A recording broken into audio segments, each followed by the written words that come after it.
Hey everyone, good morning, good afternoon, and good evening to the Flight Sim world. This is Viper Strike 95 Flight Simulation, and today we are back with our Breitling DC-3 World Tour today, guys. This is leg 20. We're going to be doing 4 more legs today. We're going to do legs 20 through 23 today. So we're here in Kagoshima Airport, Romeo Juliet Foxtrot Kilo, right on the base of the volcano Sakurajima today. And we got some pretty exciting destinations as well. Um, so that's what we're doing here today. We have some 4 flight plans. We're gonna head from Kagoshima. So we're gonna do 4 legs today. And before we get started, there needs to be a bot band.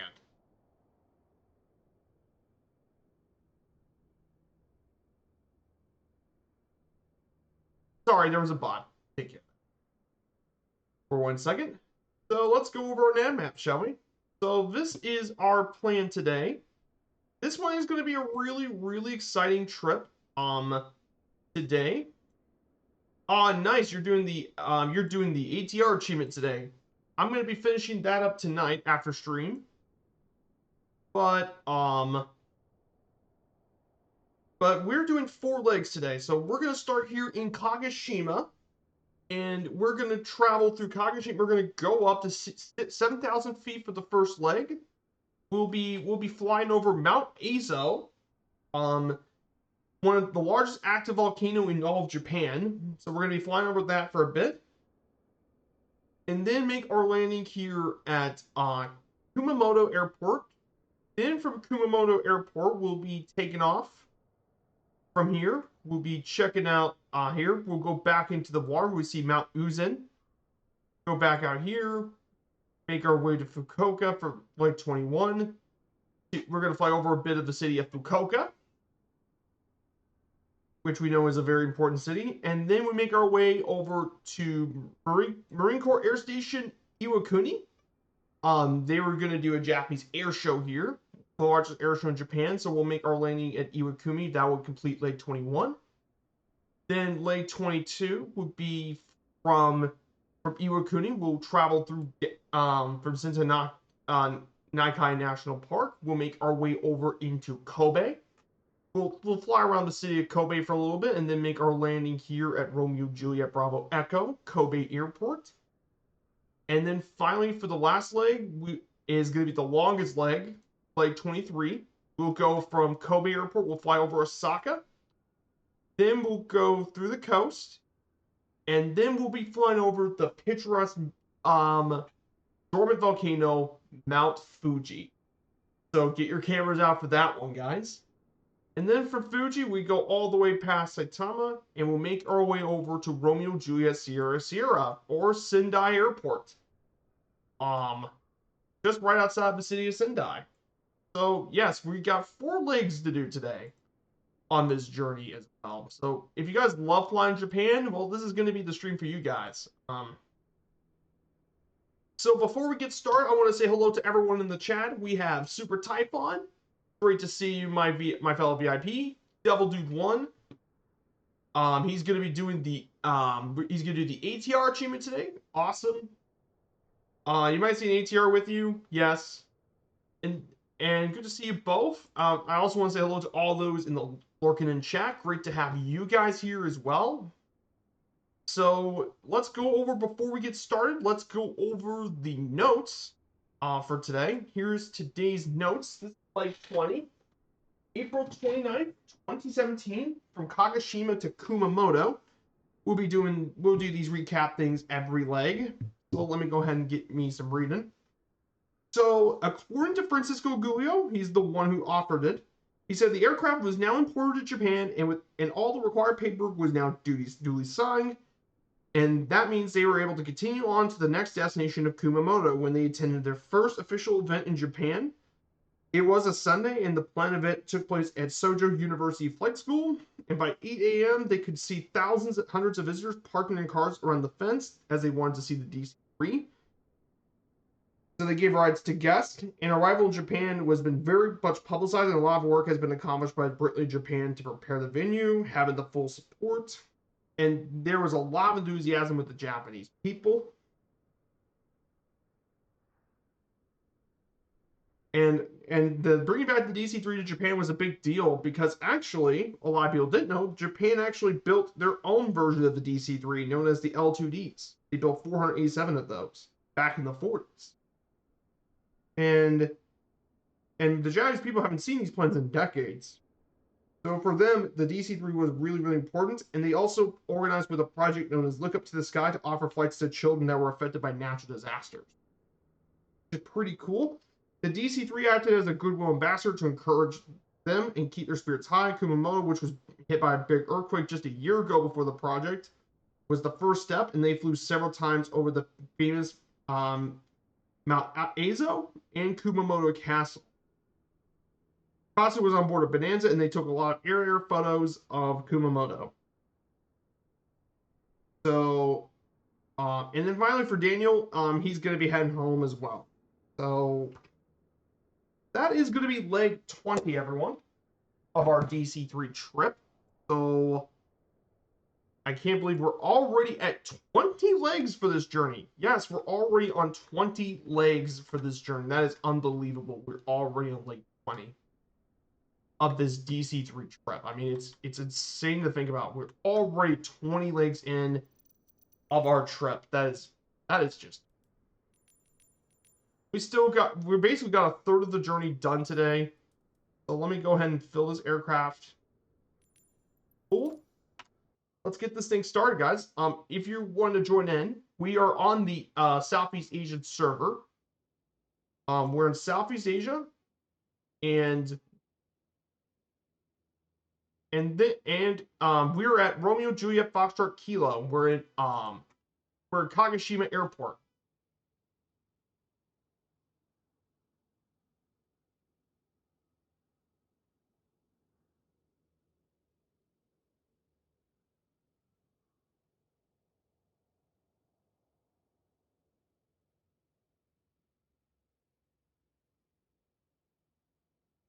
So let's get this DC-3 thing started.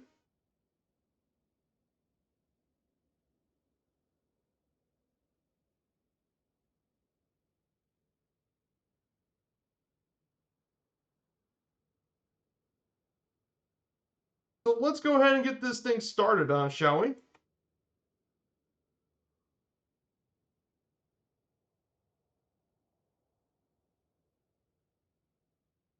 So hey, good to see you, Filthy. Good to see you, Filthy. I hope you're doing well today. Hope your day is going great. Let's get this thing started. Left main, right main. So we're gonna do 4 legs of this journey today. We're gonna be heading off to Kagosh. We're gonna go from Kagoshima to Kumamoto, then to Iwakuni, and then from Iwakuni to Kobe, and then Kobe to Sendai. So we got 4 legs of this trip. I mean, it is going to be a pretty good flight. We got 4 legs, and then we're going to do a couple more in Japan next Sunday.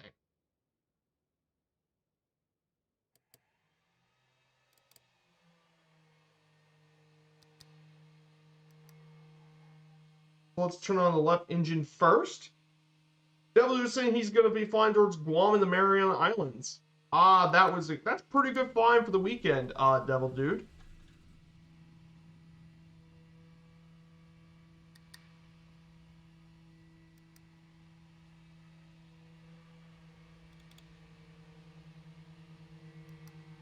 So we got that started.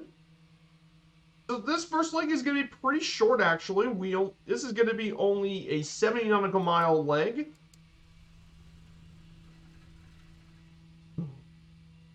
So this is going to be a very short leg today. Battery on. Off. You can turn on the lights.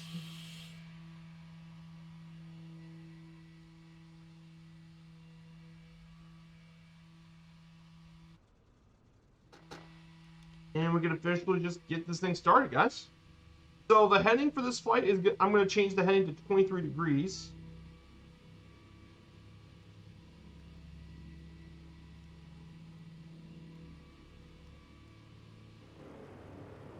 Okay, 24 is okay. So we'll be taking off from runway 34. So this is definitely going to be pretty cool. I hope you guys have had a great weekend so far. I'm doing very, very well myself. I did some more flying with the ATR. I'm done more flying with the ATR yesterday. Did some of that Dublin tour, which was pretty fun. And then I also had a long haul flight as well in the Dreamliner. 9-hour flight from Copenhagen to Nashville, part of a Skypark thing. That's what I spent most of my Saturday doing.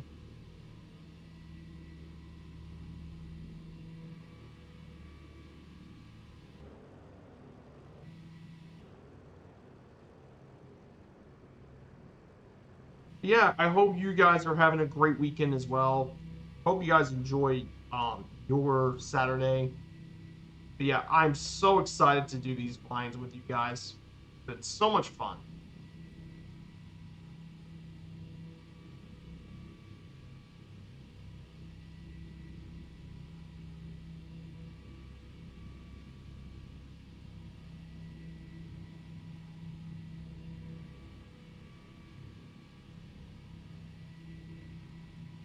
Today is going to be a really cool day. So, so a bit of news. So for Firefly Air, the big news is that our VA got a new hub, actually. So on Friday, Murph revealed the new hub for the VA, and we're going to Sydney, Australia, which means, for Wednesday's flight, I know he's not going to get the hub up right now, but we're gonna head off from Sydney, Australia. I'm planning on taking the 737-700 over to a beautiful island destination in Australia, and we'll be heading to Hamilton Island, which is absolutely beautiful. A lot of people say that this is the Princess Juliana of Australia.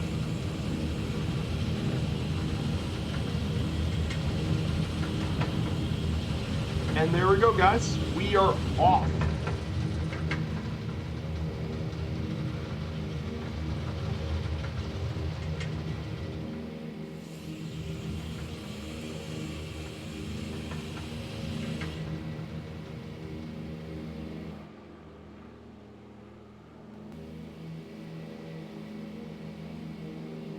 So that is what I'm going to be planning on doing on Wednesday, is taking the 737 into Hamilton Island from Sydney.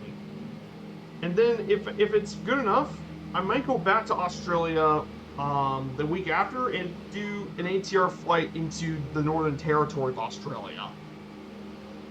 From Mount Isa to Alice Springs to Uluru, which should be a really fun flight around the Australian outback, which would be some pretty cool flying there.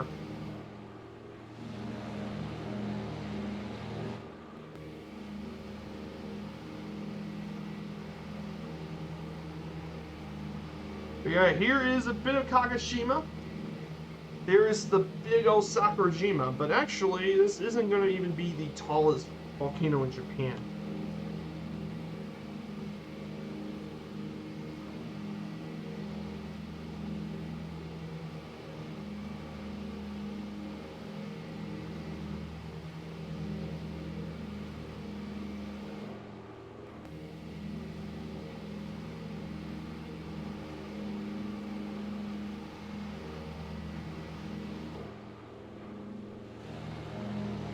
Ah, there's Toshia. Toshia 1615. Good to see you, Toshia. Nice to see you. I mean, absolutely pretty impressive flying here. So let's go ahead and get this DC-3 back on autopilot. Just do this to pick up morale.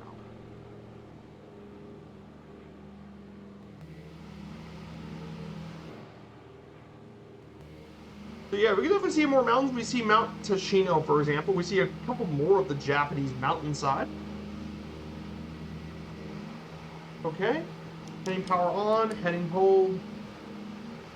And okay, guys. So that this will start up the next leg of the journey. So this, guys, is leg 20. Leg 20 has officially begun our journey.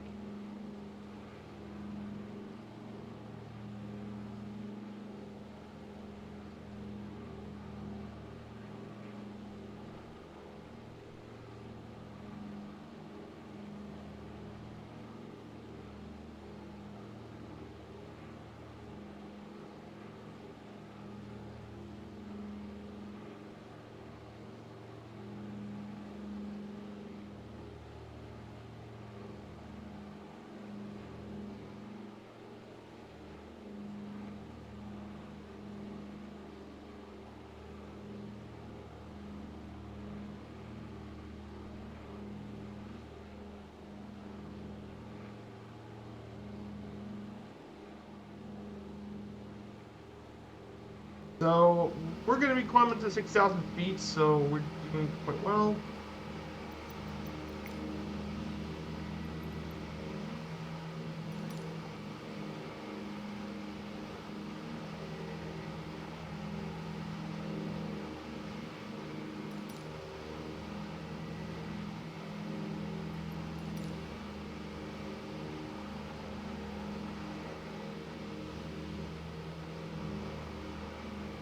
So yeah, this is going to be a pretty short one. This leg is going to be is probably one of our shorter legs.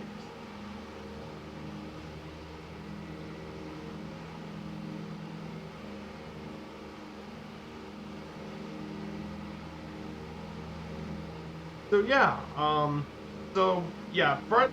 It's going to be revealed next week, but our new hub is going to be at Sydney, Australia. So I've already worked on the hub info page for it for the Firefly Air, and then the rest of the playing team, which would be 6 Knots and Ironbird, they're going to work on the routes, and I bet they're going to come up with some pretty cool ones. I was thinking add some New Zealand ones, some to Papua New Guinea, maybe some to Southeast Asia, since that region really hasn't been flown, and maybe even one route to North America, because, you know, there's one place for that route. But yeah, the scenery in Japan is absolutely stunning. Like, I would love to have a hub in Japan. Tokyo would be perfect. Like, this with an ATR is going to be really, really.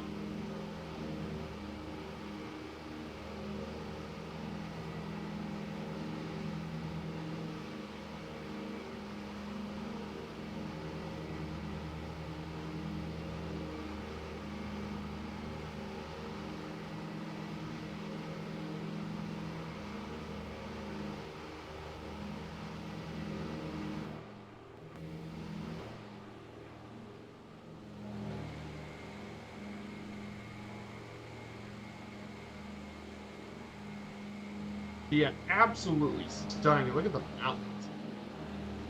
That's beautiful. Like I said, the scenery in Japan is some of my favorite in Asia. Like, you got all the islands, you got tons of beautiful landscape in islands, mountains, and it's got homes to some fantastic airports. Not just the GA stuff. There's some really scenic GA places, but also some of the airliner places pretty nice as well.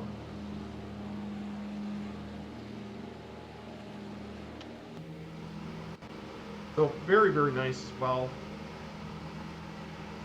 This is going to be such a short leg today. Today will be a pretty short leg.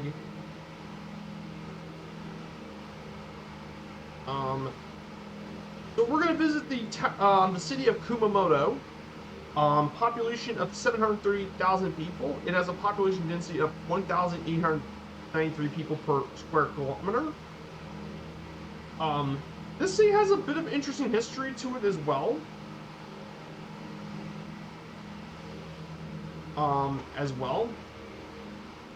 During the Shikoku period, Kado Kiyomosa, a well-known Japanese daimyo, was made daimyo of the half of the old region, and he built the Kumamoto Castle, which is actually one of the city's most famous landmarks. And then during the Edo period, Tadahiro succeeded him, and then the city was most famous for after World War II. However, when Japanese Buddhist monk Nichidasu Fuji constructed a peace pagoda atop Mount Hanoka in the city, and it commemorated all those who were lost war and promote peace, and it was the first of 80 of these things that were built by his followers around the world.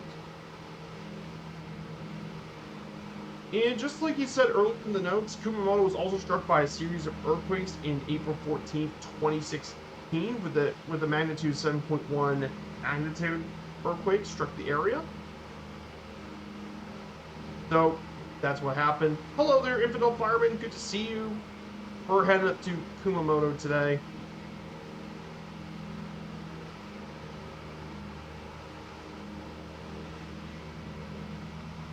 So we're heading up to Japan a bit. So we're talking about a little bit about Kumamoto. And here are some landmarks in the city. By far the most famous landmark is Kumamoto Castle, which was actually built originally in 1467, but the modern castle was reconstructed in 1960. But the history goes back to 1467. But the modern castle was built in the 16th and 17th centuries. However, this castle was well known for being besieged in 1877 during the Satsuma Rebellion, when the castle and other parts were burned down. But it was one of the most unique looking castles in all of Japan. And it's definitely one of the most famous landmarks in Japan.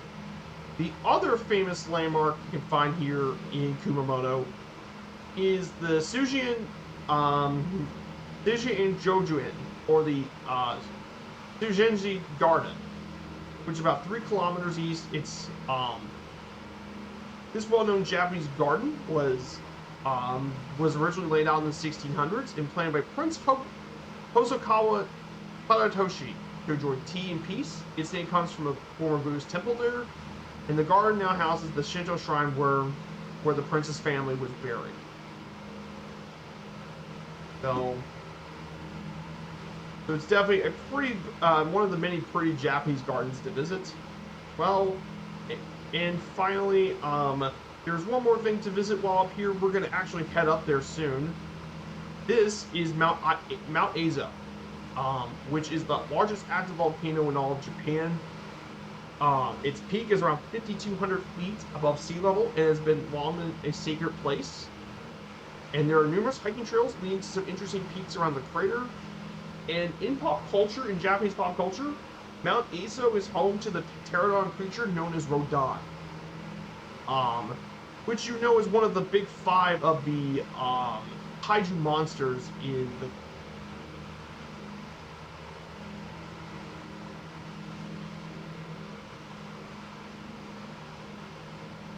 And basically, if you guys don't know anything about kaiju monsters, Rodan's one of the big monsters known as Rodan. And apparently he actually fell into the volcano during his eruption, but he was a big part of the monster movie verse with Godzilla. So definitely a pretty famous little monster as well. Yeah, that's a little bit about Mount Azo. So we'll be checking out the active volcanoes soon enough.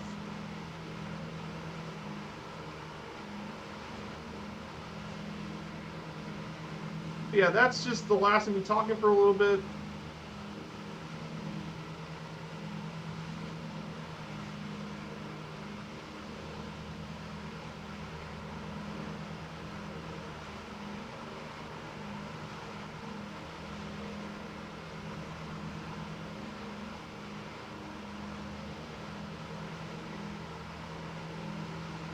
So we're going to continue heading up.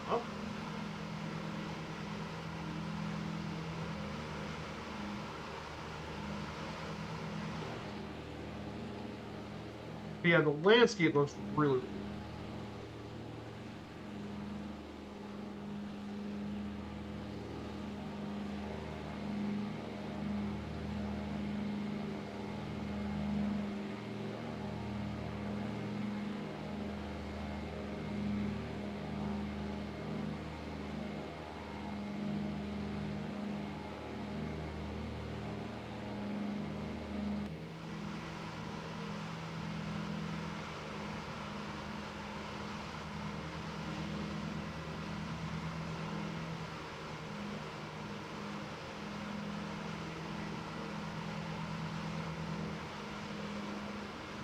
It looks absolutely stunning here in Japan. Absolutely awesome. Don't you guys think?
So basically some MSFS news.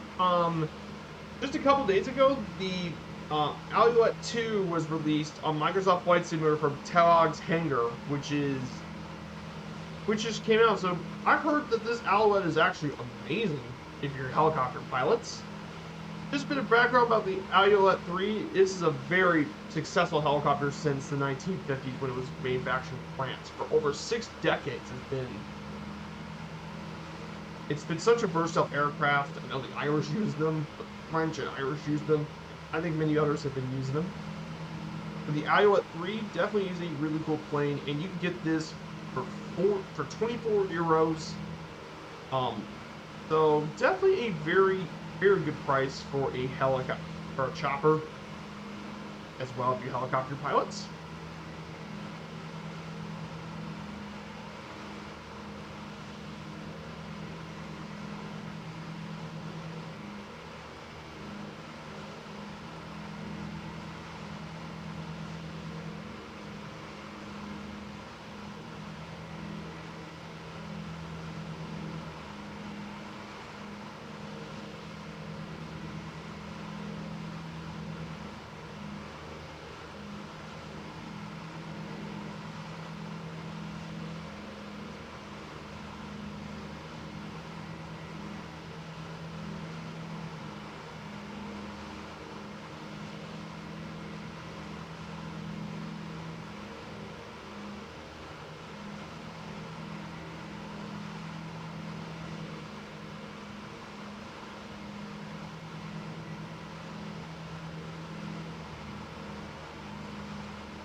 So, and then Caranauta revamps their entire fleet for a couple more updates to fix persistent issues. So yes, Caranauta finally has actually got updates.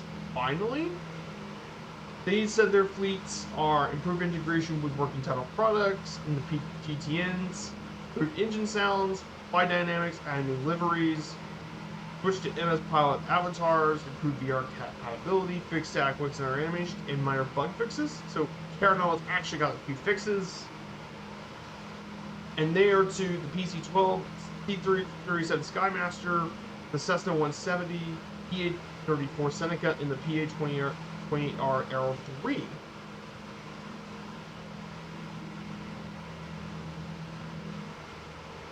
And then there's another big news. Simruk Studio is near completion of their PC-12 is nearly complete. Yes, their plane is nearly done.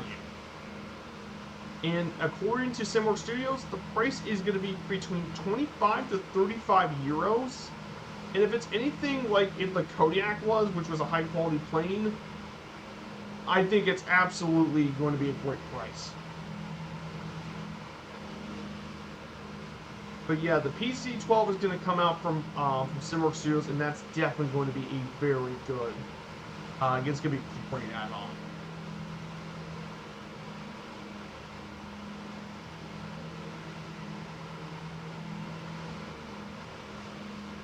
Hindu wasn't happy about the Cessna 170. Oh, I got it. Hey, good to see you, Deej Paradox. Good to see you, my friend. How you been doing? Yeah, I didn't know about that, but he did say they approved it, but I guess we'll have to wait and see. So, DH, we're in Japan right now.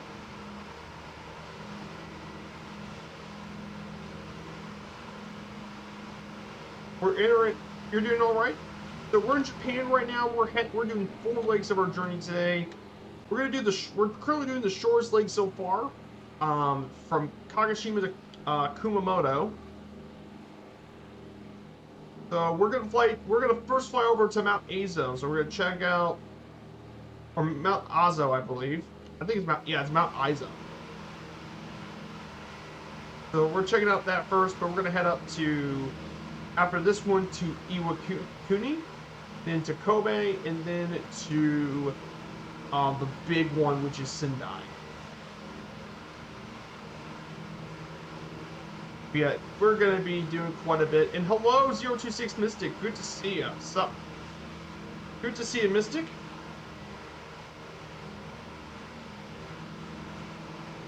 We're in Japan right now, so this is gonna be quite a bit of a journey today.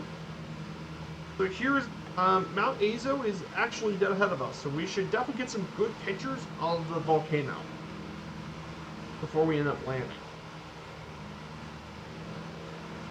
Before we land, let's go over the last leg for this, last slide for this leg. This is Kumamoto Airport. We'll be landing here. Romeo Juliet Foxtrot Tango. The current airport was opened back in 1971. There was a previous one that opened in 1960. And it currently has a runway of 3,000 meters or 9,800 feet. And it has flights not only across Japan, but also charter flights into Taiwan. And there's even a flight to Hong Kong, which is currently suspended, but mainly it's flights to Tokyo, Osaka, and Nagoya.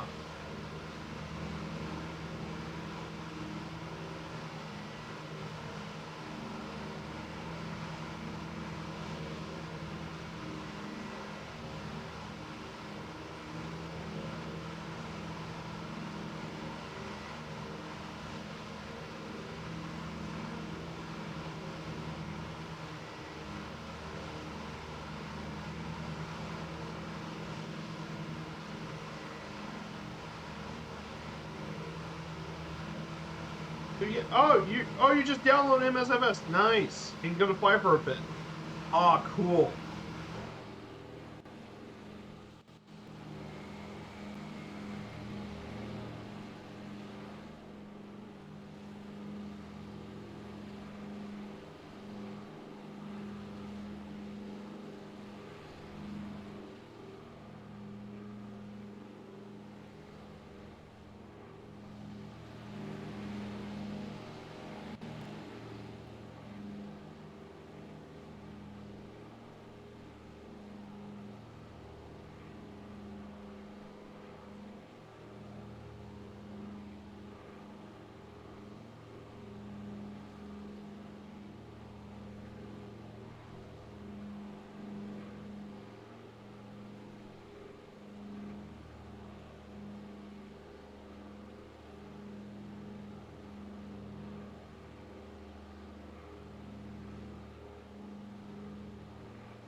So you're gonna download your mods first. Cool. So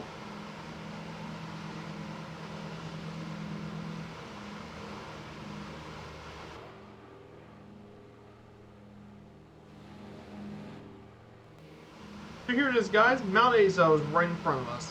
And then down below is the airport at Kumamoto. So this would be our first leg of the trip. So, like I said, this is going to be this one is a pretty short flight. We're just going to do some sightseeing. Like, the first 2 legs are not going to be super long. Like, they're not going to be that long of legs. First leg's really short. The second one isn't too bad. Leg 3 is actually going to be another 100 miles.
Here it is, guys. Mount Aso. Mount Aso. Our pilot. Let's explore this place for a little bit. See what it looks like in the sim.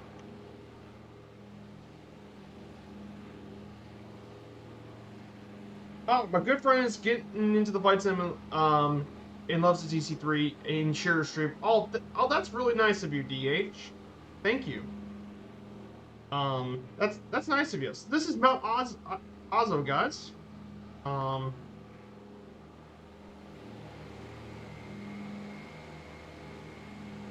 Absolutely stunning as well. This is really cool. I mean, the shade looks really, really cool.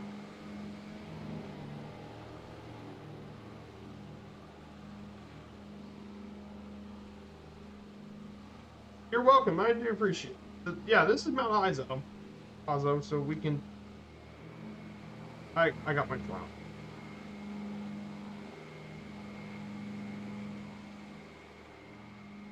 Oh, it is very beautiful.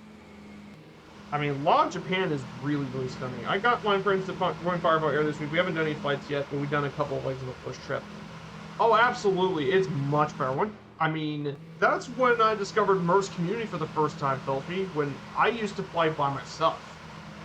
It wasn't until I met with Two-Toe Murphy's Community and the Fireflies that I realized just how awesome flying with a group really is. It's so much more fun when you fly with others and got to explore the world. So it's really, really fun. Yeah, this sim looks absolutely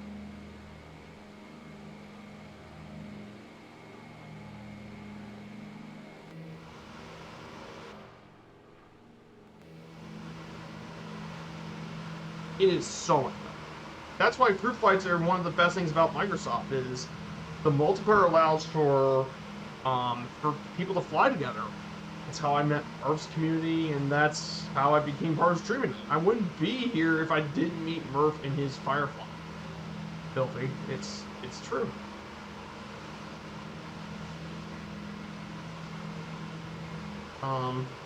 So our airport our landing for today is going to be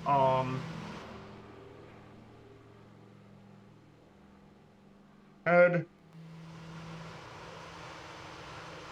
Oh, so what plane are you gonna set up your controls? Mystic? So you got any controls that you gonna set up with? I bet if I have anything, I probably think you're probably gonna get the ATR set up.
So let's see if I can get this landing down. I wonder if the prediction works.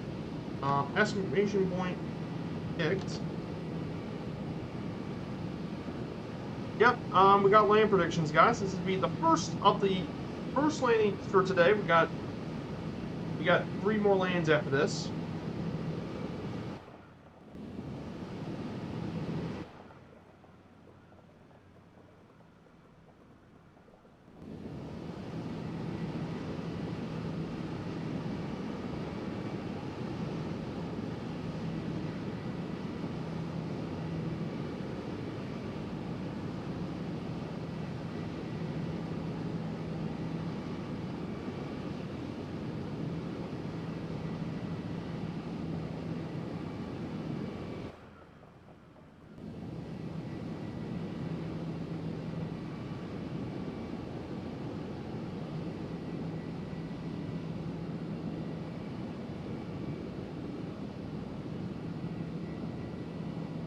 So that's gonna be our first landing for today. Here we go. We're gonna get landed.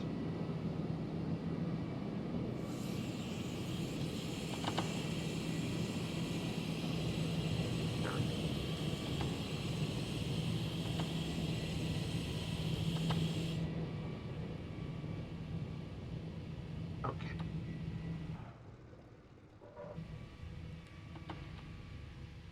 All right.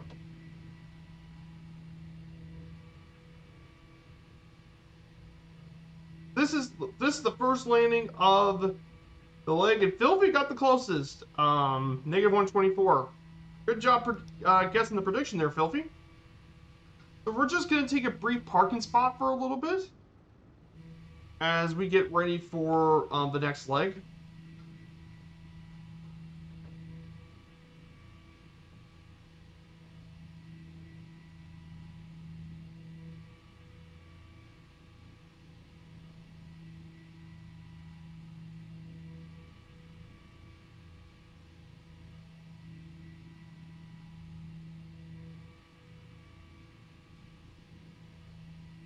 Gonna park.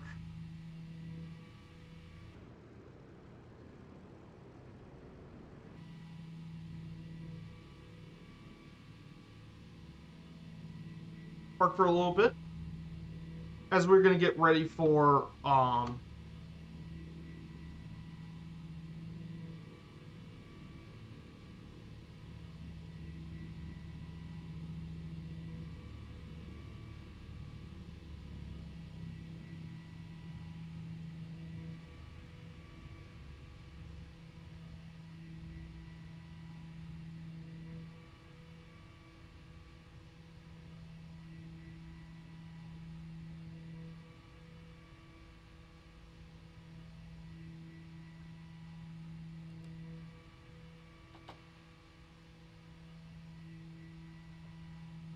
park right here for a little bit.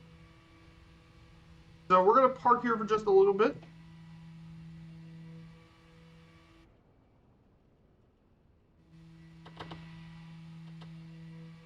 Park here for just a little bit. We made it to our first destination here in Kumamoto. So this is our first stop for today here in Kumamoto.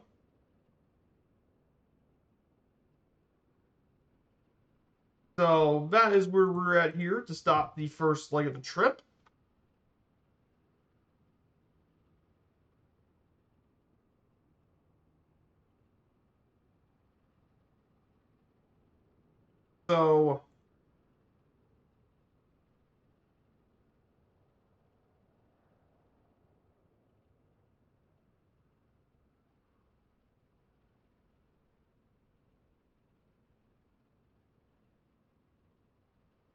So we're gonna stay here for just a little bit. So it'll be a good time to set up and rest as we get ready for the next leg of the trip.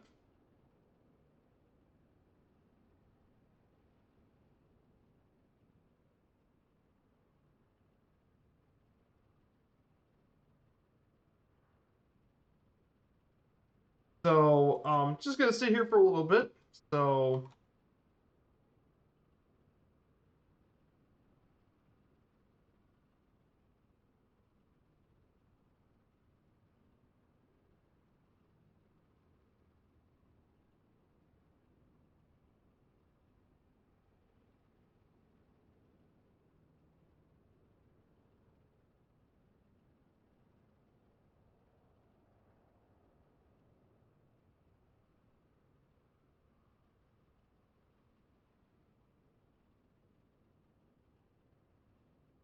we're just in here for a bit. So let's go ahead and get ready for the next leg here. So let's go ahead and get prepared for the next leg of the trip. We're going to be heading off to Iwakuni. Let's change our date.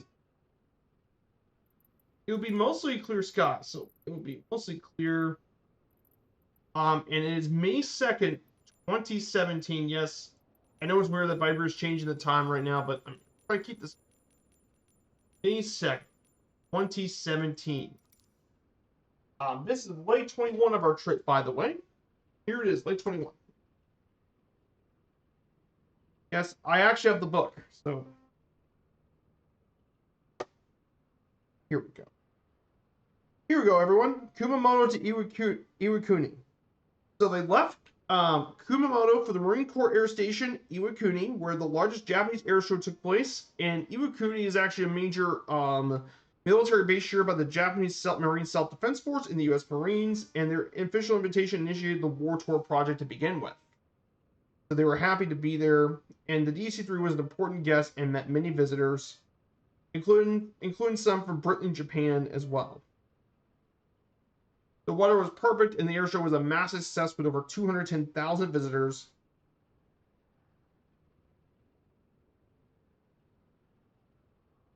As a result. And they also flew several times with the plane, and they also flew over Mount Azo volcano as well. Actually, that wasn't even. Actually, this wasn't actually. So yeah, there you go. So that is lane 21. So that is 21. So let's get back to the cockpit for a bit. Just getting ready for the stream. So let's get back to our cockpitting. Our first heading is initial heading is going to be 264 degrees. So we got everything started. 200.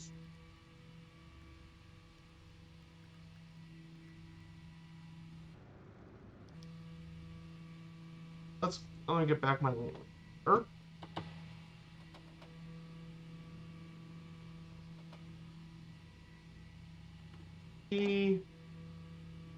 Our tail code is actually going to be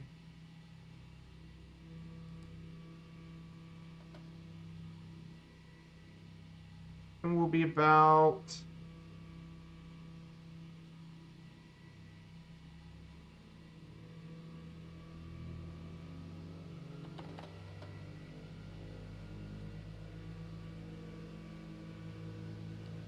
will be about 4,000 feet. For this one, we're going to go in our low altitude. We're going to go 4. We're not going to go really high altitude.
Can't see you. I mean, I can't see your name tag.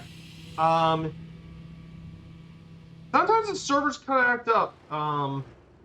It's because you're stuck in Kumamoto. I'm all the. Oh, actually, wait. You are in Kumamoto. Oh, have you ever checked your multiplayer settings? Um, make sure it's all players on in your server.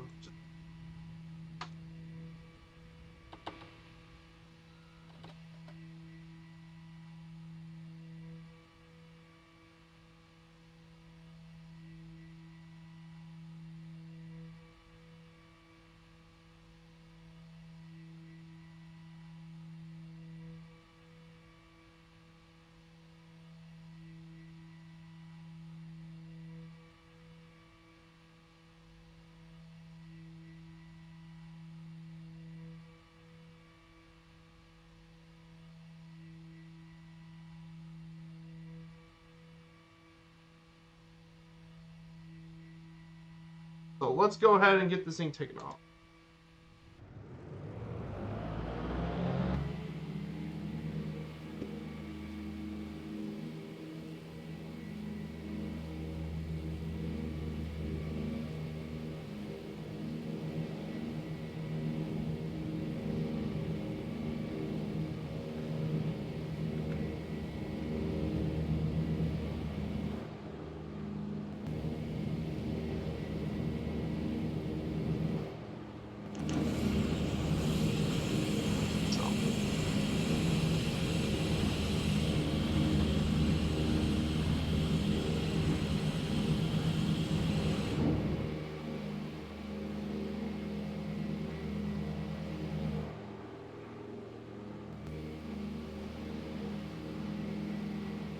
It is.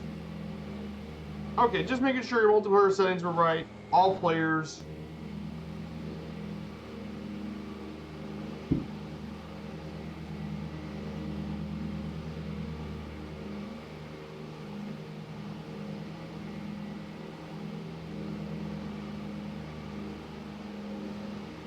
Let's go ahead and just get ready to fly.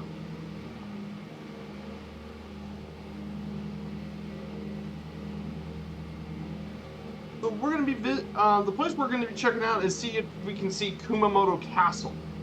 Because this was one of the places that,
there is Kumamoto.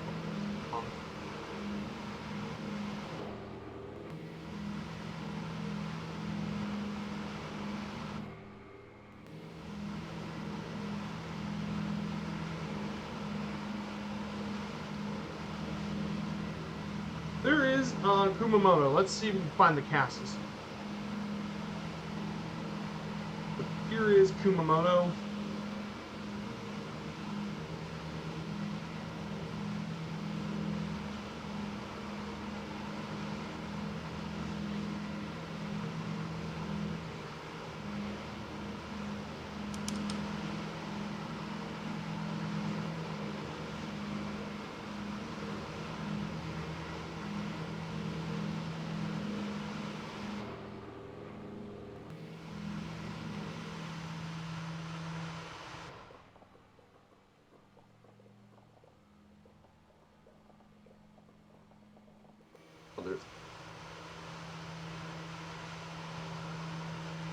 Kumamoto University.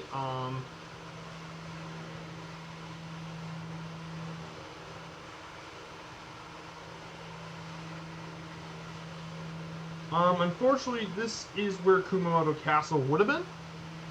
This is where Kumamoto Castle. Unfortunately, it's not in the sim.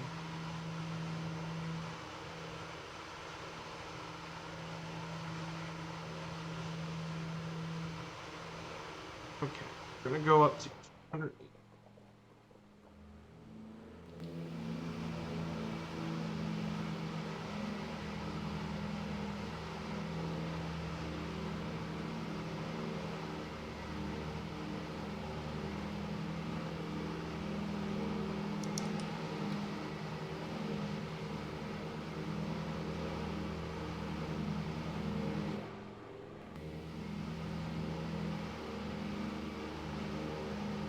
Yeah.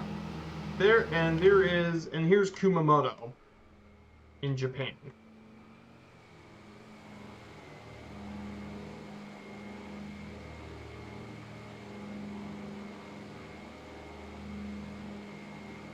There is the city of Kumamoto to our past.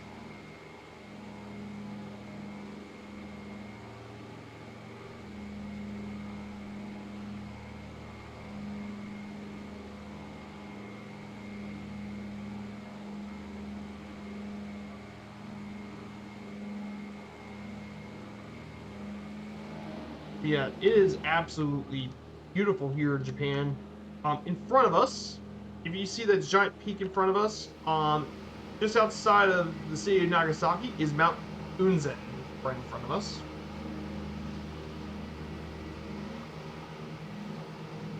Mount Unzen's another active volcano.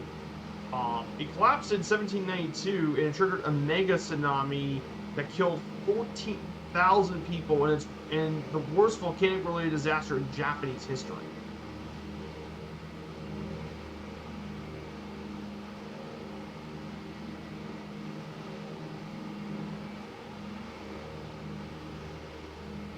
Hey, good morning, Blue Eye Tom. Good to see you first time chat. And hey, grab your parachutes. I'm doing quite well. We just passed over Kumamoto. We're on Lake 21 now. We already did Lake 20 earlier to from Kagoshima to Kumamoto. We flew over a bit of Mount Azo. We're gonna be heading towards Iwakuni, but first we're gonna head past Mount Unzen as well. Mount Unzen as well. We should definitely have a great view as well. You're more than welcome to fly along on this journey with me today. In the DC-3, you're more than welcome to. We're just enjoying our time.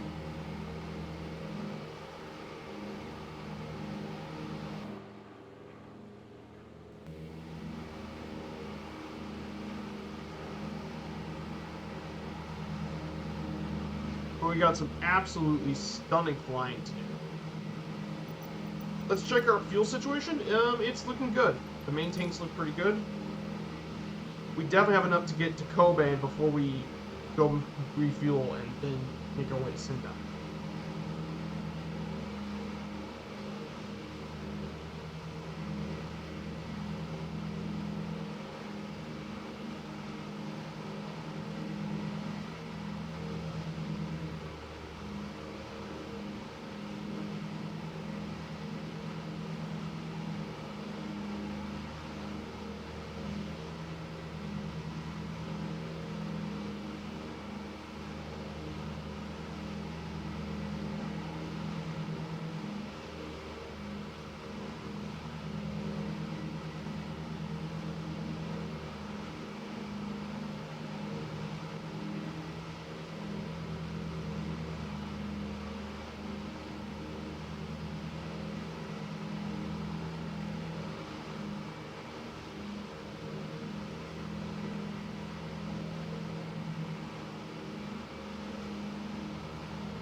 So there's Mount Unzen. So here it is.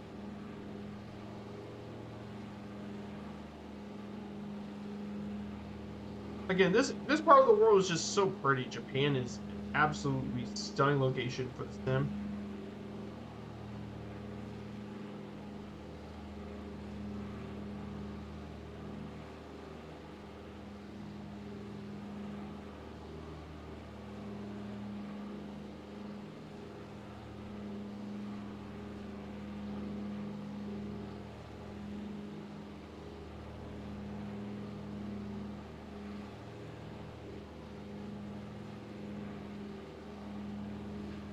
So I hope you guys are doing well here today. On this another flight sim stream.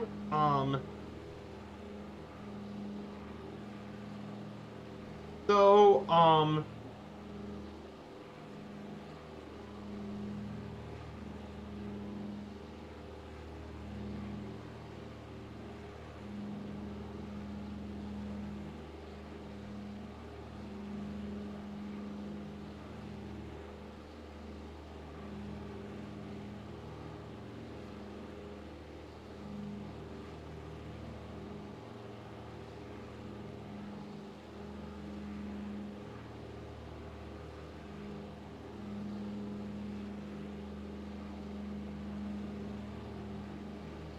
yeah, did a bit of coding where you're on. Nice.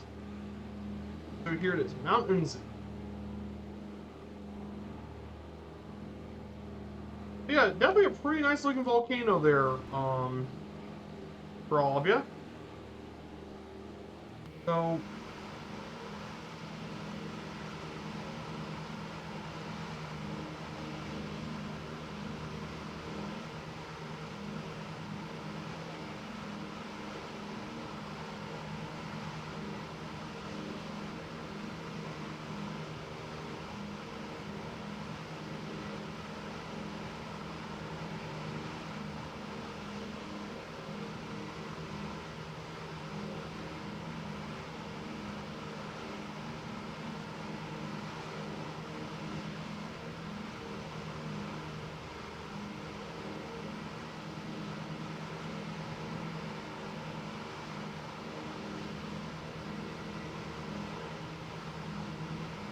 So we're just gonna do some more things in Japan. So once we get past Mount Uzen, we're gonna turn right and head to our next waypoint, which is in Fukuoka. We're gonna be heading there for the next leg.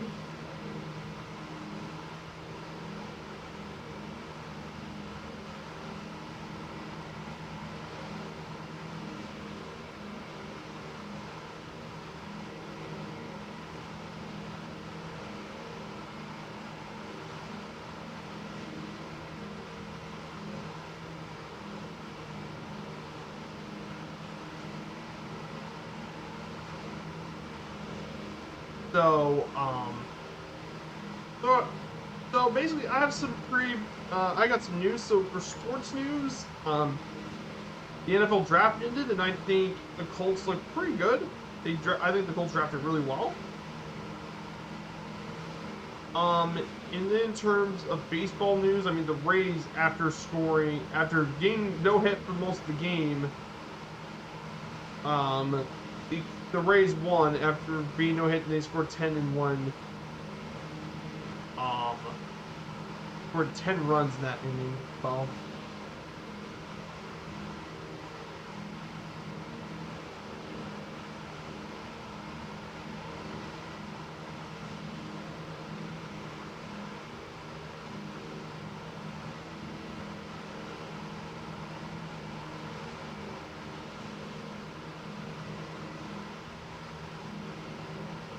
I mean that's pretty crazy. Now the Rays are now. And now the Rays are 23-5 to start the season, which is pretty insane. The Rays are 23-5. I mean, one heck of a start is an understatement. Oh, I mean, the Rays have just been amazing all year. Incredible baseball. Hey, Sky Command, good to see you. Check out Sky Command's channel. Not for the younger years, but Sky Command is an awesome dude. See you, Sky Command. If I get bit, any advice for a Viper Strike? You especially get bit 95 times. Well, you don't want to get bit by a snake once. You don't want to get bit by a Viper once. Because many Viper species are very venomous. Vipers are extremely venomous. Like,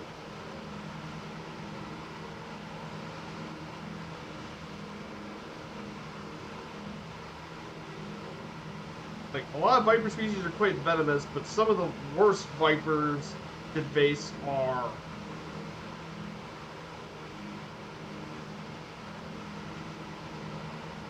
the pit adders. They're probably the worst, especially dealing with the various rattlesnake species.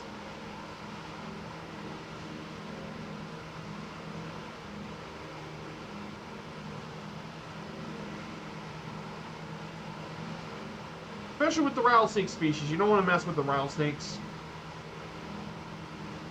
At least you're not venomous. Yeah, exactly. At least I'm not a venomous person.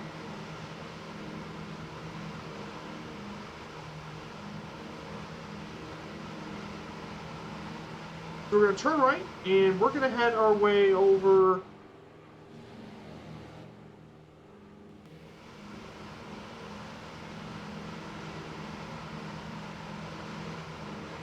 So we're going to turn right and head to the city of Fukuoka. Did I do bike? Yes, I do. Owing to bots. Owing to the bots that try to promote, like, all that. Then I'm coming.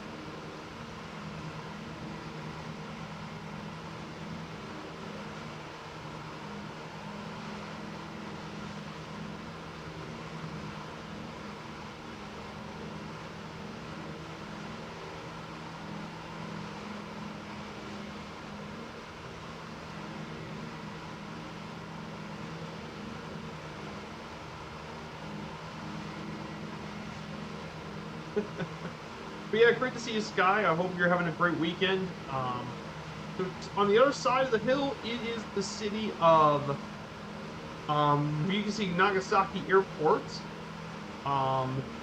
Romeo Juliet Foxtrot uniform. And across the bay is the city of Nagasaki, and everyone knows that was one of the 2 cities that were struck by the atomic bomb in World War II. But Nagasaki was actually also a former Portuguese train post back in the day. This was the point where Europe met Japan, was in Nagasaki. Oh, definitely got some information here as well.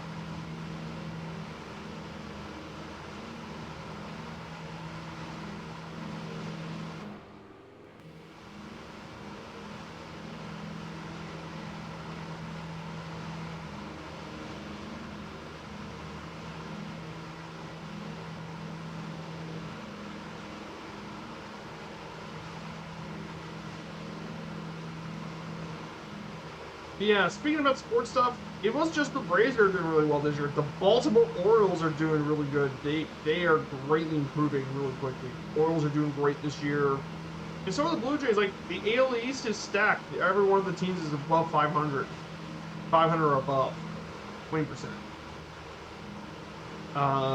The AL Central has 2 terrible teams. The White Sox and the Royals are very bad. Especially the White Sox that have lost 10 in a row. Yikes. Then in the AL West, the soon-to-be Las Vegas Athletics, the Oakland A's, are the worst team in baseball.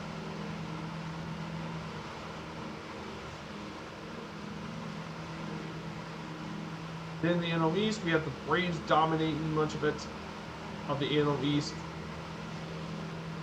And then the NL Central, the best team in the National League, who, in your right mind, said the Pittsburgh Pirates are the best team.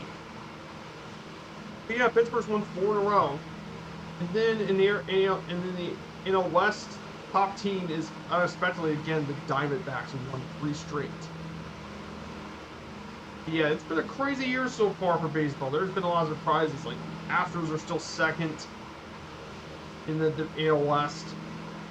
Pirates. Well, the Rays having a completely dominant start to the year. I mean, no one was probably ever expecting that.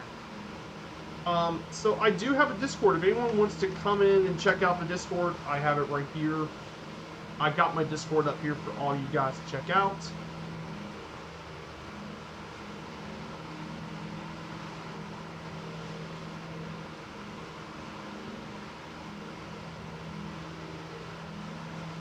So,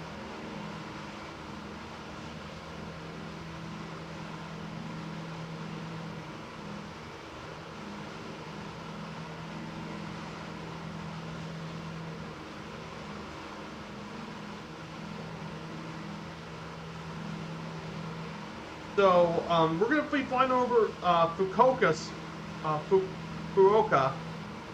Fu, oh, Fukuoka, dude. So this city right here, um, is actually one of the largest cities in all of Japan. It's currently the 6th largest city in the country as of 2015. It is the capital city of its own prefecture, and it's the 2nd largest port city in all of Japan behind Yokohama. The city was built along the shores of the Hakata Bay and has been a center of international commerce since ancient times, and is considered to be the gateway to Japan as the nearest point among Japan's main islands to the Asian mainland as well. And because of this cross-cultural exposure, and its distance from other political centers like Kyoto, Osaka, and Tokyo, the city had gained a distinctive local culture and dialect that still persisted to present day. Population-wise, the city is around 1.6 million people, but its metropolitan area is actually 2.56 million. But it's got a bit of a long history. It was also where the Mongols tried to invade, but they were repelled by the Japanese twice. But the modern city didn't come into the 1880s, but it became a major port city as well.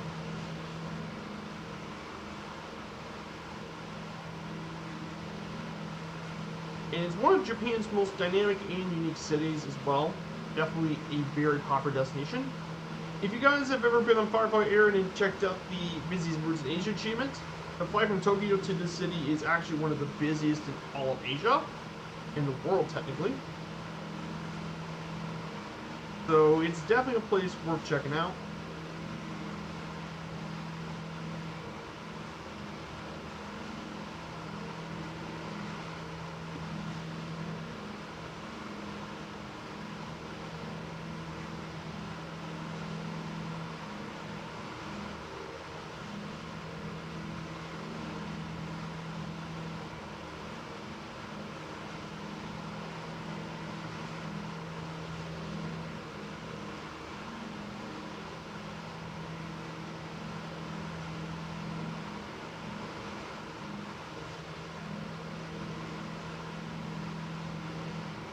So there are definitely a few landmarks to check out while in Fukuoka.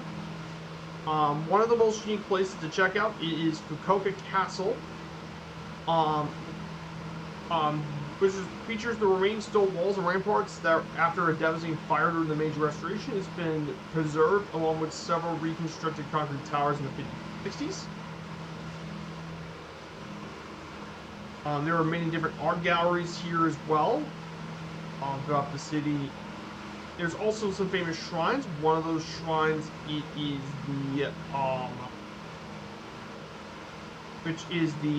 Sumiyoshi Jinsha Shrine, one of the oldest sites in all of the island of Kyushu, and is dedicated to protect the divinity of seafarers, and the last of a series of such shrines sailors would visit before sea. And finally, the National Museum of Kyushu, the first new one built in 100 years at the time. But it talks about all about the history of the island. This island, Kyushu, has a very rich history. It has exhibits in Japan. It has collections past to the Meiji era and more.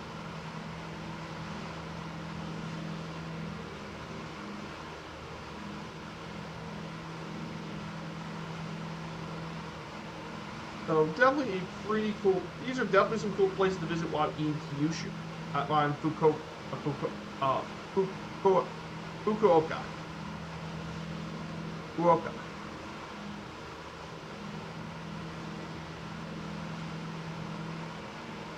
Yeah, definitely some places to check out.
Yeah, let's take a look at our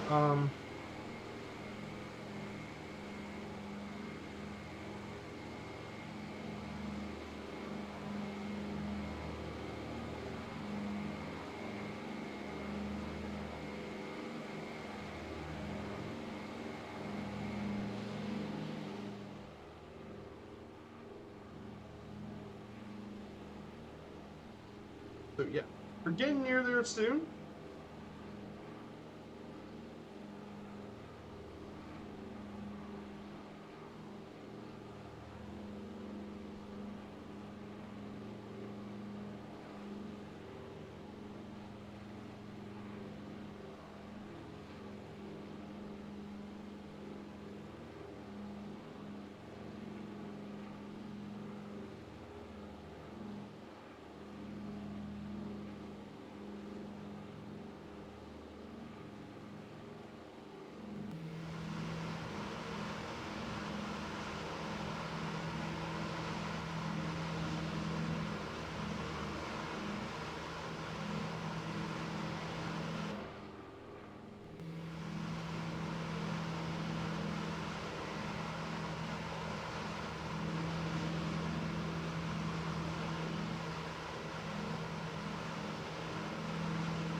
So here it is, guys.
Hey, good to see you, Coastal Royalty. Good to see you.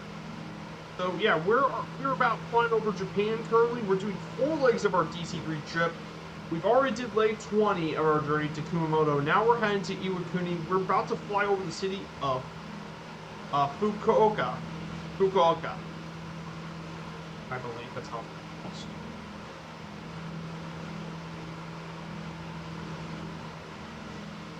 Let's see.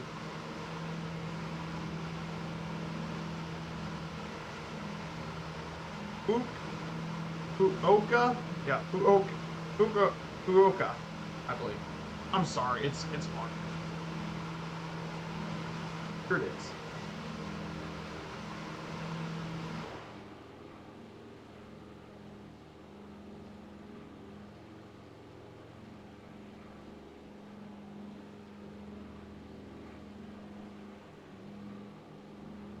But yeah, this is gonna be a cruise room. And hey, Gabway, 1974, good to see you, Gabway. Good to see you. We're in the land of the right. Full send this into the Japanese Bay. Ooh. Yeah, the Bay of Japan. This is, but yeah, Fukuoka is definitely a really cool city as well.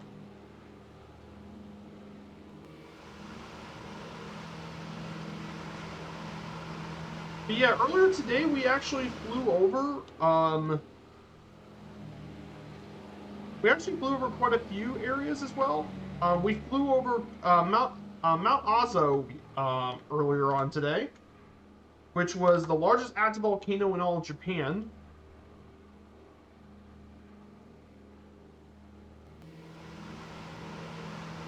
So we did that as well earlier. So this trip we're gonna go see Kobe. We're gonna check out Kobe Port Tower, and of course we're gonna fly over Mount Fuji in the Africa. The tour right is actually this is actually Fukuoka Airport. This is one of Japan's busiest airports, believe it or not. Its route to Japan is considered to be one of the two busiest domestic routes in all of Japan. And they do flights all across Japan and Southeast Asia.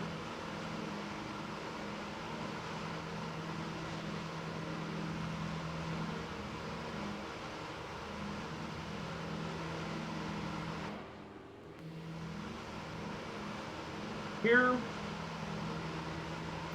gonna go check my fuel situation before we have to fuel. Okay, fuel is looking pretty good. Oh, thank you so much, Gabway. It's great to see you from the streams, see you here too. It's great to have the community here and enjoying the flights. I mean, it's great to do this journey with all of you guys in the community, and I just absolutely love this. I just love doing this with you guys, you know. Have fun and share my passion of flying with all of you. I mean, that makes my day.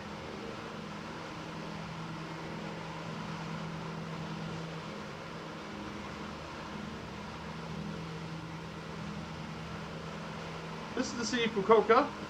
The next city we're going to fly over is, it's Kitakyushu, is going to be the next city we're going to be flying over for a bit.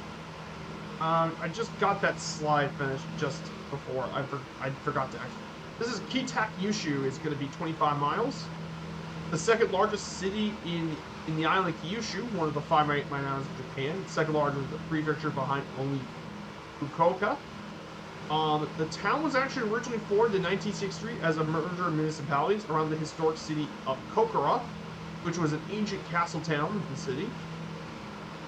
Interestingly enough, in World War II, Yahata was actually, city of Yahata that was part of the city was actually targeted, was originally the main target for the B-29 Superfortress for the Fat Man nuclear weapon in August 9, 1945.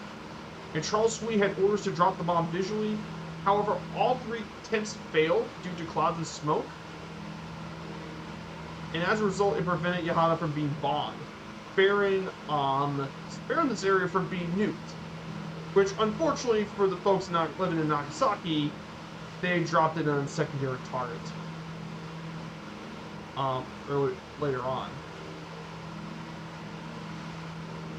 But yeah, this is Kitakyushu.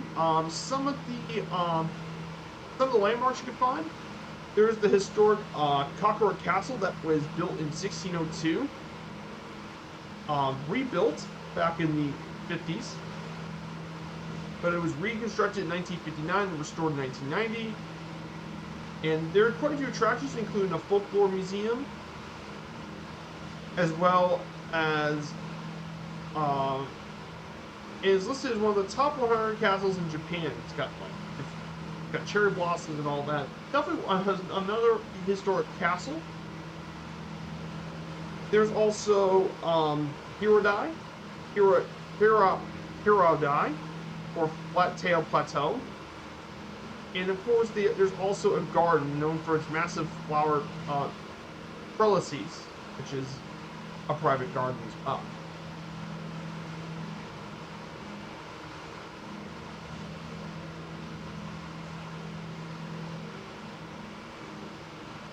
It's definitely a pretty cool little city. Oh, hey, Gabway.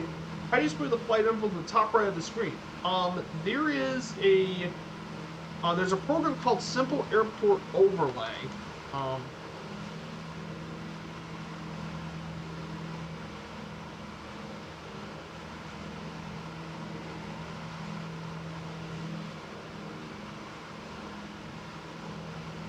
It's called Simplified Overlay.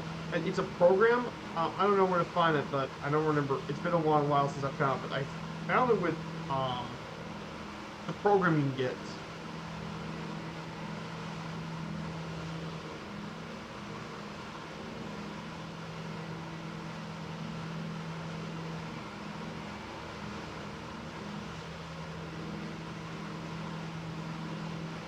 But um, that's how you get it.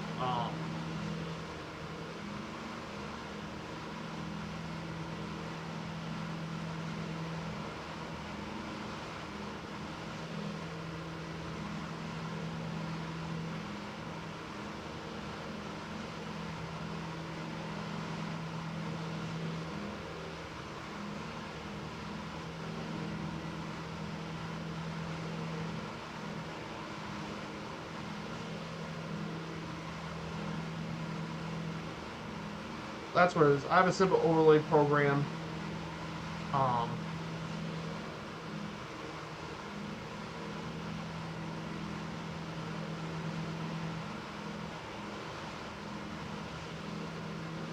but yeah, that's how it's a program. I'm still looking for it. It'll give me a second.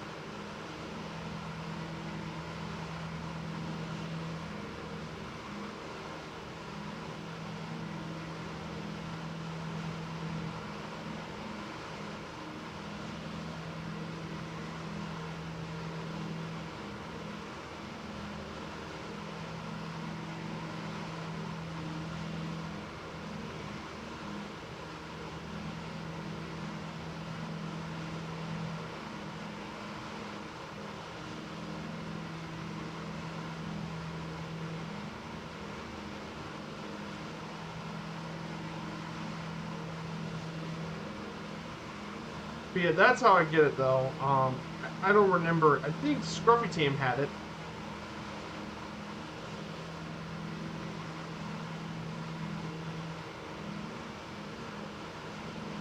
Yeah, that's how it works. Gabway. It's a program. It's a little program I have.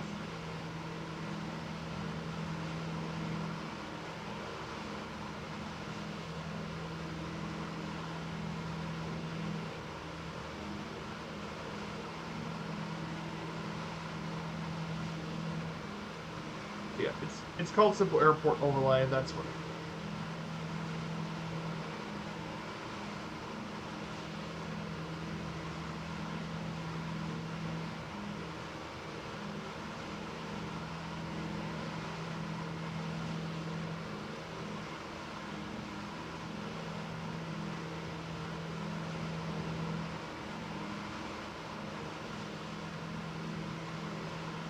But it basically connects to a application, and I managed to get a browser thing. That's what.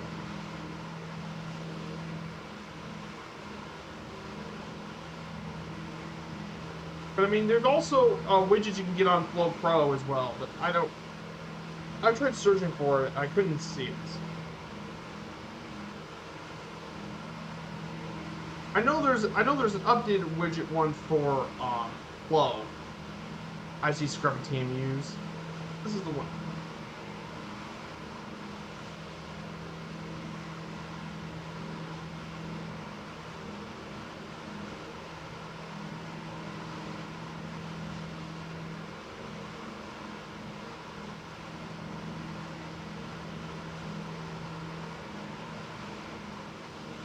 Yeah, definitely a very pretty area in the world, Japan.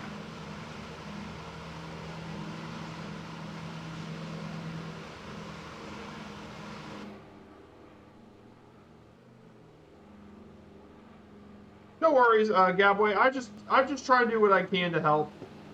I'm happy to help you answer questions. I don't remember. Maybe someone else might have posted it somewhere.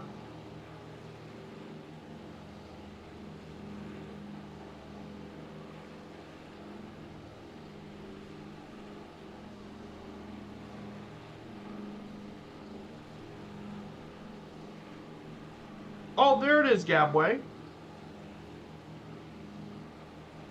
Oh, there it is. Let me actually. Here,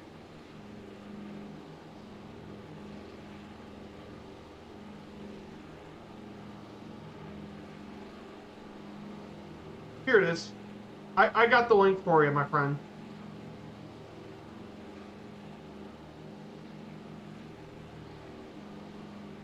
There we go.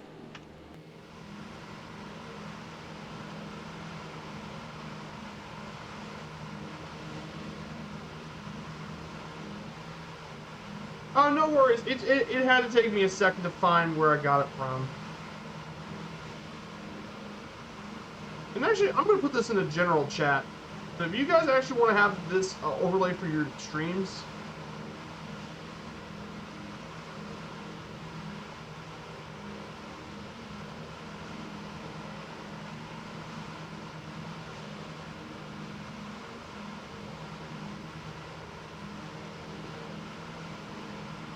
here. Like I said, it had to take me a second. Okay, so we're gonna go ahead and turn 81 degrees.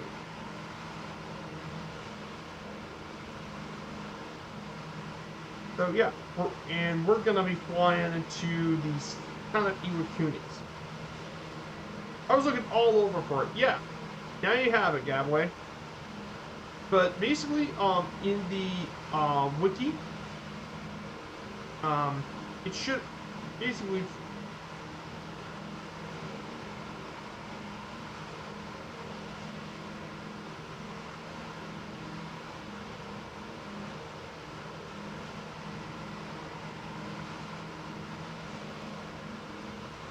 But you have the installation setup, and you basically have a program you run, and then once you get it, the nearest airport's written in the file, and you create a text source for your OBS, point to the file, and boom, and you can just and so with the text, and then you can just style it to your thing. But it does require a little nav map, but yeah, this would be really helpful for you stream. Yeah, I'm happy to help you, my friend.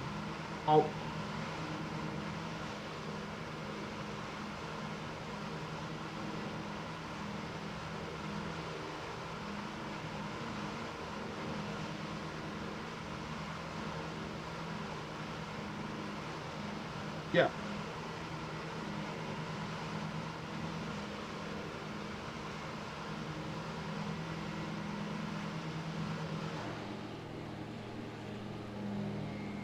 Definitely a very beautiful place in the world. Does it require a little nav map? Yes, it does. But little nav map, thankfully, is free, so you don't have to worry. You don't have to worry about it. Completely free. Unless you're an Xbox, unfortunately, that would be a really big problem.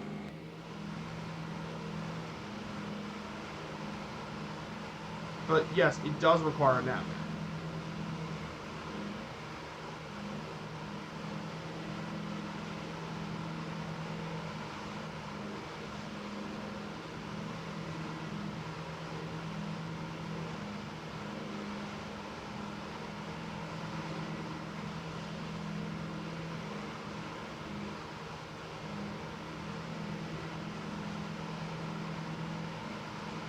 So,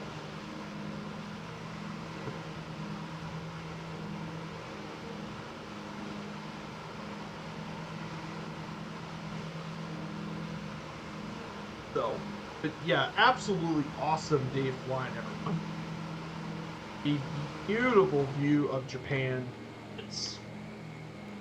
I absolutely love my time here, flying in the land of the rising sun.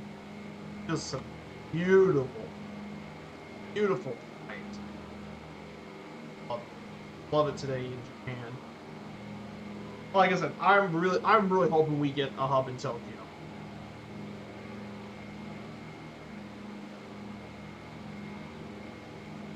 Like I said, I'm hoping we get a Tokyo hub because, I mean, Japan. I mean, did you guys see this on my stream? I love flying in so many really cool locations. So many historic cities too. I mean, we have historic cities like Tokyo, Nagoya, Osaka, Kobe, Kyoto, Hiroshima, Okayama, Fukuoka, Nagasaki, Kagoshima, Sendai, Sapporo, Niigata. And then you also have Okinawa, like Naha. And of course, and that's just Japan. We can fly to South Korea, China, the island of Taiwan, Philippines, Southeast Asia, all within the region. But yeah, a Japan hub for me would be well overdue. Hello, Warfare Killer. Good to see ya. Welcome on in, my dude. I hope you're having a great Sunday. We're here in Japan today. We're doing leg 21 of our trip today. We're doing 4 legs today. This is leg 2 for today. Leg 21, we're heading to Iwakuni.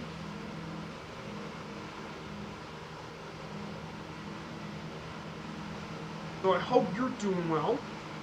So we are around we're around 50 nautical miles out of Iwakuni. So we're gonna visit the Marine Corps Air Station. This is pretty cool.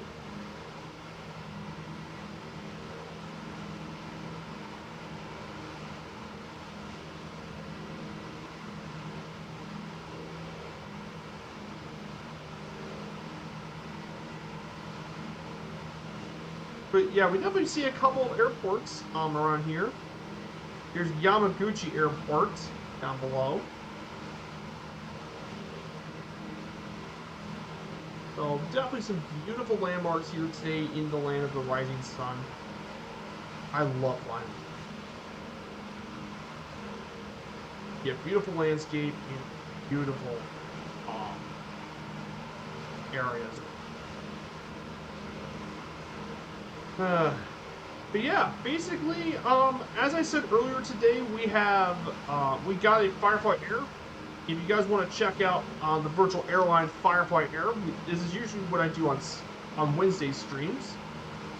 Fly with the good folks at Firefly Air. We just announced a new hub Friday on Murph stream, Two-Tone Murphy stream. Our new hub will be at Sydney, Australia. So that means on Wednesdays, our next stream, we're going to go from Sydney to the Princess Juliana of Australia. We're going to visit Hamilton Island. So we should get to, which is right near the Great Barrier Reef, which is going to be some really cool flying as well. So that would be really cool. I guess Friday, I might do something different on Friday. On Friday would be anyone's guess. But I think Friday would be, I would think of something pretty unusual for another push trip. But I'm going to head somewhere pretty interesting for there. I'm not going to tell you. I'm going to let you know. Probably. Yeah.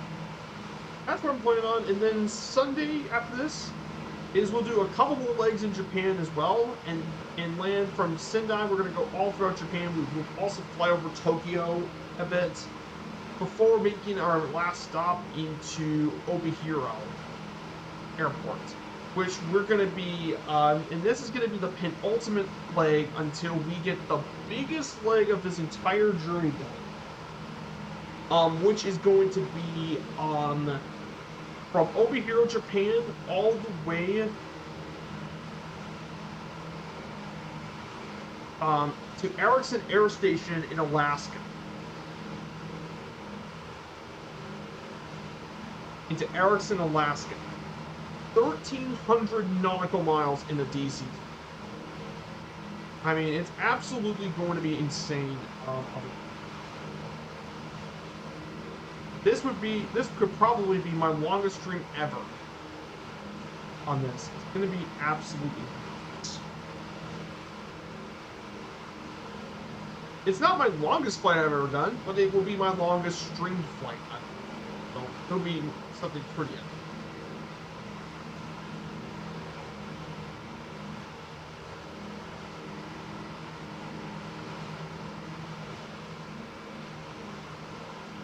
So, okay guys.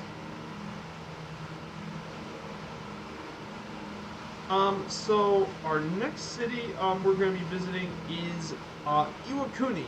Iwakuni is going to be our city we're going to be visiting next. Iwakuni is going to be our next city we're visiting today. So Iwakuni is located in the Yamaguchi Prefecture. It was formerly known as the castle town of Iwakuni-Han, which was formed by Lord Hiroi Hikawa after he was banishing there for supporting the defeated shogun, and he quickly founded the city during the Edo period.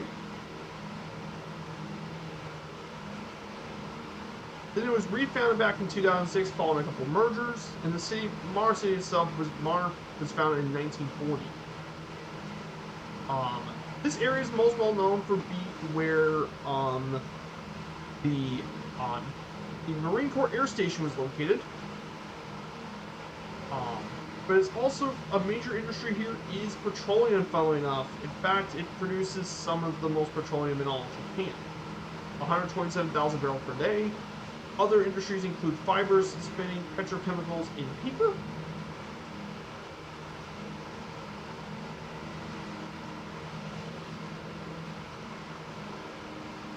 And some landmarks that are definitely visited here. There are two places in particular you should visit. First is the historic Kintai Bridge, which is the most popular sightseeing spot in the country. And this modern bridge was built in 1673 as a series of 5 wooden arches. Yes, this build was made of wood. And definitely the most famous landmark in the whole city.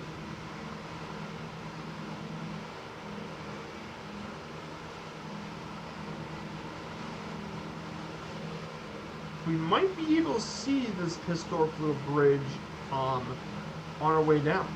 And of course, the other is the historic Iwakuni Castle that was built 1601-1608, and it was completely with a replica in 1962.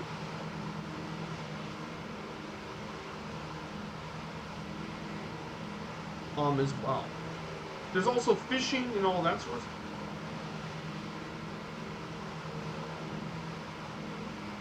And of course, it's also well known for its own local version of sushi, which is square. So yeah, this is just a little bit about Iwakuni. Do you post your flights in the official MSFS forum? Your scheduled flights? No. I post them in the Discord mainly. I have my own Discord, Gabway, if you're not familiar with it. I post my flights on my own Discord, and I do self-promotion in some of the other Discords that I'm part of, like Fabio's Discord, Borders, The Shadows, Scruffy's, and Joel's.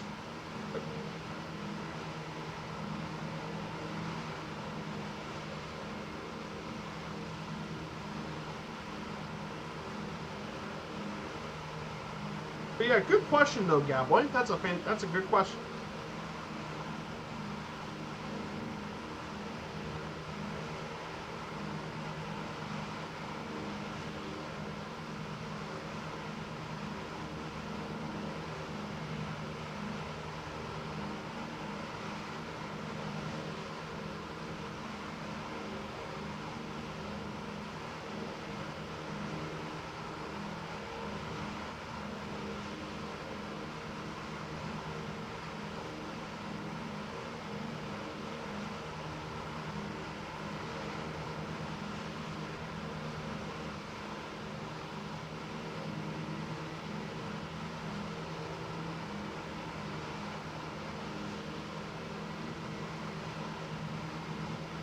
So yeah, Kintai Bridge, definitely a very interesting bridge.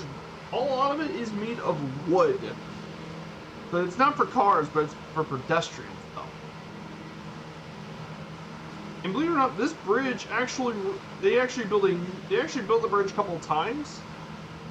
The longest lasting version of it was originally built in 1673, and it lasted for over 270 years. Despite everything that happened, like the Satsuma Rebellion and World War II, it was still standing. Only a flood from a typhoon in 1950 caused it, but thankfully the build was rebuilt in 1953 and is considered to be a national treasure. And it's definitely a very cool little bridge. in Kintai. That'd be a very cool little bridge. Yeah, you found Scruffy on the original. Yeah, he's been on the official channel a few times. He does a lot of his stuff in the main forums, but I don't do it.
Maybe I guess I could probably do it at some point, but I guess it's not right now,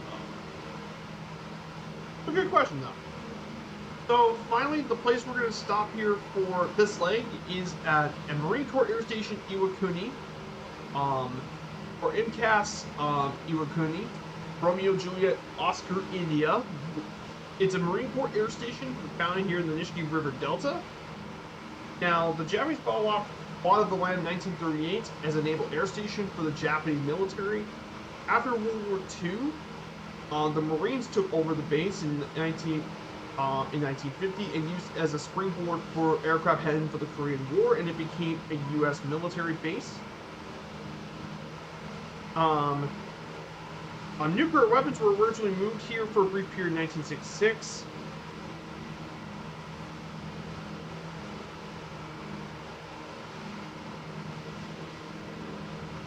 Currently, it is home to over 10,000 U.S. Marine sailors and family members, and the base is detailed for Marine pilot training and air patrol using F-18 Hornets.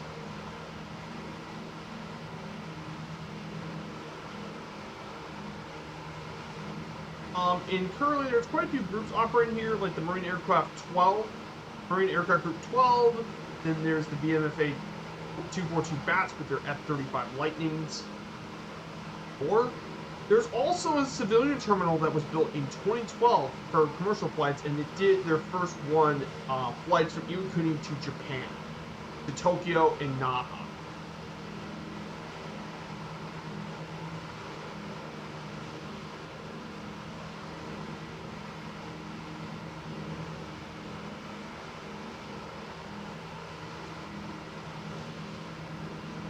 So yeah, this is just a little bit about I use FS Tramp as map flight planner. It's Hayward though.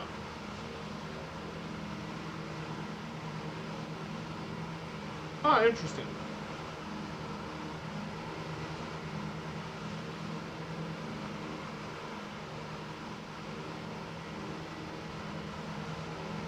Ah, interesting. FS Tramp. That's interesting.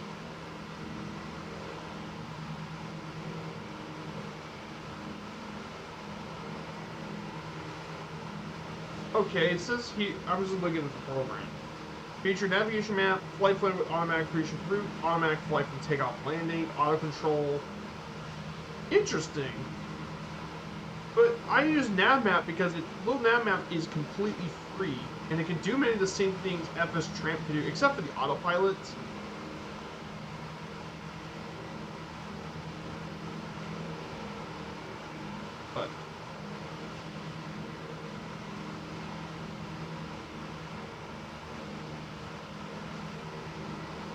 But that's an interesting program you got that you use. That's good.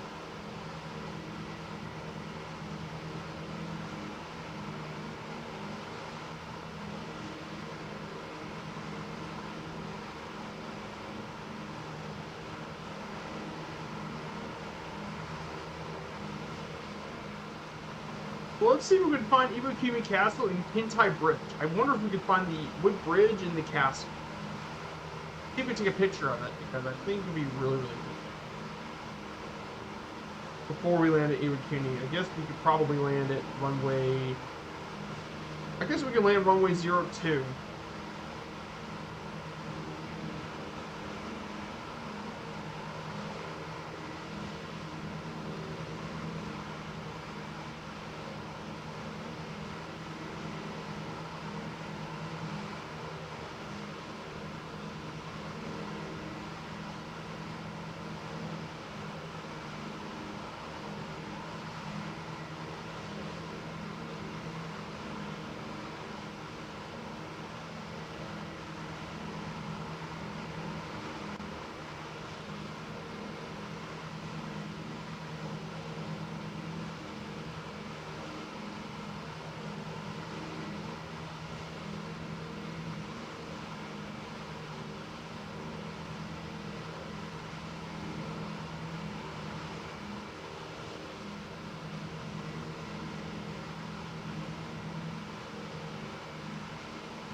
Let's get some landing rate predictions, guys. So predict.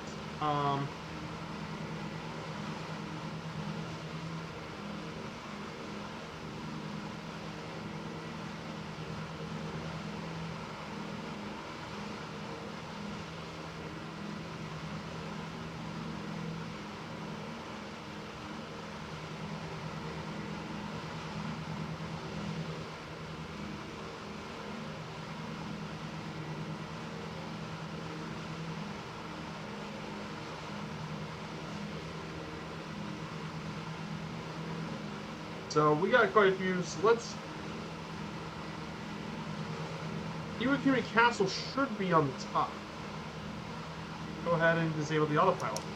Let's disable the autopilot. Let's ascend. We're gonna land on runway 20 for our landing. So there's the big old Marine Corps Air Station down here. Here at Iwakuni.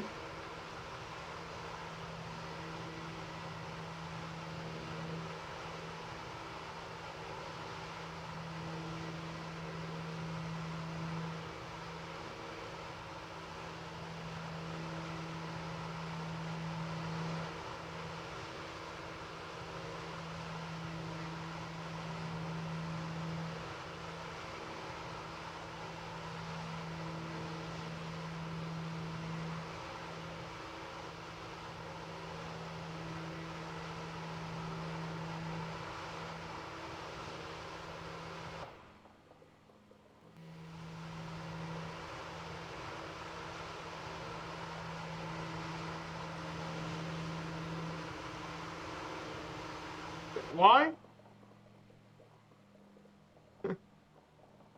Why? So you flew back in 1986? Wow. You're an old school vet compared to me. My first flight sim was back at FS9, I believe, or FS10, I believe. But this MSFS is the first one I've actually flown in full time. Because mainly I was a console gamer for so long. So I do not see Iwakuni Castle up here, unfortunately. Hopefully Kintai Bridge might still be. Oh, wooden structure.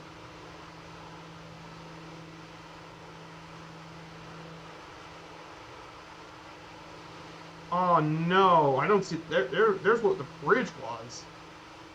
Oh no, that's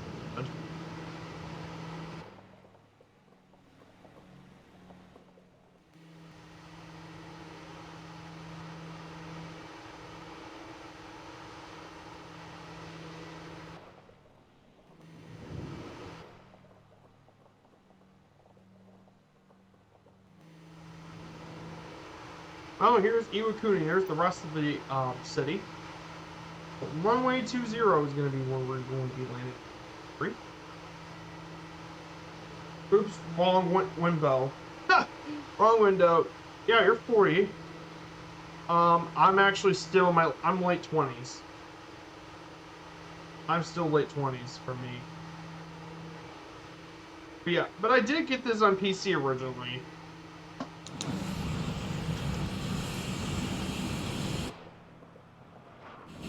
But like I said, it's crazy to see so many people on Flight Simulator.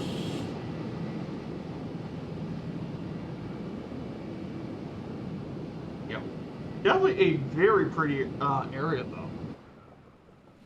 Absolutely stunning playing.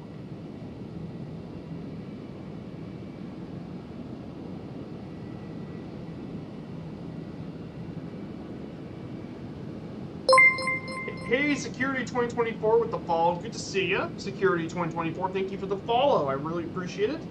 Welcome on to the Snake Pit. We're about to make our landing. We make our landing here on Romeo Juliet Oscar India Marine Corps Air Station Iwakuni. We're doing this is late 21 of our DC-3 World Tour. We're making our way over to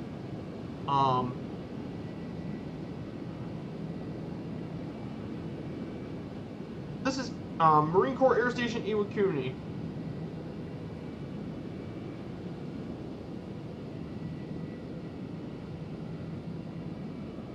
So, sorry if I'm not talking chat. I'm trying to focus on this landing.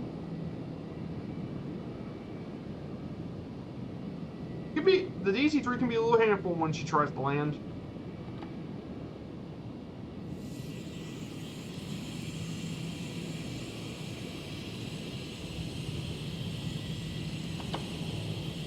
Good. And there's my varies with it. Stop her all the way. Oh, you had the IBM 256 or the Commodore 64. Ooh. Yeah, talk about old school stuff. Yeah, a lot of this stuff was before I was born in the 90s. So I had no knowledge of that sort of stuff.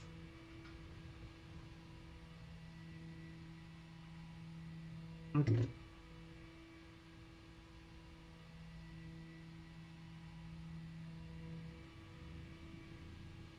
Oh. So we're at Iwakuni today, everyone. So we still got 2 more legs to finish up today.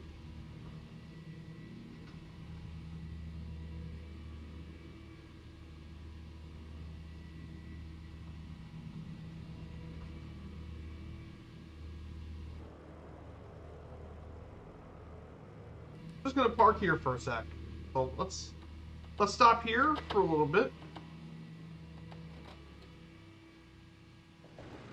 So here it is, everyone.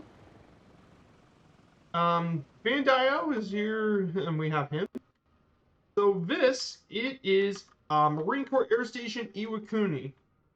Yes, this is a very big Marine Corps Air Station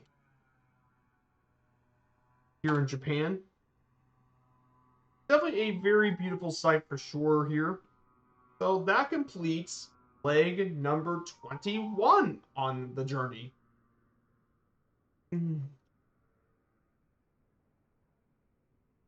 So yeah, Iowa Scotsman, good to see ya. Oh yeah, the Commodore VIC 20. I was meant to say negative 110. I keep doing that. Hey, no worries at all. So I'll be back in about 2-3 minutes. For late 22, I gotta get me something to drink, so I'll be back in a second. So it'll be a good time to load in at Romeo Juliet Oscar India, and see you in a few minutes.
Alright guys, we're back.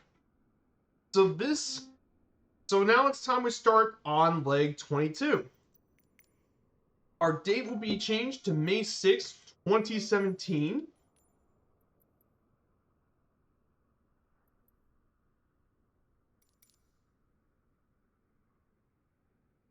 So now we change to May 16th, May 6th, 2017. I have this DC-3 book, by the way, the legendary DC-3.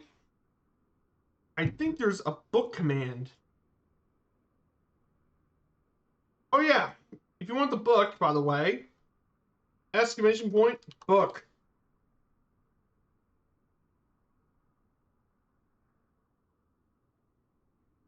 And you can get this book, which is the DC-3 book I have. It's also in the Discord as well.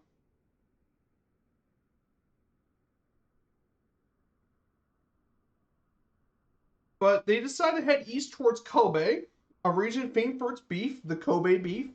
Kobe Airport's built on an artificial island in Osaka Bay, and they stay in Kobe for the next 2 weeks. Politics and maintenance. And Francisco had to be going back to Switzerland for his daytime job.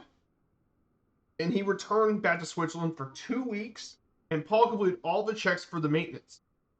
And it turned out that everything went out pretty well. And now Paul went back home with his family and to look after his business. And they stayed in Kobe for 2 weeks. The plane remained at Kobe for 2 weeks afterward.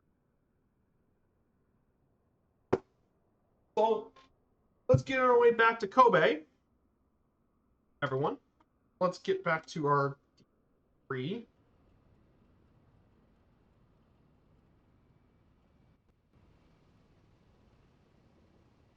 Okay.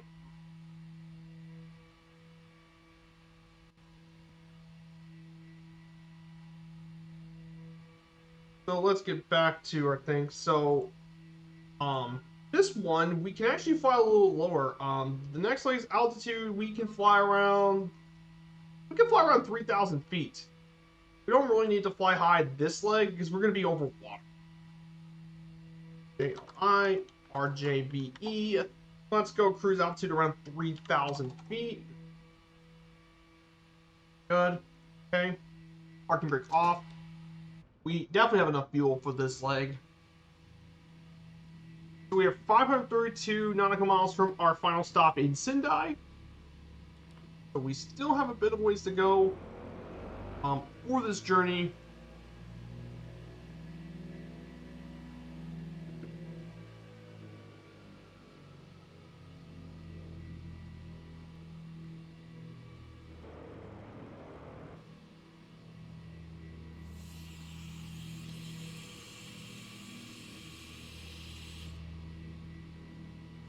If you guys want to join in, I'm on Southeast Asia server. We're here to, I'm in the DC-3, so if you guys want to take a plane, the DC-3 is still my #1 recommended choice because that is what we're taking for the entire journey. But if you're not interested in flying the DC-3 and you want to fly something a bit more modern, I mean, there's tons of options for that one. The Bonanza, EA62. Just take any plane that can keep up, at least. Just anything that is in an airliner, that would be the exception. I mean, you could take the ATR, but, I mean, something that can at least keep up with this thing would probably be your best pick. Around 170, 160, 70 knots.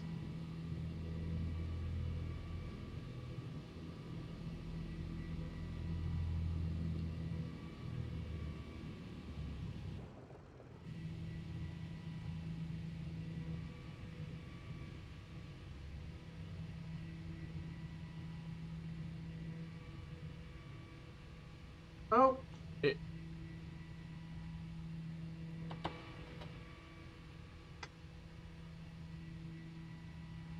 all right. Throttle set.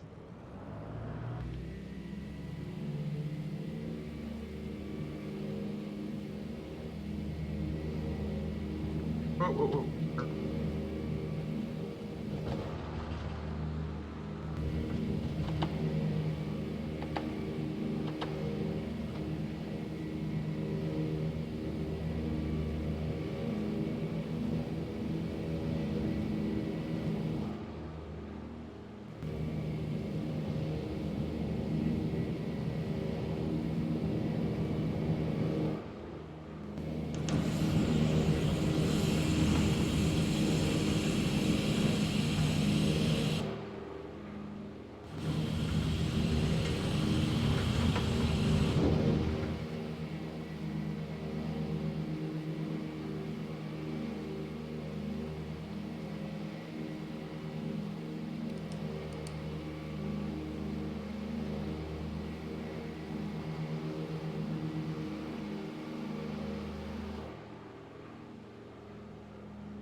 There we go.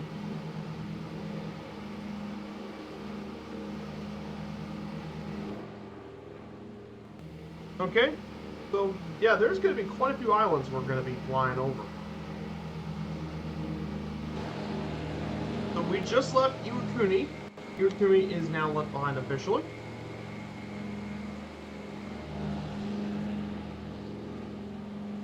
Next stop is Kobe. It's going to be our next stop. So, hey, Ebonius player, good to see you. Check out Ebonius player streams. Check out his stream as well. Good friend of mine in the community. Oh, it's going well. So we're doing 4 legs of our trip today. We're doing leg 3 of our trip of the 4 legs we're doing today. We took off from Kagoshima earlier. We went to Kumamoto, Japan for leg 20. Then we did leg 21 from Kumamoto to Iwakuni. We flew over quite a few places like Fukuoka and Kitakyushu into Iwakuni, and now we're heading to Kobe. And then after that one, we have one more leg to from Kobe to Sendai will be over Mount Fuji. We're gonna have a very exciting flight for today. Okay, and speaking of which, we have We Fly Daily as well. Good to see you, and Kingsman 99965 from the pool. Good to see you. Great to have everyone here on this DC-3 trip. I mean, we're having an absolute ball of a trip today, for sure. Basically, if you're wondering why I'm doing so many legs in Japan, is because they spent a lot of time there in Japan for this journey.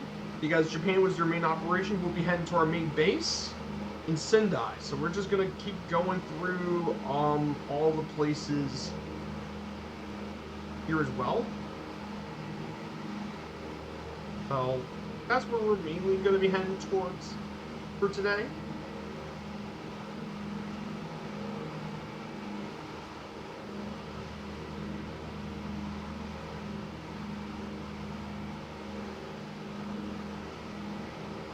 Yeah, we're doing very, very well, everyone. This part of Japan is really stunning. There's a lot of the little islands here. Absolutely stunning parts of Japan. Because I love. What's the weather over in the pond? According to my local weather, let's see.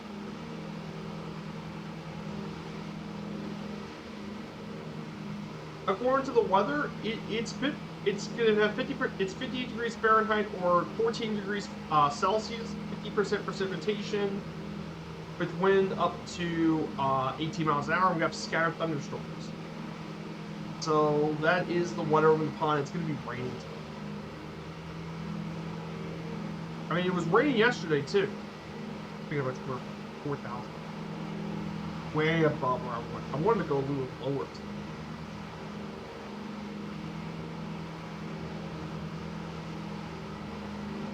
Yeah, we're going to be visiting some really cool areas in Japan for VFR flying. So the place we're going to head to is Sito Naikai National Park. It's actually going to be where.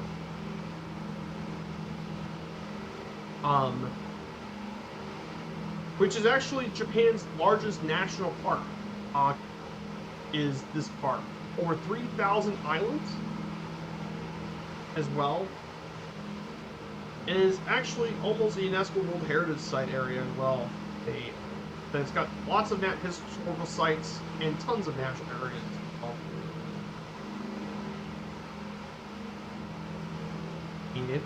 I mean, we're gonna have so many rooms. But yeah, the weather's raining over the pond. You can ask.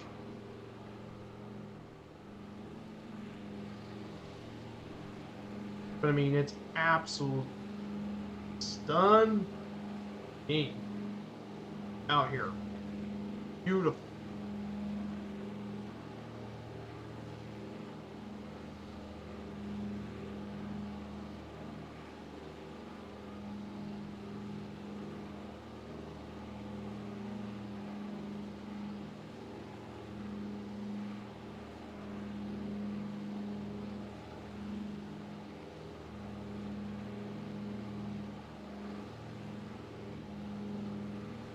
So yeah, I hope. What's the weather like over there on your side of the pond, Kingsman?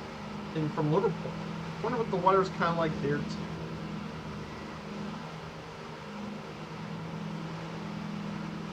I think similar to. I think it's believed to be pretty similar to ours, except it's more cloudy rather than scattered.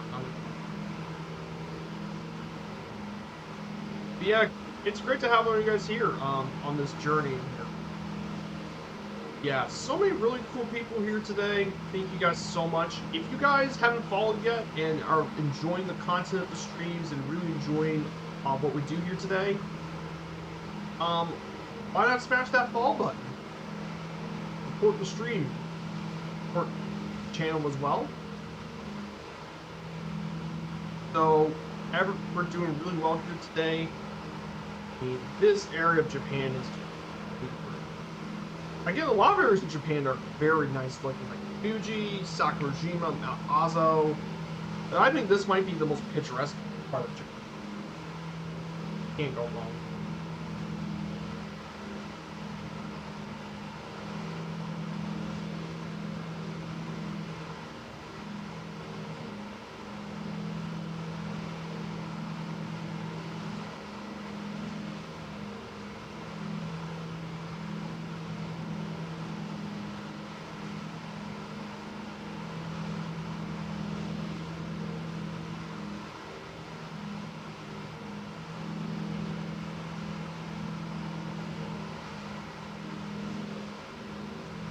Absolutely.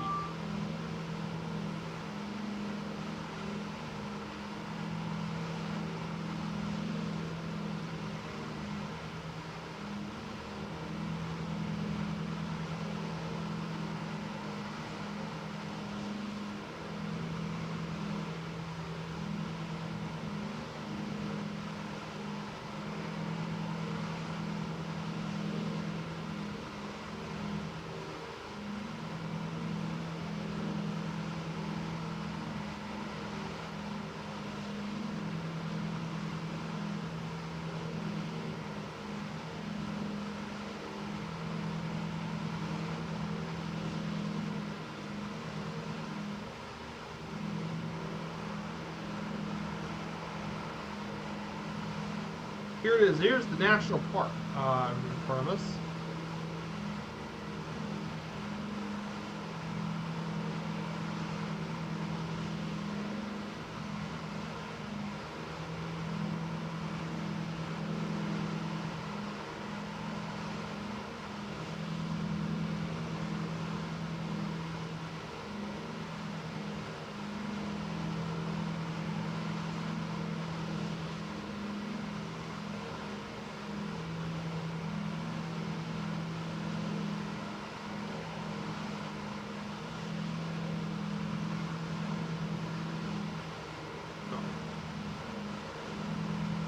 Everything's going really well, everyone. I hope y'all have a great Sunday stream. I'm glad you're spending your Sunday time with me and to explore the world in the Douglas DC-3. Definitely been a lot of fun so far. Journey as well.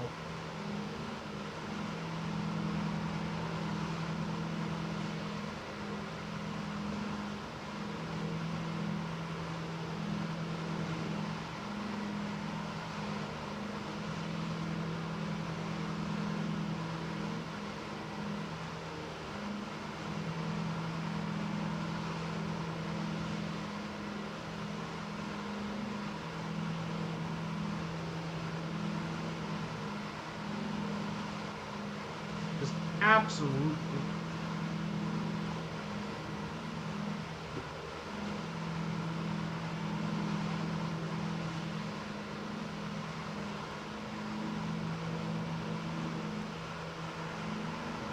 Okay.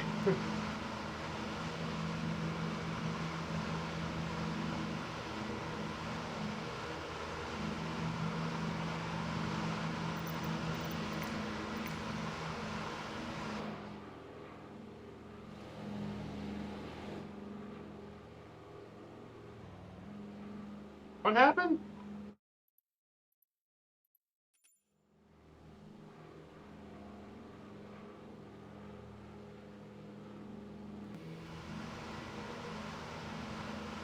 Oh, don't tell me it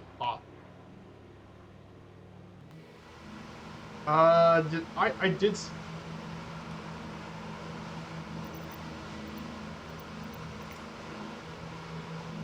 did I just pause it or something? Did I accidentally pause this? Oh.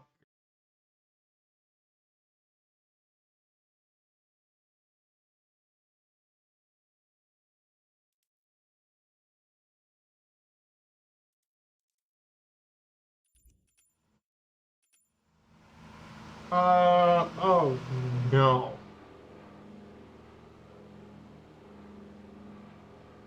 What did I do? Oh, what did I do this time?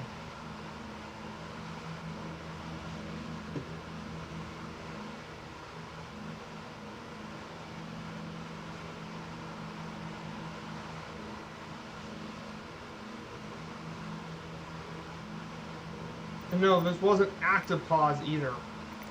Stuck.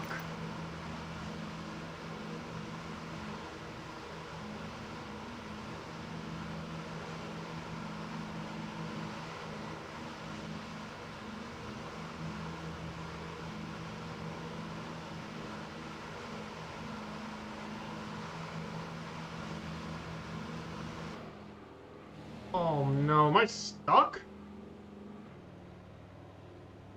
Can't even slow.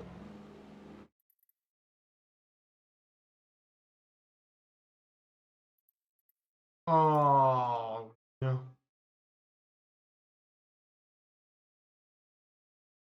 What did I? Ace?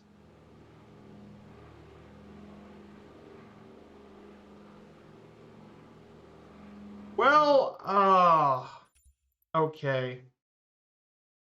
Um, that happened. So, I'm gonna actually pause this. I'm actually gonna go back to the main menu and reload back at Iwakumi Airport.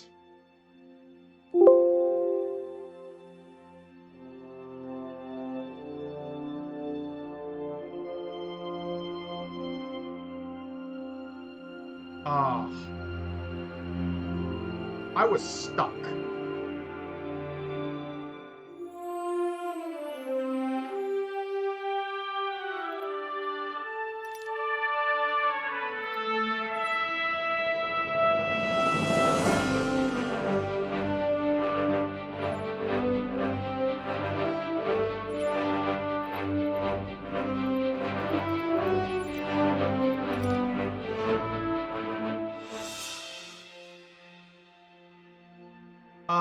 Yeah, that just happened. Yeah, the thing got stuck. Couldn't even move.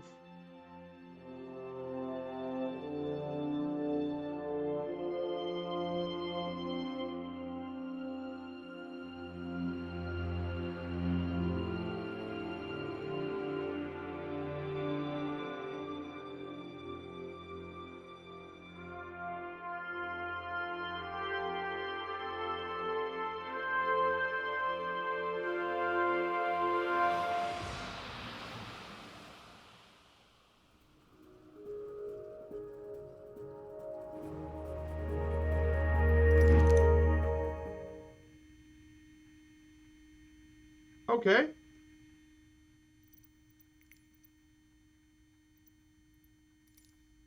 Since I had originally.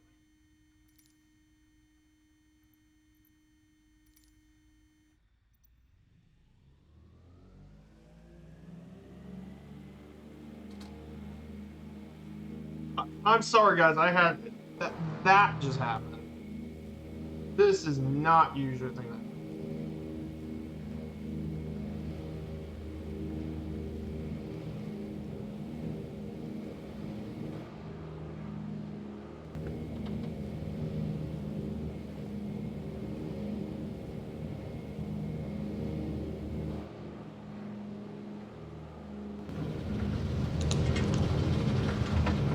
So yeah, that just happened. So I'm gonna have to.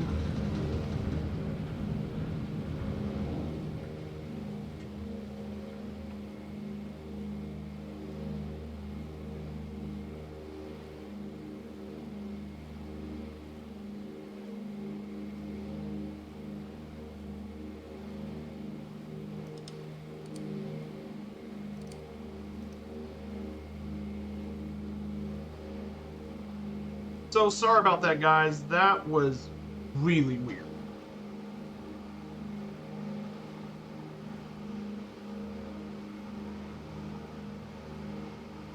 That was a very weird thing happening. That has never happened before. Got stuck.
Yeah, very, very weird thing that just happened. That was.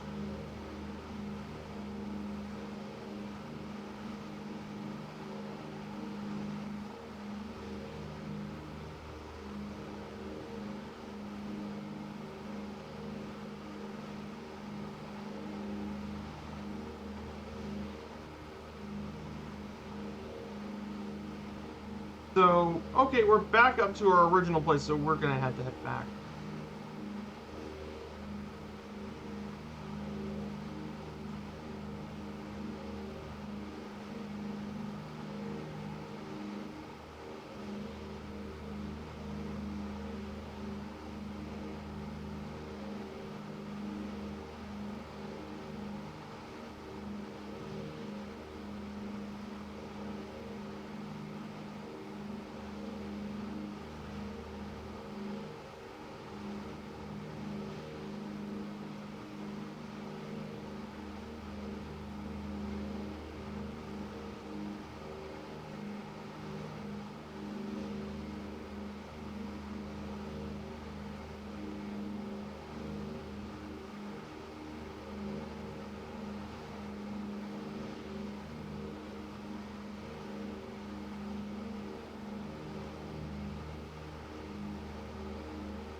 That was really unfortunate. I don't know how that happened.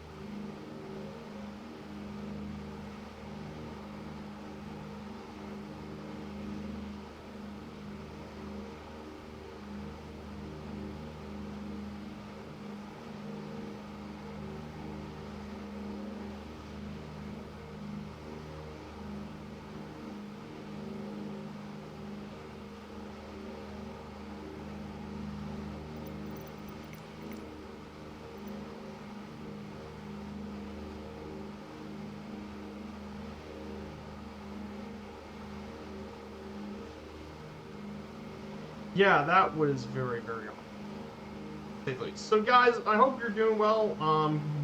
Okay, good. Now I'm at fog for you.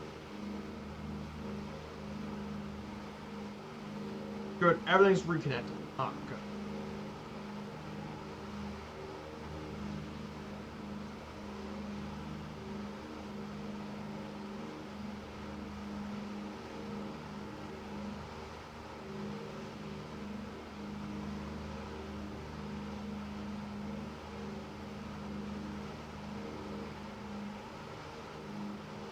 So yeah, I wonder what Murph's gonna post for today. I know he's gonna update. Oh yeah, Murph. I think I actually posted yesterday. So let's. So the Transol is gonna be released this upcoming week on the C160 Transol.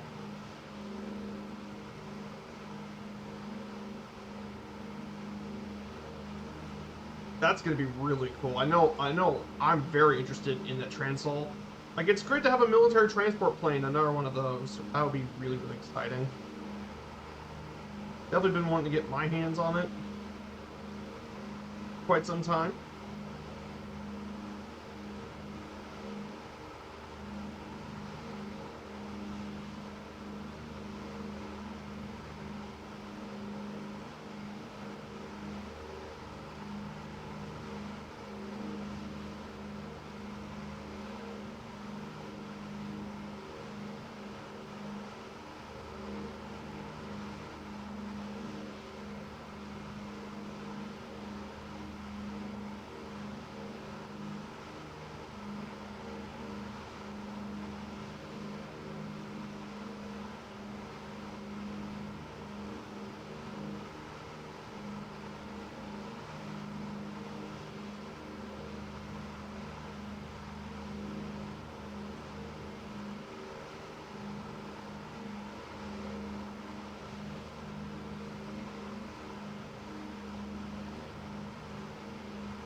Yeah, this area is definitely one of the prettier areas in all of Japan. Definitely check out and visit.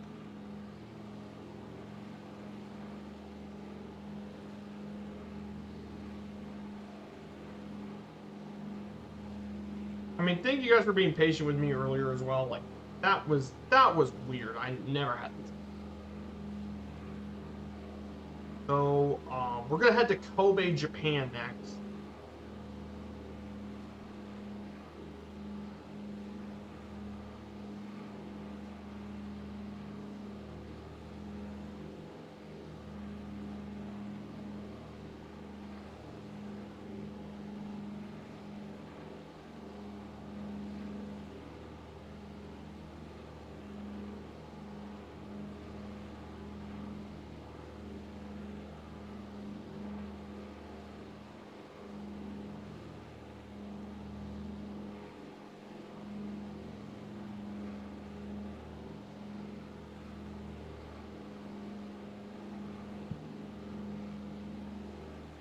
So,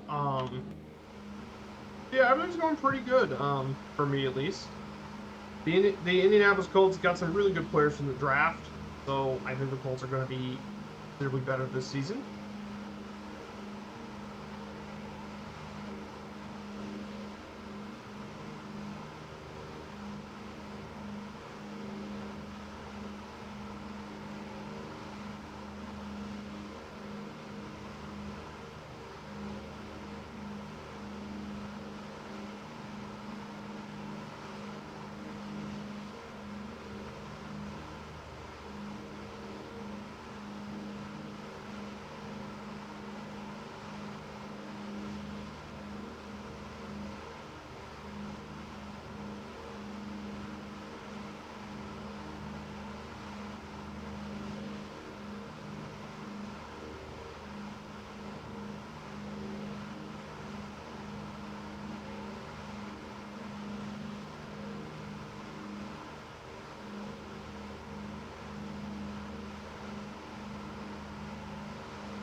Just very pretty out here. Look at all the islands.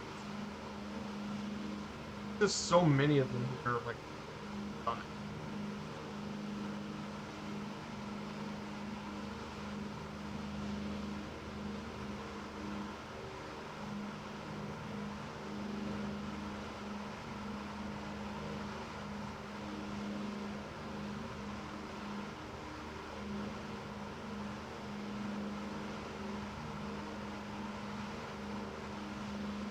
So, So yeah, we're doing pretty good in this journey.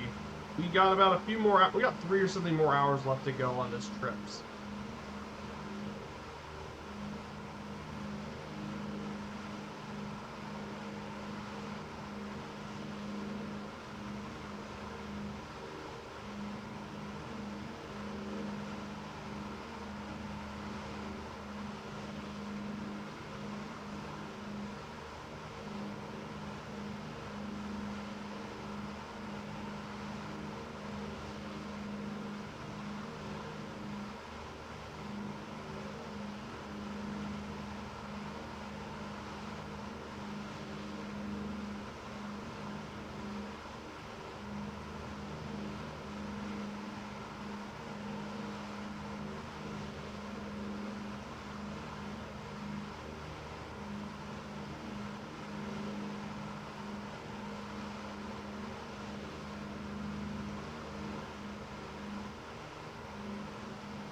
So once we get to our first waypoint, we'll be turning at 81 degrees.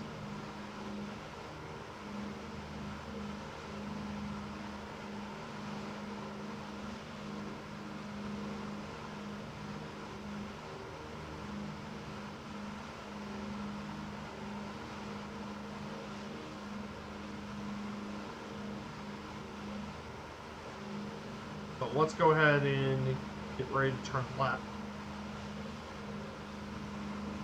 81.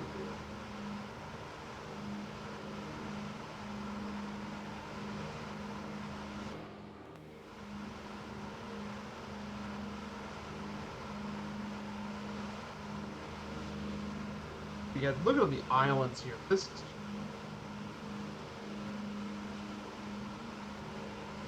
These are some absolute beautiful islands off the coast.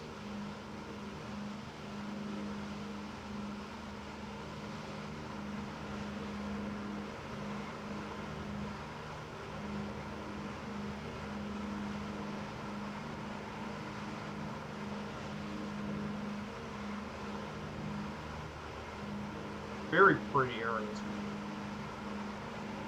I bet you all can probably agree with me on that. Science, incredible. This part of Japan.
Hey, Psycho Kita with the follow. Thank you so much for the follow, Psycho Kita. Good to see ya.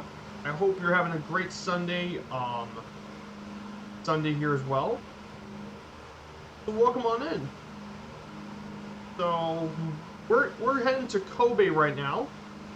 Took off from Iwakuni for leg 22 of our journey of the DC-3 around the world. We start back in Geneva, way back on New Year's Day. And we're about to enter May. We're already going to enter into Japan. So good to see ya. Welcome on in, everyone.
We're about 100, we're about just over 100 nautical miles away from the city of Kobe.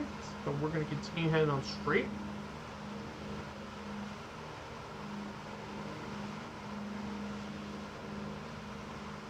So we're just going to continue heading on straight.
So, let's just look at all those islands. That's crazy. Flying around this area, you have some absolutely really cool GAC areas. There's quite a few cities. There's Fukuyama to our left.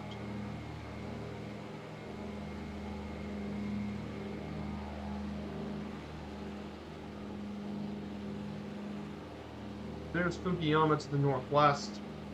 To the northeast is the city of Takamatsu, which is another one of the cities for Japan.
So we're just going to hit straight. We also see the city of Okayama as well. We'll pass through these cities as well.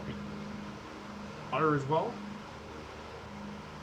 So it's good to have you guys here. Like I said, this weekend. I also stream on Wednesdays and Fridays.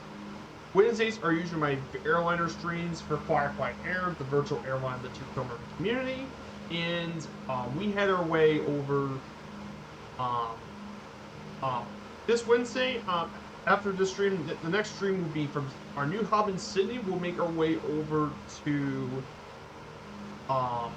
Hamilton Island here in just outside the east coast of Australia. And then Fridays will be my bush streams. The previous stream we went to Papua New Guinea for the first time since the World Update. It looks really cool. Maybe on Friday we probably do on the Friday stream. We'll be checking out probably head to either Africa or Europe. Probably check out what's around Africa or Europe. Probably I'll let you guys know what I'm probably thinking about for the trip. But it'll be a really cool flying. Hey, Jesus, good to see ya. Good to see you, Jesus. I hope you're doing well. We're heading towards Kobe right now. We're doing the DC-3 tour. We're doing 4 legs today. So we're heading to Kobe.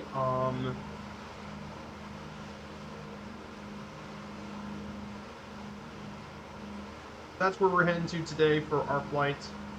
Well, good to see you, Jesus. Here's a shout out for you.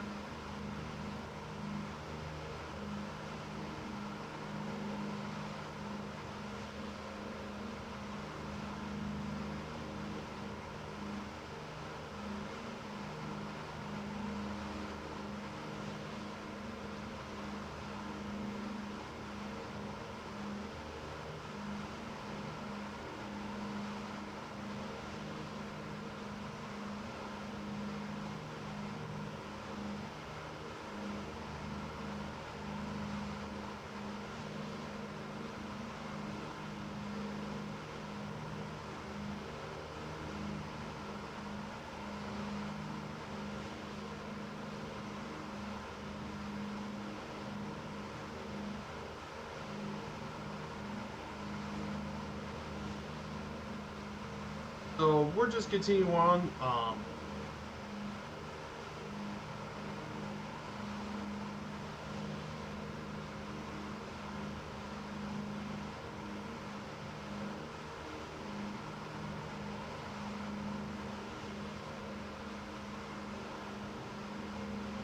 So we're gonna be heading to Kobe pretty soon. We're just gonna continue heading on straight. So we are around from our final destination for this leg is about 100 nautical miles, about 80 nautical miles away. So we'll get there at a pretty good time.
So yeah, we're just enjoying our time here in Japan. Nice chill stream here into Japan. So we're gonna continue going straight.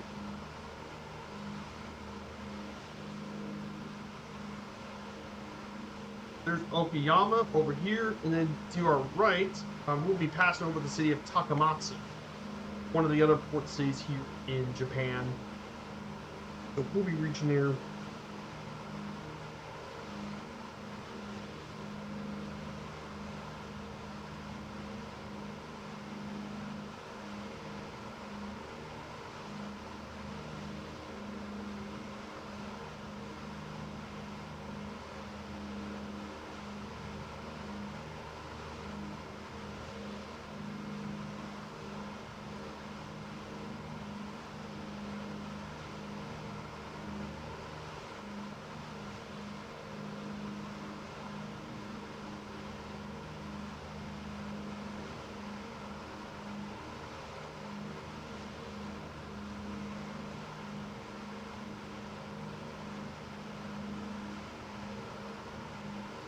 So we'll be heading to Kobe, actually. Let me go ahead and give you a slideshow for a little bit. So Kobe, Kobe is the capital city of the Hyogo Prefecture, and with a population of 1.5 million, it's Japan's 7th largest city, and the 3rd largest port city in all of Japan after Tokyo and Yokohama. It's part of the Kansai region, which makes up the southern side of Honshu, along with its metropolitan area of Osaka. Kobe was one of the first cities to open for trade for the West following the 1853 end of its isolation, has been since a cosmopolitan and nuclear-free zone. Though the port was diminished by the 1995 Great Hanshin earthquake that diminished much of its importance as a port city, but there's still tons of companies like ASICS, Kawasaki, and Kobe Steel, along with other companies. Of course, it is the port of origin and namesake of its famous beef, Kobe beef, as well.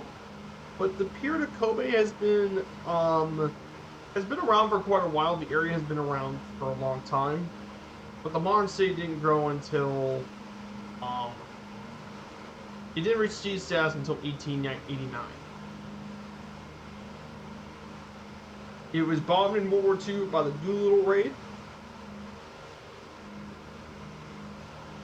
and then it was bombed again by B-29s with incendiaries that caused the deaths of over 8,000 residents.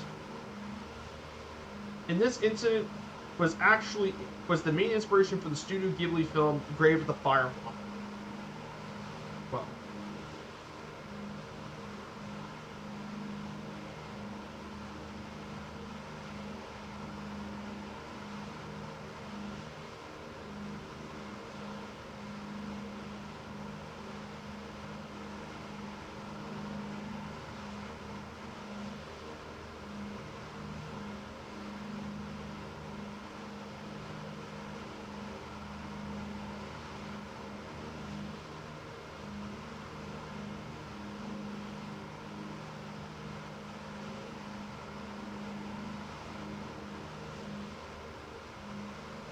hey, good to see you, Palmon. First time check, good to see ya. We're flying to Kobe actually today. So we're heading for leg number 22 of our trip. We're going to be heading to leg 23 soon after we land in Kobe. So here are a few.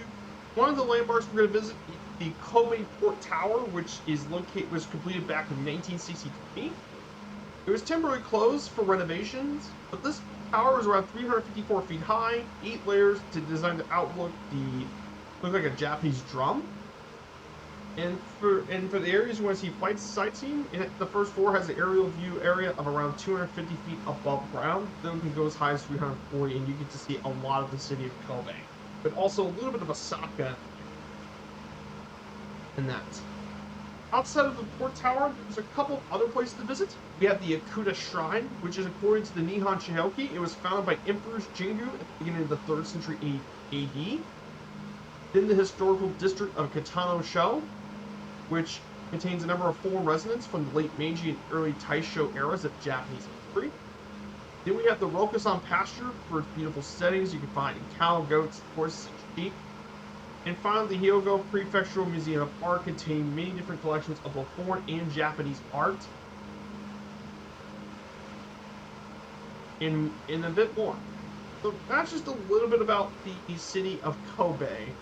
We're gonna be flying close here soon. We're gonna probably tour the city and check out the tower. So we'll definitely get a snapshot of it, and then we'll make our landing over at Romeo Juliet Bravo Echo. So we're gonna hit there, and then after landing Kobe, we'll get ready for the longest flight of the day, which is Kobe to Sendai. It's gonna be a long. Yeah, it is a very nice flight plan. Yeah, it is definitely a very, very nice flight plan as well. Like, I put a lot of, it's basically, I'm recreating what Breitling did originally, but with their flight data, and copy it to the best of my ability. But I also added a few more little things so we could check out and visit as well. That way we can explore more of the world. Yeah, this part of Japan is really pretty. Like, you have all the little islands and stuff to visit. It's very pretty. You are right. There is the port city of Takamatsu. To our right, Takamatsu.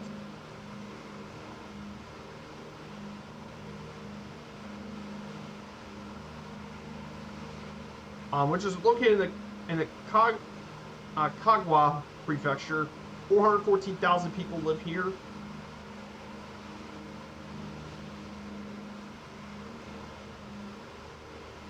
Got its own port, airport.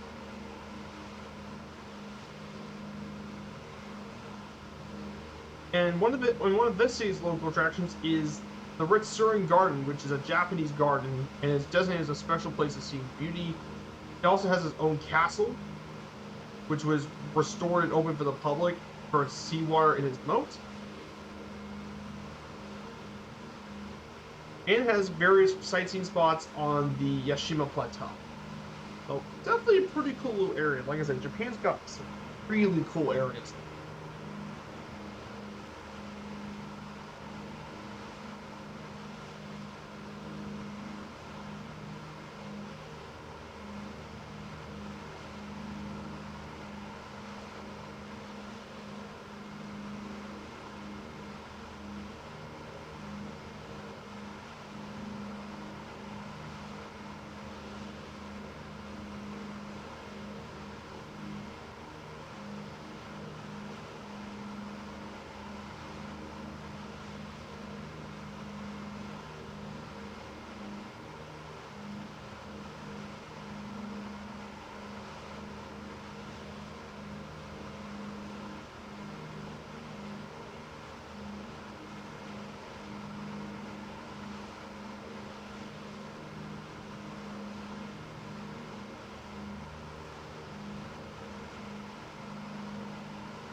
Yeah, I worked Saturday today, so today try to get some time flying the sim. Nice. That sounds awesome, Paul Monk. Very, very cool. I'm glad you got some time going to flying the sim. So very, very cool.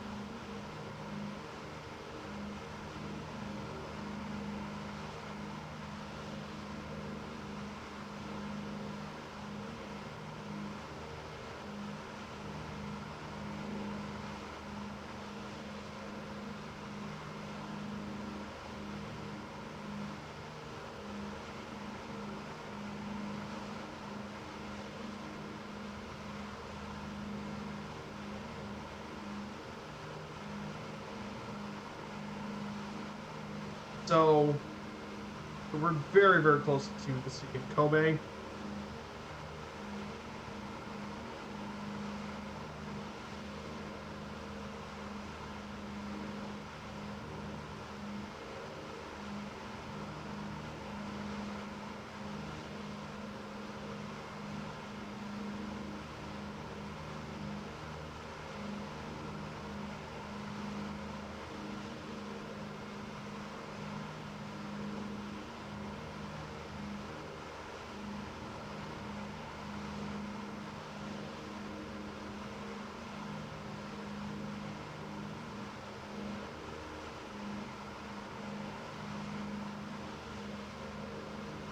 So yeah, Japan's very beautiful, and I've enjoyed watching people streaming from there. Nice.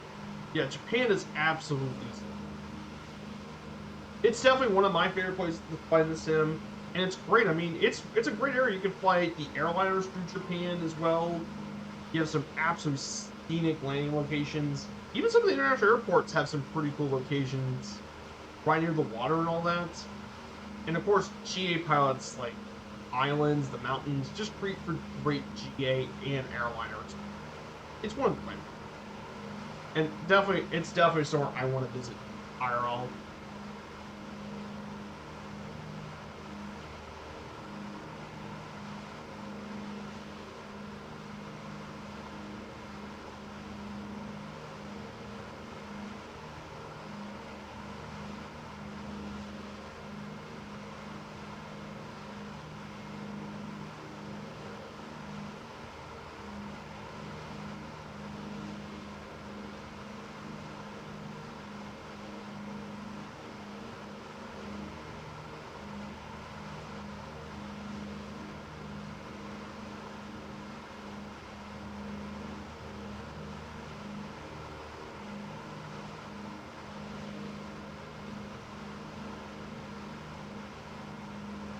Yeah, and plus Japan has so many landmarks. It's not like it's not funny how many um really cool castles and all that. Like tons of old castles, landmarks, and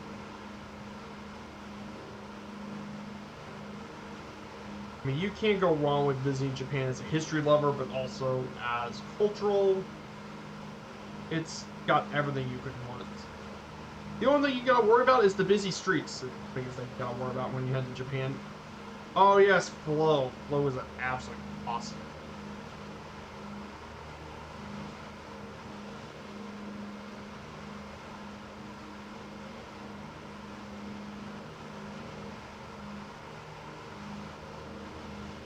Yeah, flow is such a good app. It's yeah, definitely worth it. Flow Pro, what I got.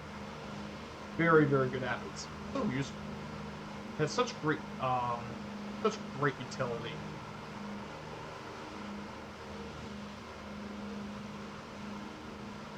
So finally, for our Indian airport, we're gonna end at Kobe Airport. Romeo Juliet Bravo Echo. Now, this airport was actually built on an artificial island off the coast of Kobe, opened back in February 16, 2006, and it primarily handles domestic flights. But it could also do international charter flights. In 2017, it handled 3.01 million passengers.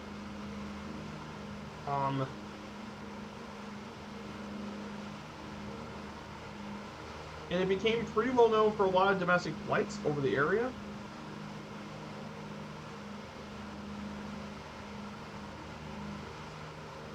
And it has flights all across Japan, like to Sapporo, Tokyo, Aomori, Matsumoto, and more. But you can do some international charter flights. Like you can't handle the longer flights like to Europe and North America, but it can handle flights to China and other nearby places like South Korea, China, and maybe even Taiwan, because the 737 can reach there, but it can reach anywhere like in South Korea.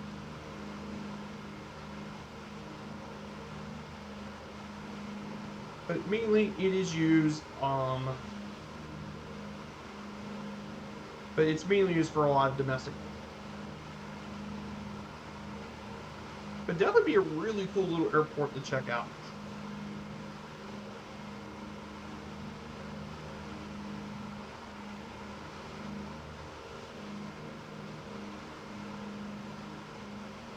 Hey, good. Yeah, there's the route Typhon. So we're gonna reach Kobe pretty. We'll check out, take the tower, and then set up our landing at Kobe Airport, and then go to the GA park. And we'll take a little bit break there, and then we have our really long flights soon. Then we're gonna have our really long flights. It's gonna be about two and a half hours flying time, but we'll be flying over Mount Fu, and then we'll head over to Sendai, so from Kobe, which is gonna be really cool. We'll also be flying over a bit over Osaka as well, so we'll be seeing a little bit of Osaka, one of Japan's largest cities.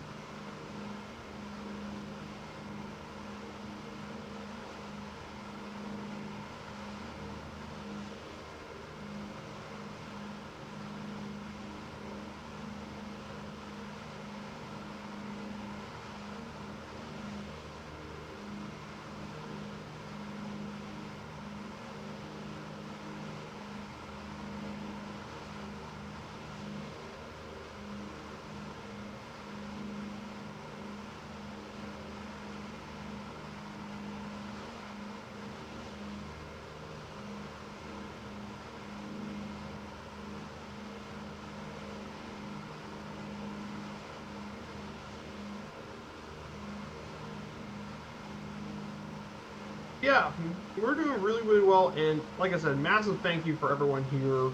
As always, another long stream in the books. Oh, I just got a notification. Oh, we have a new achievement for Firefly Air. Miami F1. This is gonna get interesting. we're gonna be heading to Miami, Florida. Guys are gonna, it's gonna be some long haul stuff.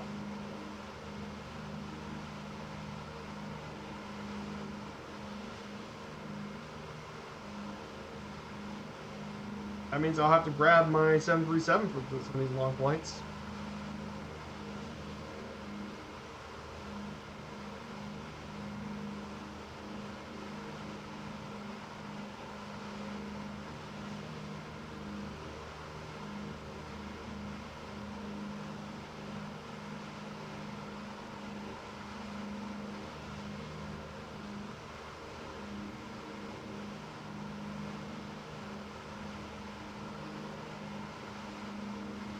So, yeah, we're basically almost there. So, got a little bit more left to go.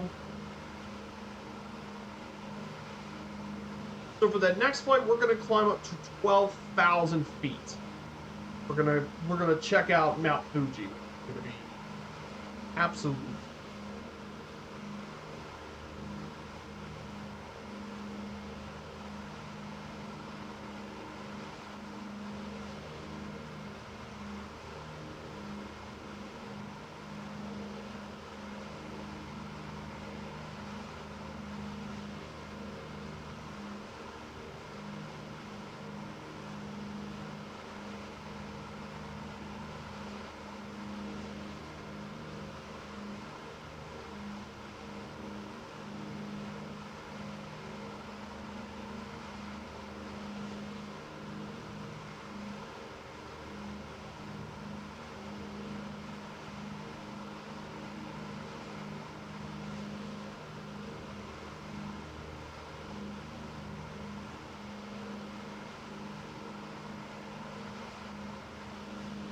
But yeah, there are tons of airports around the whole area about the Kobe area. There's actually 3 major international airports. There's the major airports around the area. You have Kobe Airport, which is where we're visiting.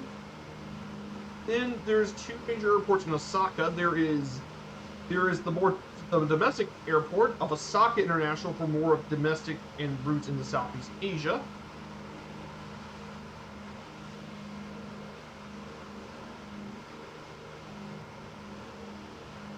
But mainly the Itami Airport or Osaka International is mainly for domestic routes across Japan.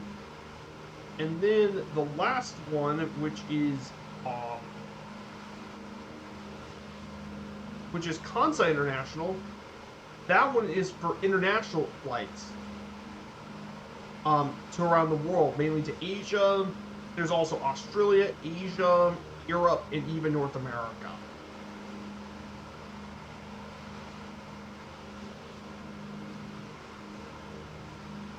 Oh yeah, I would love to visit Mount Fuji. Japan is just such a awesome area to visit. I would, like I said, I know there's cruises to Japan that I can go to. I think that if I had to go to Japan, I would love to do a cruise over to Japan. I mean, they got excursions you could take to Mount Fuji and all that.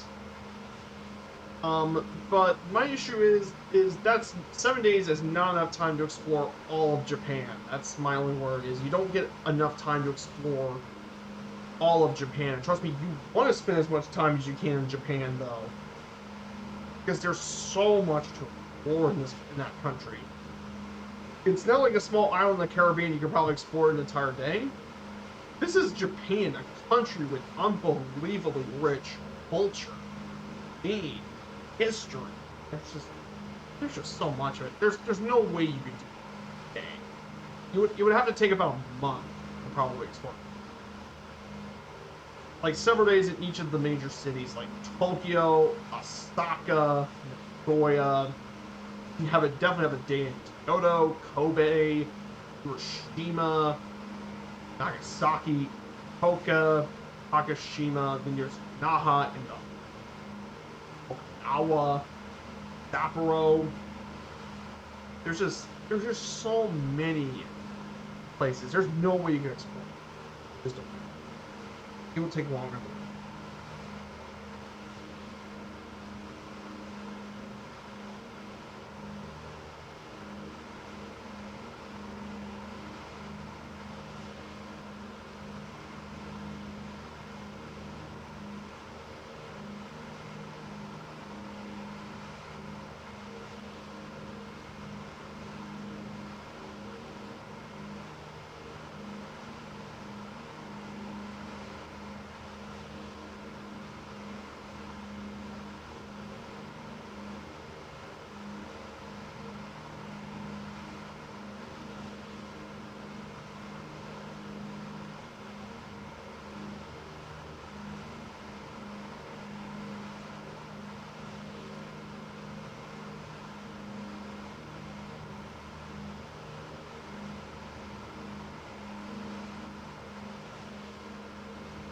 Hey, Roby, good to see you, Roby613. Nice to see you.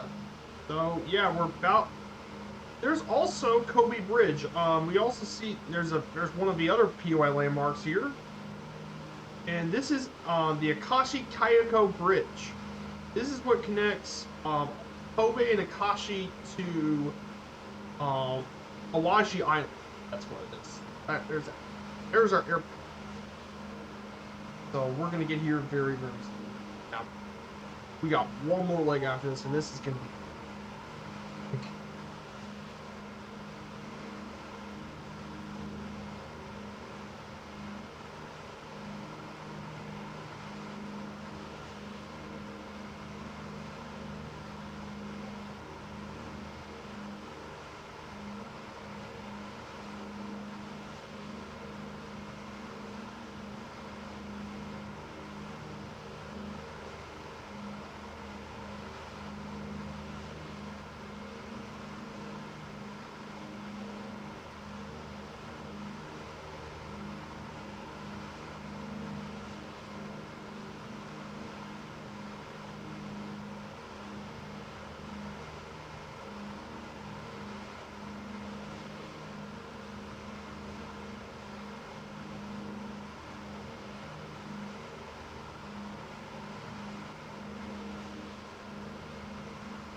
So yeah, we're about to reach our way into Kobe.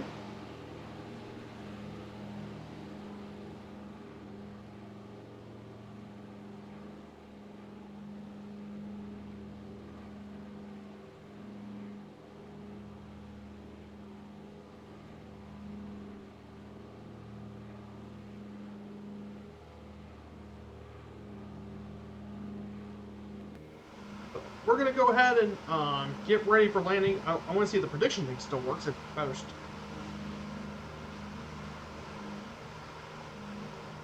Yep, it still works. That's what it's going to predict.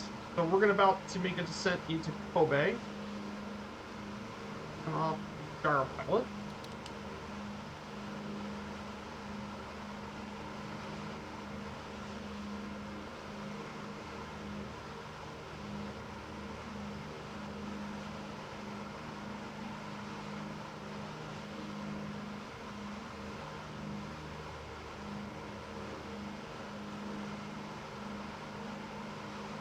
Go ahead and let's go ahead and reduce power so we can start descent.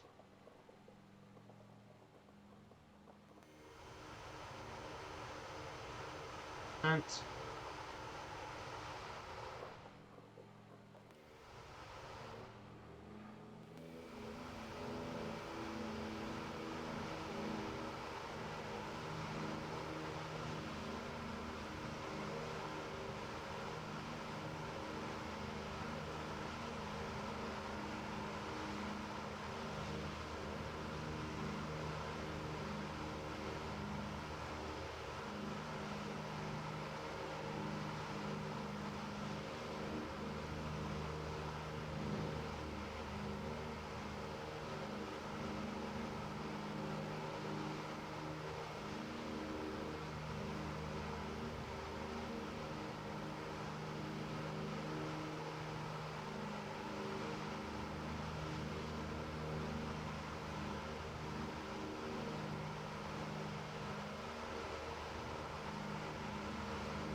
here it is.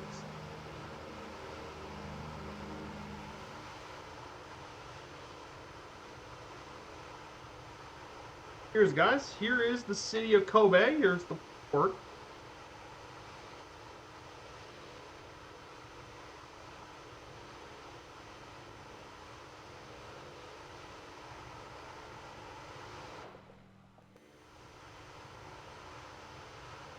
And to our right is our airport. So we're going to take a look at this.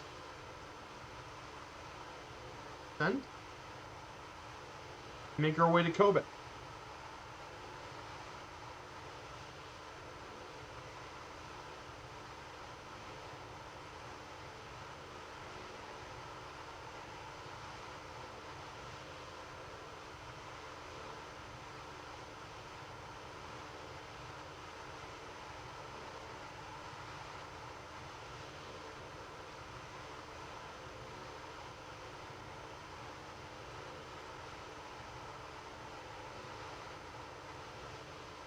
So, about an interesting fact about Kobe beef. Before we land, let me talk to you a little bit about Kobe beef. So, Kobe beef is actually part of a beef known as the Wagyu beef, made from Japanese black cattle, which is one of the most prized cattle breeds in the world. And the meat's is a delicacy known for its flavor, tenderness, and fatty, well-marbled texture. It can be prepared as steak, sukiyaki, or even sashimi. It is one of the top 3 brands of Japanese beef.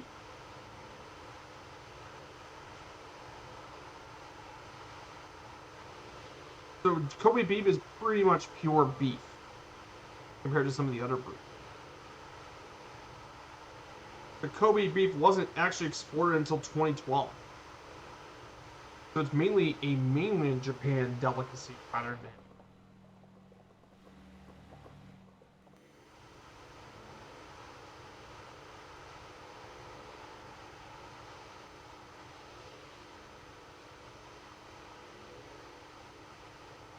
Here it is. This is the port tower of Kobe.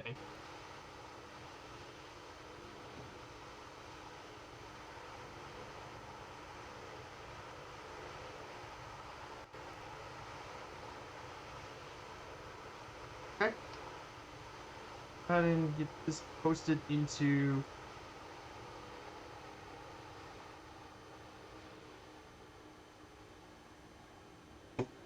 Sounds like a true beef master. Yep. But yeah, Kobe beef is very valuable and very expensive. But it is absolutely delicious. I've had it.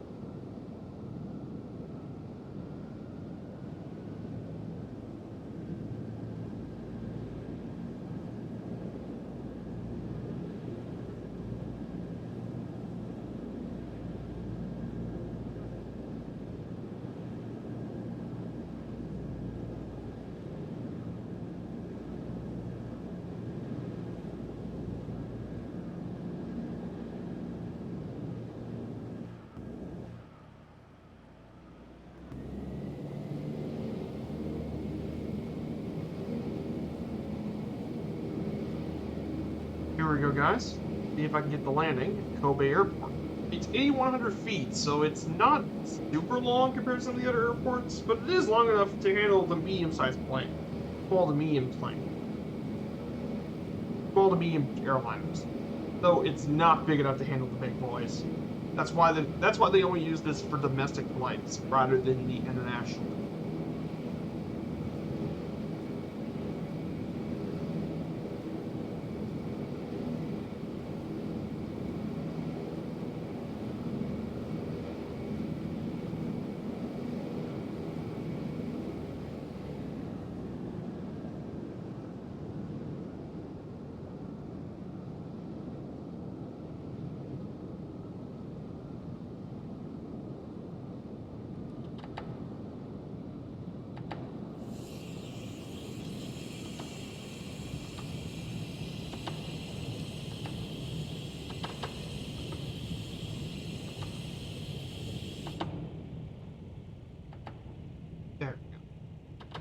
So that is it. Leg 22 is complete.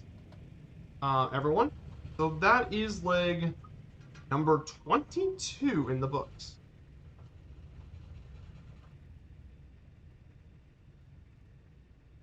Let's go park. I'm gonna park right here.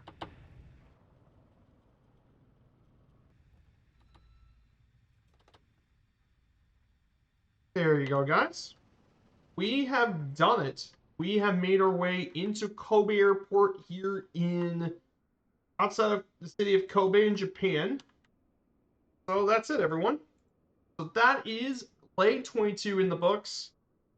We only have one more leg to go for this journey, and it's going to be the big leg. This one is going to be um this is going to be a big one. We're going to go to 12,000 feet for this one, but we're going to go to Sendai Airport. Go ahead and get the notes for the last leg, because I want to get this in the air soon. So then we have Kobe. After the maintenance break, Raphael took over from Paul with Francisco. Although Raphael didn't travel to Japan, he came over with his wife Marie. Gerald Seuss also joined them for the week as a mechanic. And in Kobe, Japan, Breitling, Japan, planned 7 local flights for children and guests, and they were all successful, and the kids had a great time. So they were told that the crew was in good hands for the entire rest of the time in Kobe, Japan. This now means we have probably the longest flight for today. Kobe to Sendai. So this one is going to be the big one.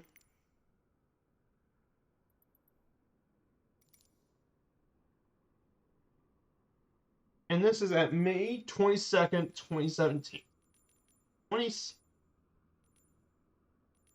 Okay, guys. Here's the notes for this link. So if there's one icon place that... Oh, what's this? Oh my gosh, Swaddless with the raid of 6 people. Hello, Swaddless. Good to see ya. Welcome on in, Raiders. I hope this is Viper Strike 95, and we are doing 4 legs of our trip. We got one more leg on stream. We're gonna head to Kobe through Sendai, and we're gonna check out Mount Fuji. So welcome in, Swallows and viewers. I hope you had a great stream, Swallows. So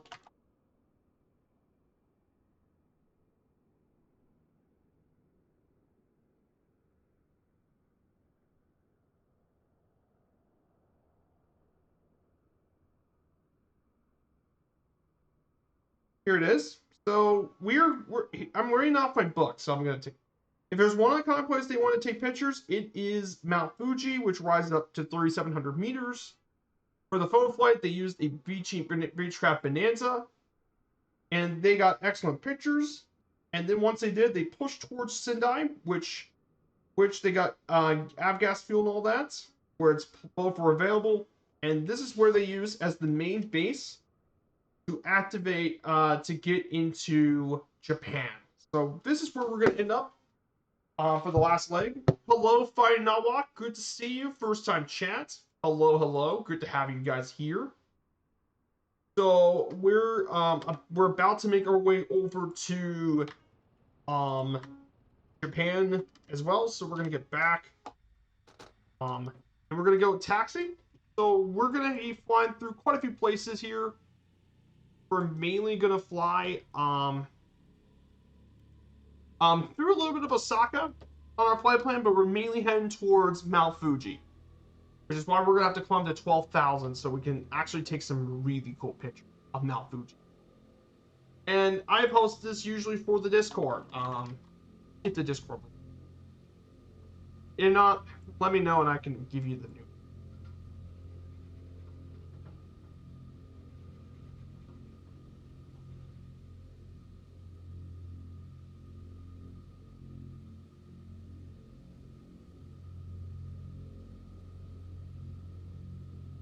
Yeah, great to have everyone here, as always.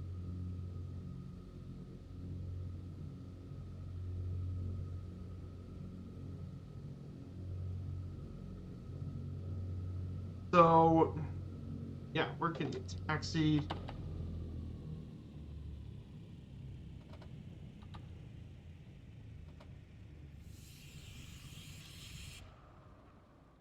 This is the big leg.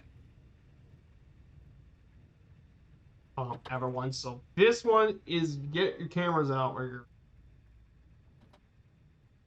I also stream on, by the way, guys, Raiders, I also stream on Wednesdays and Fridays as well. Wednesdays are my airliner streams. I work with Firefly Air as one of its top pilots.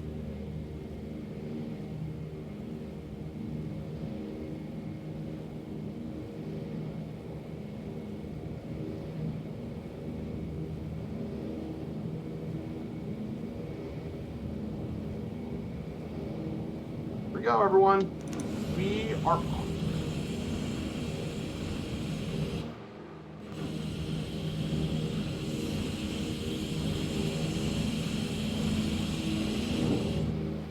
Beautiful sight over here.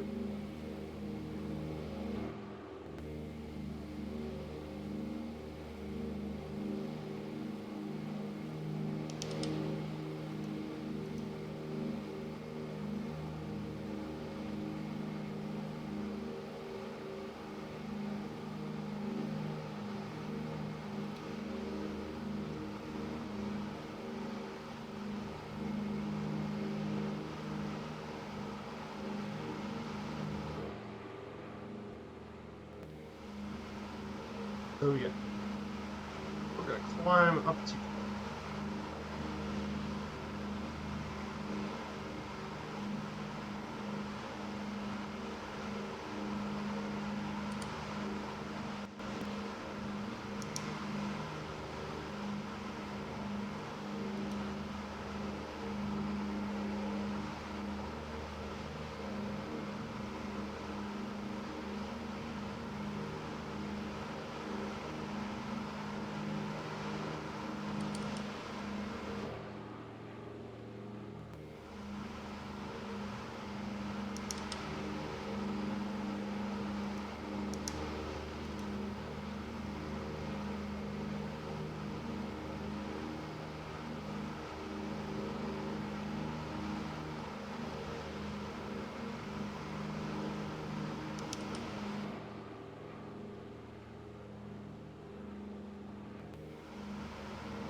I need.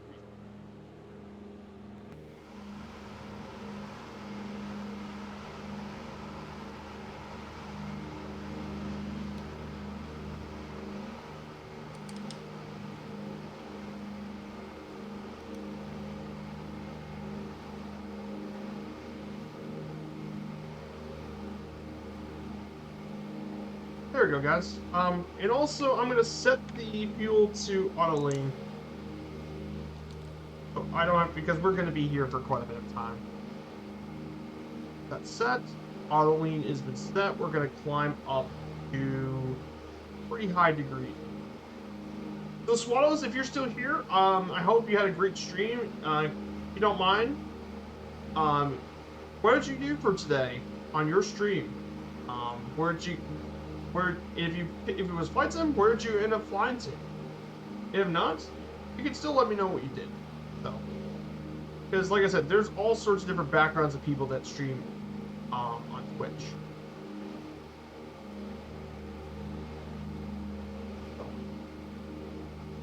So, there's that. Yeah. We're okay. So we're gonna climb up. Actually,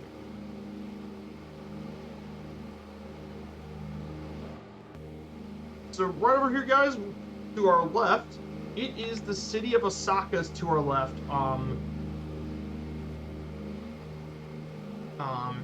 Here it is. Here's my slideshow for you guys. This is Osaka, where we're flying over to now. But basically, Osaka is one of the largest cities in all of Japan. It's Japan's one of its most multicultural and cosmopolitan cities.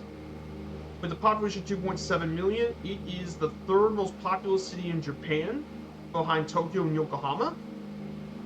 And it was once considered to be the main economic hub of Japan as a major regional port, and even briefly as an imperial capital, and it continued to grow through the Edo period as the center of Japanese culture. And it and it grew even more during the Meiji Restoration and with industrialization and construction. Osaka is also a major financial center as well, home to the Osaka Stock Exchange and home to many, being the headquarters site of many multinational electric corporations like Panasonic and Sharp, as well as famous landmarks like Osaka Castle.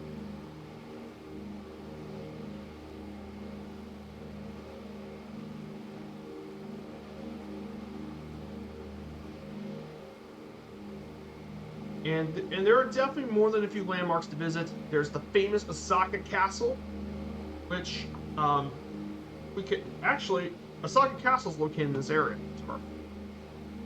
Let me go ahead and take a look.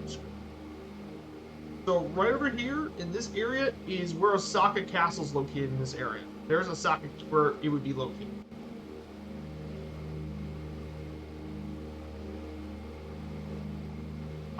In addition to Osaka Castle, there is the Osaka Castle was completed in 1586 and took 3 years to build and ordered by the famed Japanese warrior and politician Toyotomi Hideyoshi, and it was at the time was the largest castle in all of Japan.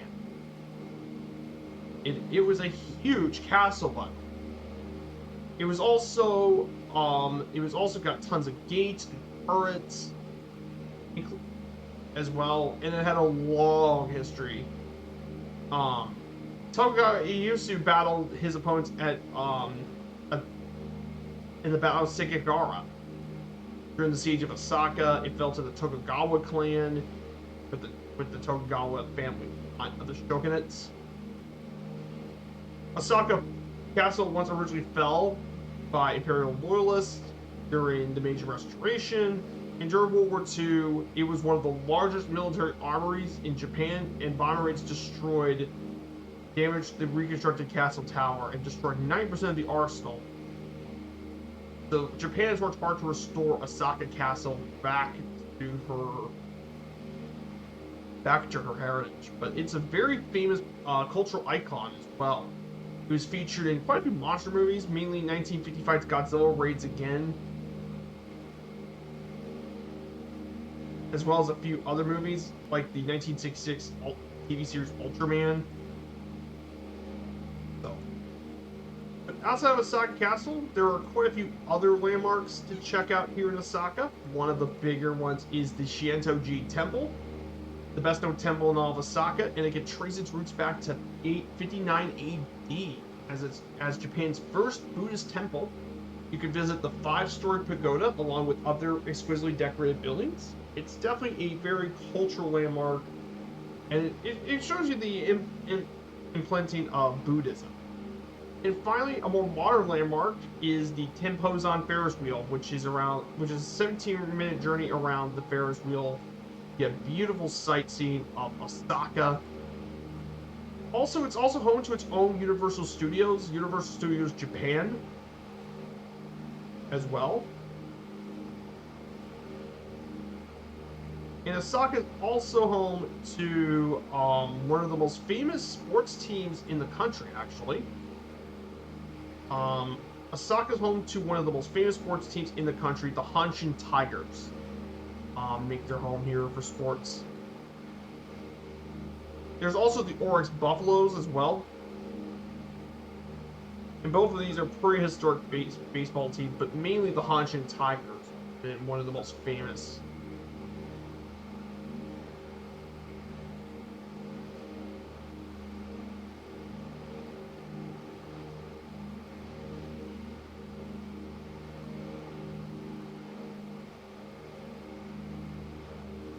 And they play in one of the oldest, currently still one of the oldest baseball stadiums in all of Japan.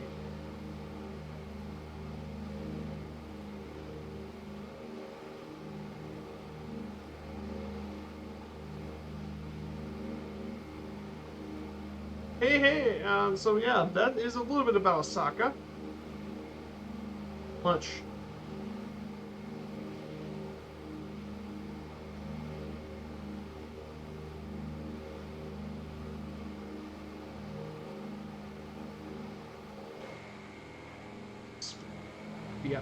Yeah, this is Osaka. It's absolutely huge.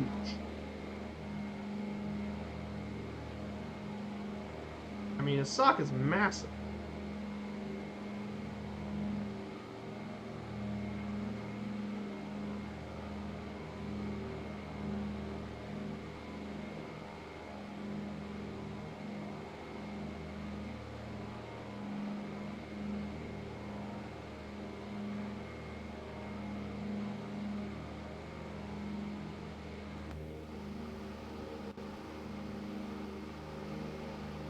Just continuing to just keep.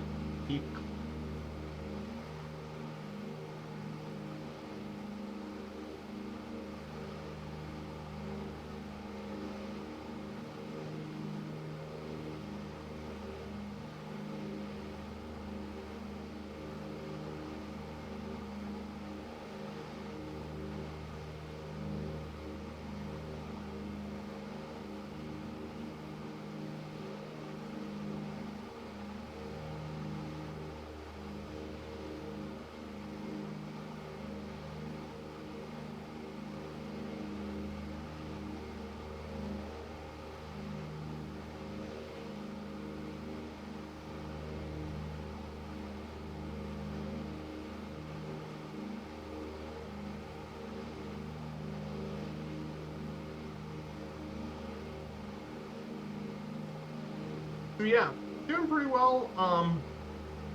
So we're now 357 nautical miles, so we're about 2 hours.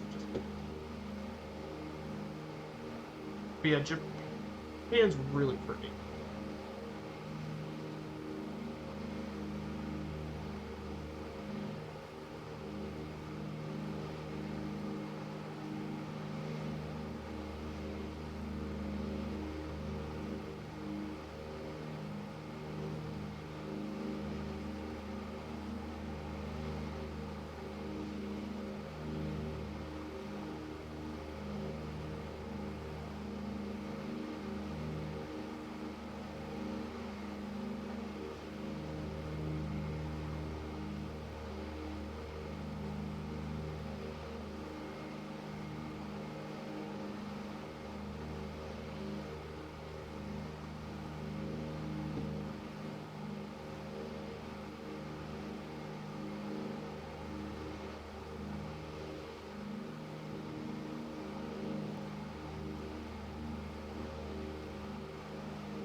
Hey, Raleigh Mall, good to see ya.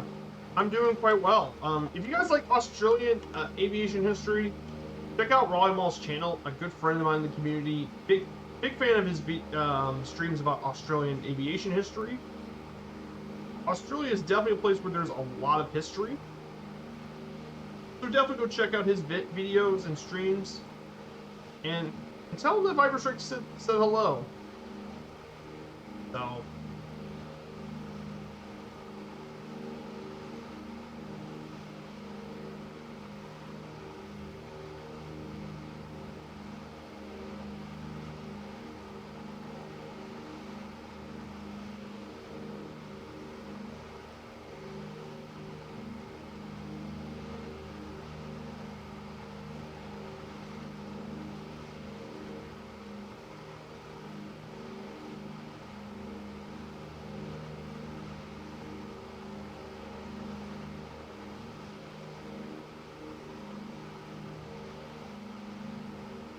You're going good? Nice. So we're heading to Mount Fuji, and then we're heading our way to Sendai. So we're gonna be going through here.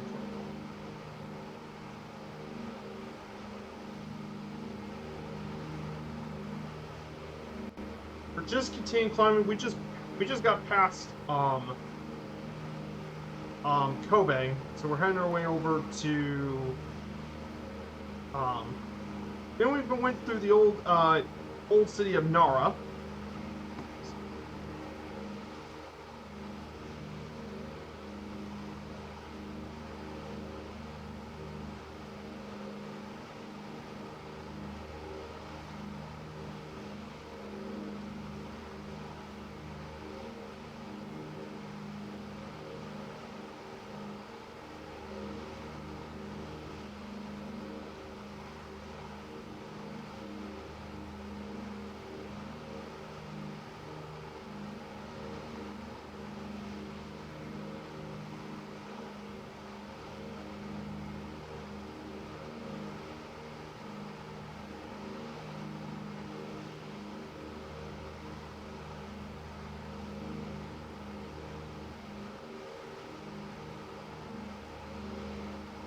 So we're just continuing to climb higher and higher. Oh yeah, by the way, Roy Mall, I'll actually be heading to Australia on Wednesday.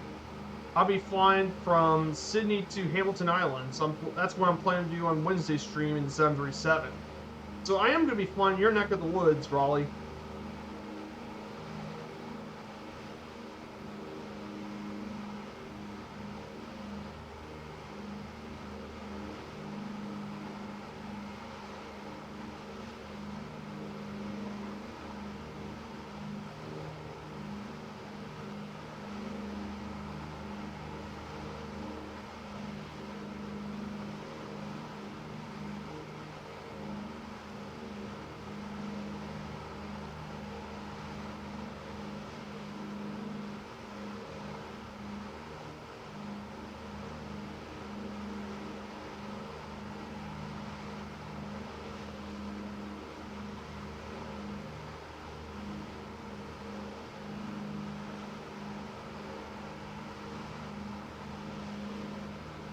So, yeah, that sounds great. Hamilton Island. Yeah, Hamilton Island's beautiful. See a lot of pictures of it. It's definitely. I mean, Hamilton Island reminds me of St. Martin a lot from all the pictures. Like it's tropical. It got all the reefs. And of course, you got a pretty small airport too. Even smaller than Juliana's. But yeah, we're doing this because Firefly Air has a new hub in Sydney that's going to come up, so I'll be doing it for the VA.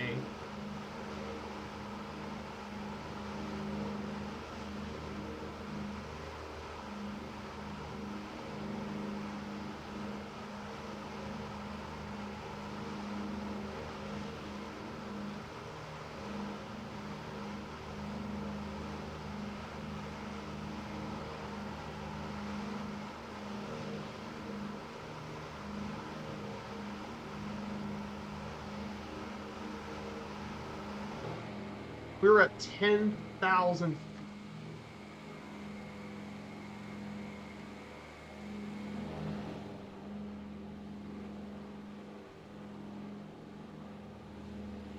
Look at that. We're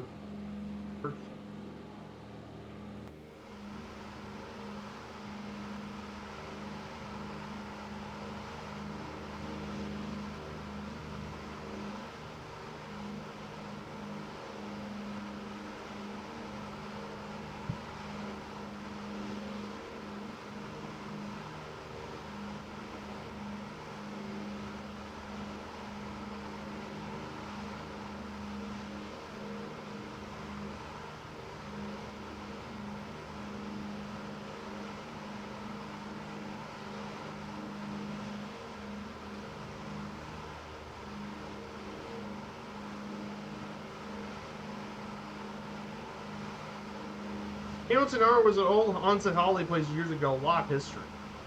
It sure was. It actually had a long history as well. Hamilton Island definitely has a long history.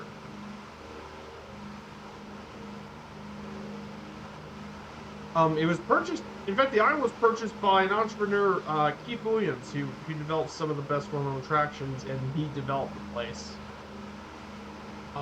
He turned it into a resort complex, and then after a fire in 1985, it was rebuilt the next year. They did all sorts of hotels.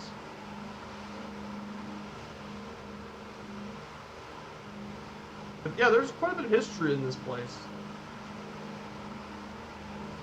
And it's popular year-round and be one of the few islands with a Great Barrier Reef with its own airport.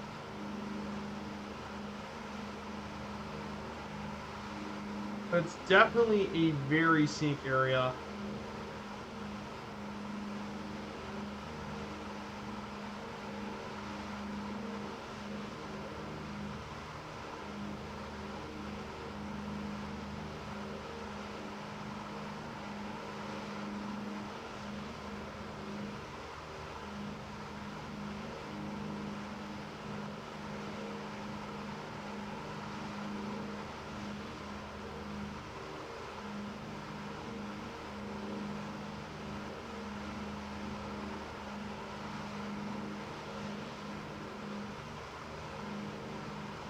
Yep, 12,000 feet. That's pretty crazy. You see all sorts of different cities and all that below. But we're going to be sticking like this for most of the trip. Got quite a bit of stuff left to go, so I'm actually going to put out I'm actually going to do a quiz for you guys. Come on.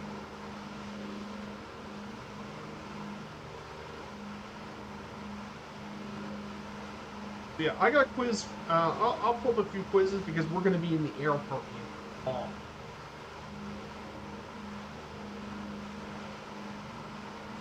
Let's do some geography. Let's do another Japan.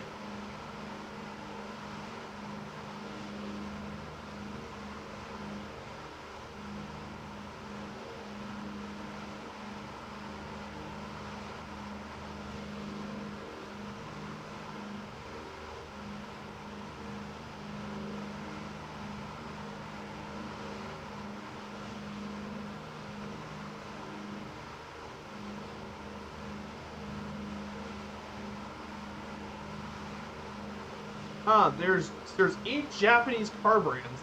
Oh, that's good.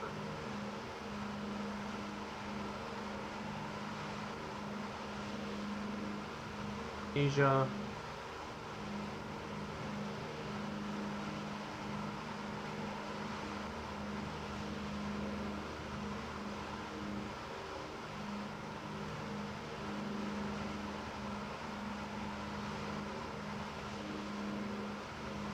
Okay, let's do this one.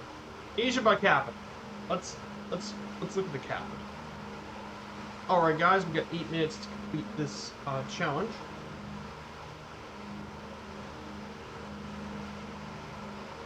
So let's go. 3, 2, 1. Let's see. Taipei is the island of Taiwan. Manama, it is actually Bahrain. We visited that one earlier. Hurdaya is Saudi Arabia. We flew over much of Saudi Arabia on our way to Bahrain, way back. Phnom Penh is Cambodia. Ashgabat is Turkmenistan. Tbilisi is is Georgia, not the U.S. state Georgia, but the country of Georgia, which has a long history. Kuwait City belongs to Kuwait. Amman we actually went there one of our trips. That is Jordan. Dili is, well, interestingly at least, Dili is the capital of one of the other southeast, the other country. That is Timor-Leste.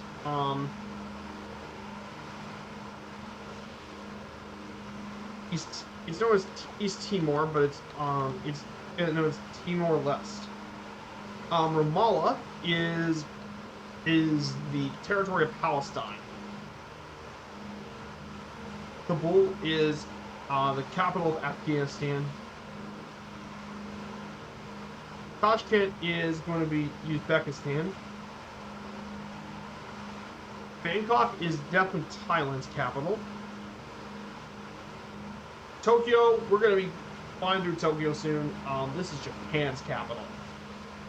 Ankara is Turkey. Singapore is, well, Singapore. Ulaanbaatar is Mongolia.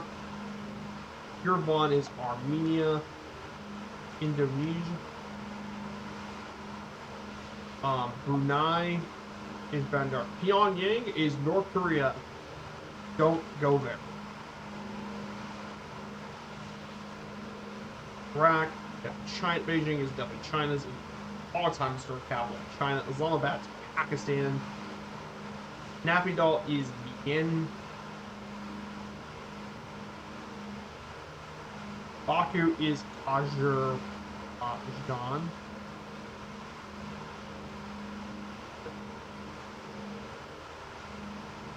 Tehran is Iran.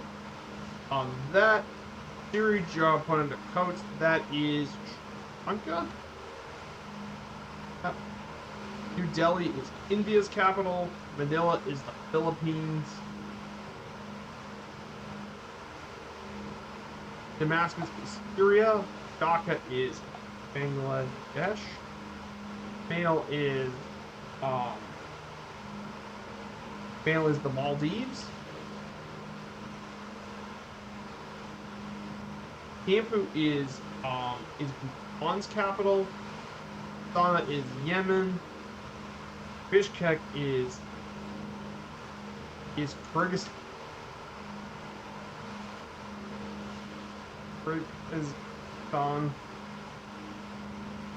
Kyrgyzstan. KYRG.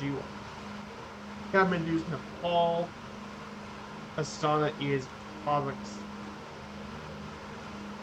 Abu Dhabi is the UAE, United Arab Emirates. Muscat is Iran. Moscow is Russia.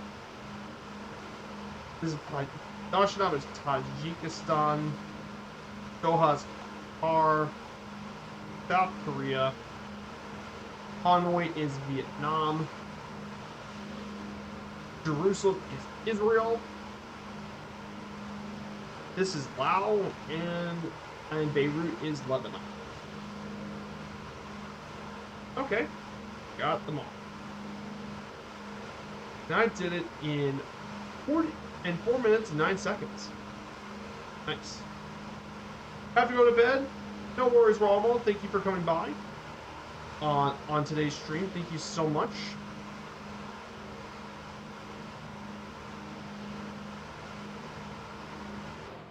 Thank you so much for coming on by in today's stream. Yeah, it's absolutely been awesome for you to be here. So we're going to be flying pretty much the rest of the way there. So we are around just about 300 nautical miles. But yeah, we're doing really, really well today.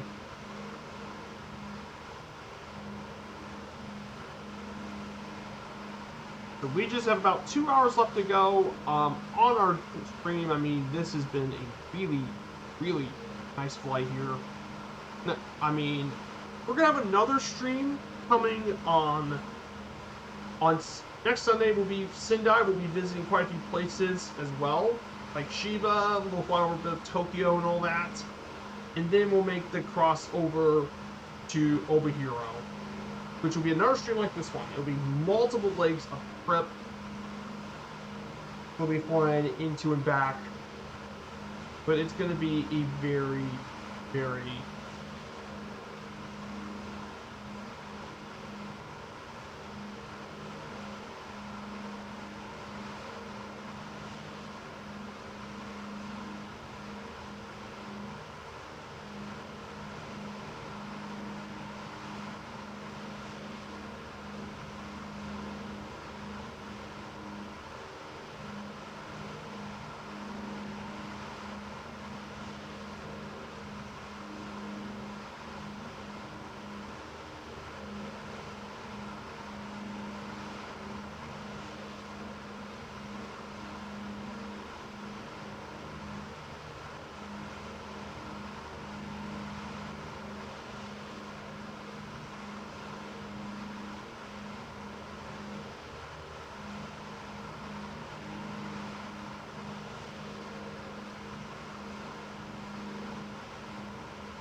just a very just absolutely incredible. And I think at the distance we might be able to see Fuji.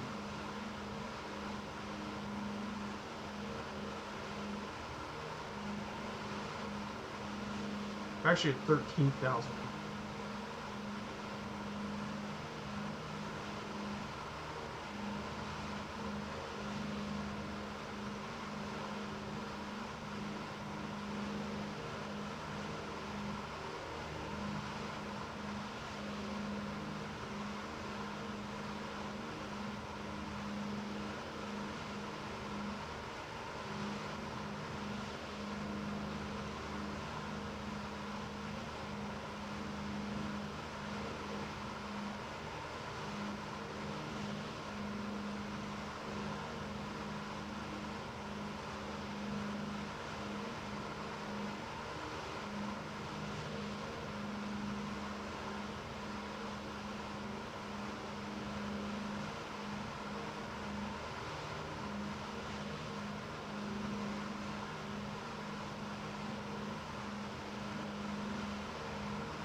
So to our left, this big city you see over in this area, this is the city of Nagoya. Way into the distance.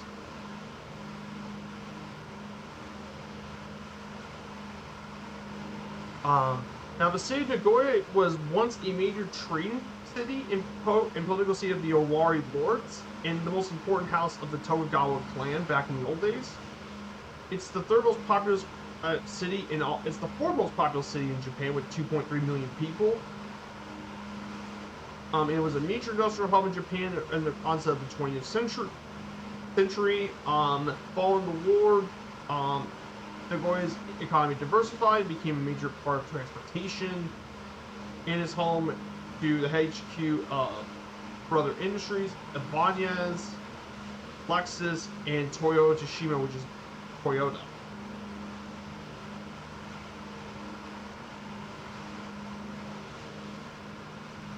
And it's home to quite a few landmarks like the Astuta Shrine, the Higayashi-Su, the Port of Nagoya Public Aquarium, and Nagoya Castle.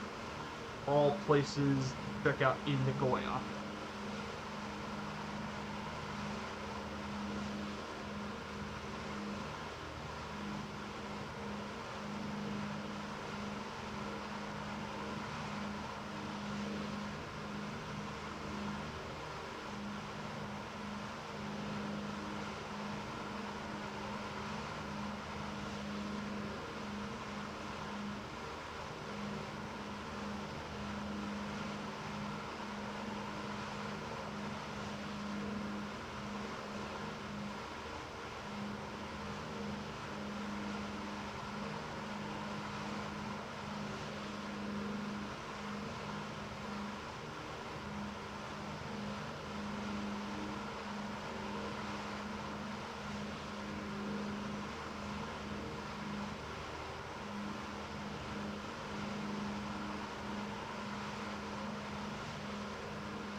Sorry about yawning. Woke up like 7 a.m.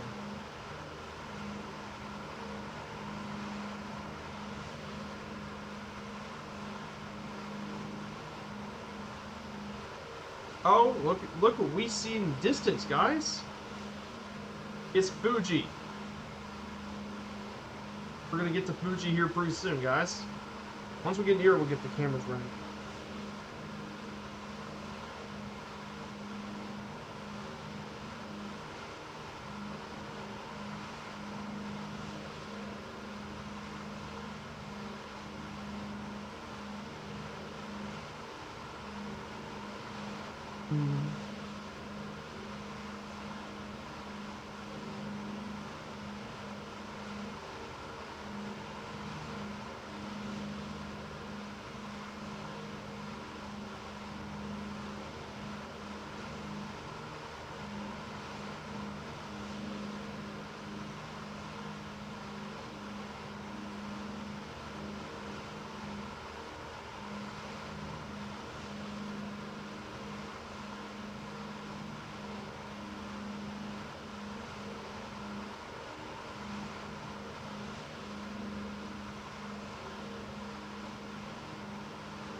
So yeah, I know it's been almost a whole week since the ATR came out. I mean, I've been really enjoying the ATR 72 and 42.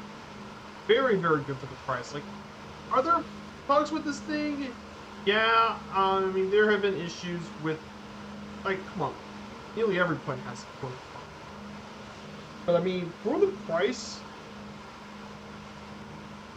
and all that, I mean, the 8-star is just great. It's very, very enjoyable. It's got a lot of depth for the price. I mean, okay, it's not like, it's not PMDG level. It's never going to be PMDG level because they have to make it approachable. But I think the depth system is perfect for what it is.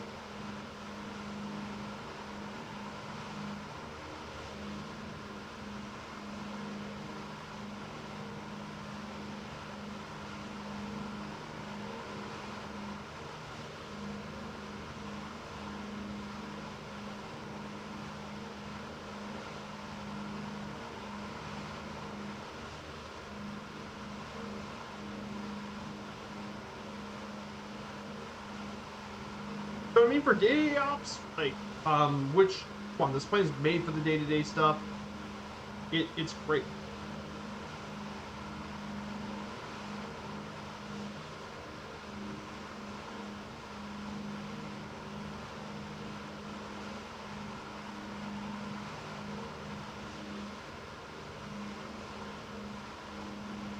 But yeah, I think for the price and for what it brings to the table, I mean, I'm definitely getting a lot out of that ATR, especially for the streams. I mean, the ATR would be perfect for the kind of streams that I like to do.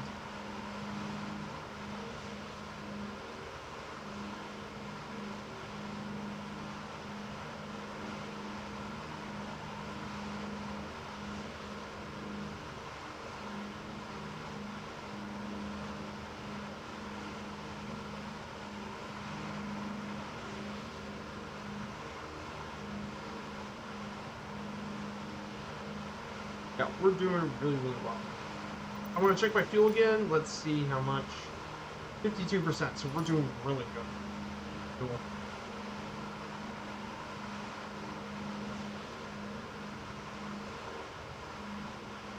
Okay, we're going to go ahead and set our turn to 70 degrees.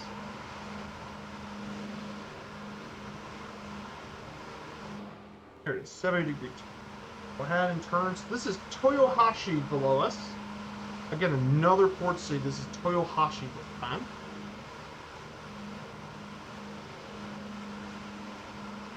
Toyohashi, 377,000 people located in the Aichi Prefecture. It used to be the prefecture's second largest city, but then Toyota got more.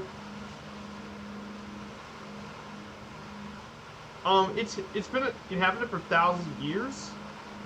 During the Sengoku period, it was a highly contested zone between the Imagawa clan and various local warlords, including Yoshida Castle, which you can find here.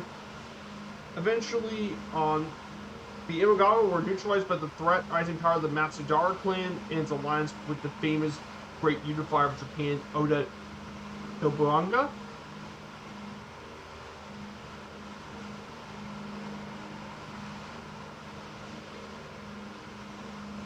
Much of the city was destroyed in World War II, but after the war, much of it was rebuilt back to being what it was. Local attractions include the Toyohashi Park, site of Yoshida Castle, the city art and history, the site of Nariki Castle, which used to be back in the period, and even a museum as well.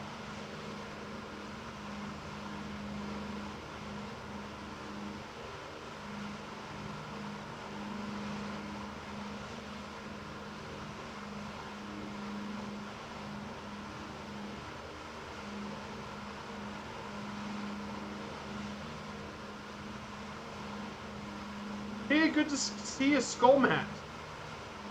See you, Skullmat. Welcome on in, first time chat. This is Fiber Strike 95 Flight Streaming, and we're doing the Breitling DC-3 Around the World trip. And we are heading towards Sendai. This is the final leg for today. We've done 3 previous legs so far. From Kagoshima to Kumamoto, and then from Kumamoto to Iwakuni. And then from Iwakuni, we went to Kobe, and now we're going to end up to be with our main base in Sendai.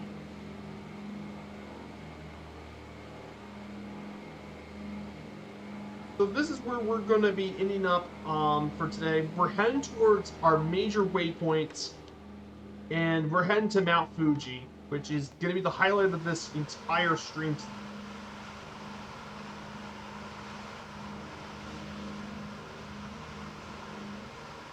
Which is going to be really stunning. So good to see you, Skullmat. I hope you're enjoying your Sunday.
So yeah, we're doing really, really well. I hope you're doing well, you're doing good as well. So we're gonna be heading towards the iconic mountain itself. Mount Fuji is definitely our major destination here. Let's go ahead and talk about it for a bit for you guys. So Mount Fuji. This is the highest mountain in all of Japan. Summit. It is the highest point in Japan as well. 12,389 feet, or 3,776 meters. It's the second highest volcano located in island in Asia after Mount Kariasi in Sumatra. And it's the seventh highest peak on an island on Earth. Believe it or not, it is actually active still. It's an active straw volcano that last erupted from 1707 to 1708, the Hohei eruption.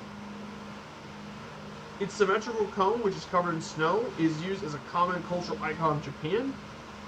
You see a lot of art and photography and visited by sightseers, hikers, and mountain climbers. And is one of Japan's 3 holy mountains along with Mount Tate and Mount Haku. And is a UNESCO World Heritage Site. But this mountain's got a bit of a long history as well. And has been a subject for Japanese art after 1600, when Edo became the capital, and a lot of people got to visit to see the mountain. The mountain was thought to be sacred since ancient times, and therefore women were not allowed to visit the area until 1872. Ancient samurai used the base of the mountain to train as a training area near the present town of Katemba. The shogun Miyamoto Yorito held archery contests there during the Kamakura period, which was 1192. But the first ascent by a foreigner was actually Sir Rutherford Alcock, a diplomatic resident in Japan, climbed up the mountain in 8 hours and took 3 hours to ascend. And it was the first dimensionization of the mountain to the west. Mount Fuji was also the site of a very infamous air crash when a Boeing 707 broke up and crashed near the Mount Fuji station, and everyone died in the crash, including all the passengers and crew members. But today, Mount Fuji is a very popular international destination for mountain climbing and more. Mountain climbers love it. A lot of people like it, and Mount Fuji became the inspiration for a lot of different stuff.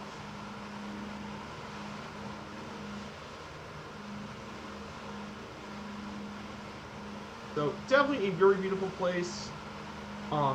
It's definitely stands out compared to a lot of other places in Japan.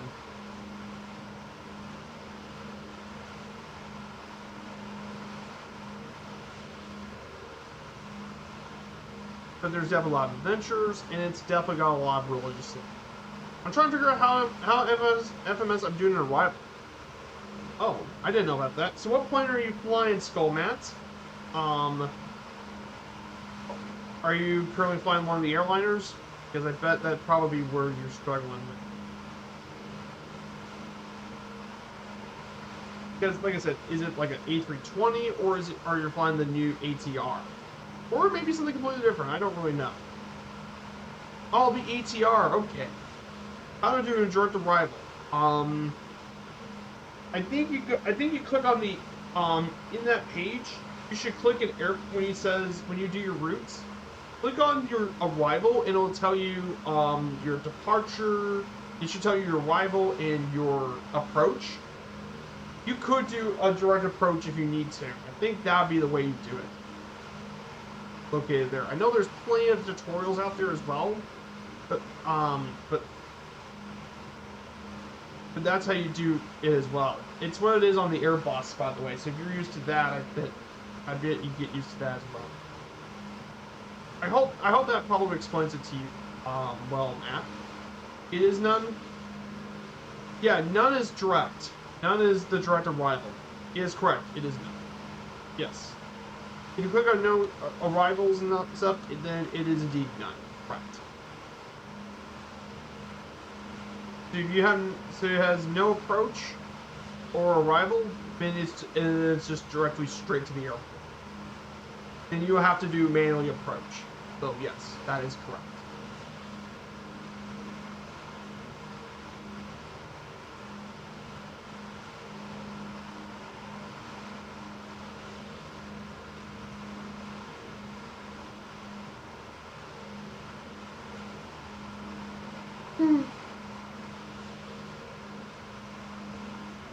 That is cool. So here it is, guys. The one, the only, the beautiful Mount Fuji.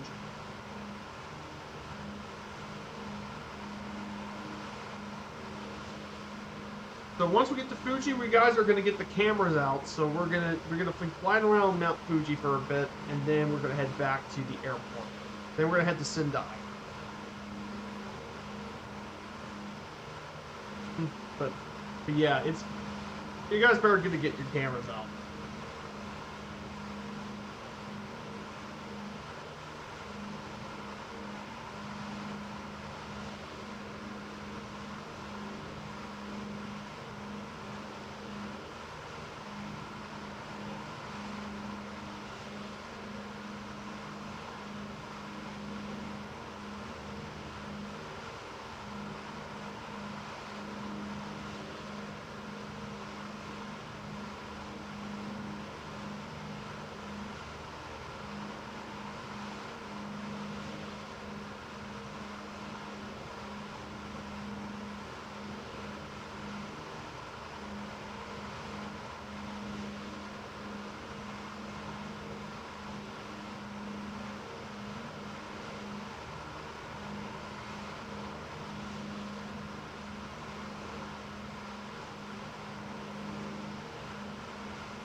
I hope that answered your question, Skullman.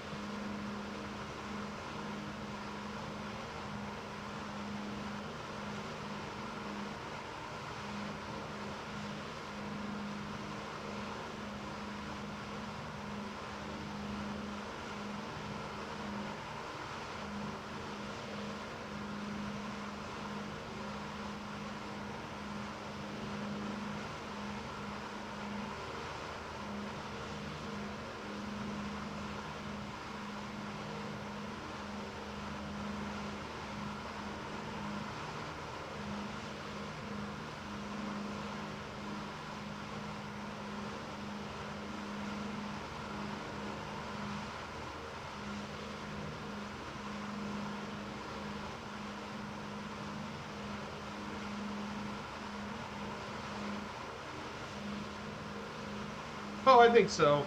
You have your KWH approach. Kilo Delta Whiskey Hotel. You do your Wylands 8 departure into Giffa. Then you do the Jaeger 4 approach to Kilo Alpha Delta Sierra. Yeah, that sounds correct. Do the arrival, and then you just do the approach straight to the airport. Yeah, that sounds correct. To Addison Airport.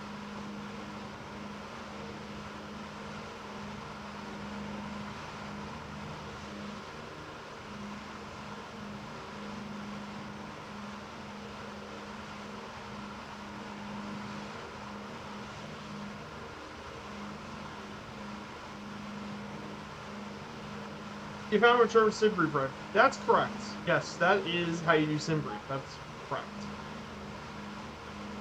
Yep, that's correct. That's how you interpret sim brief. That's right.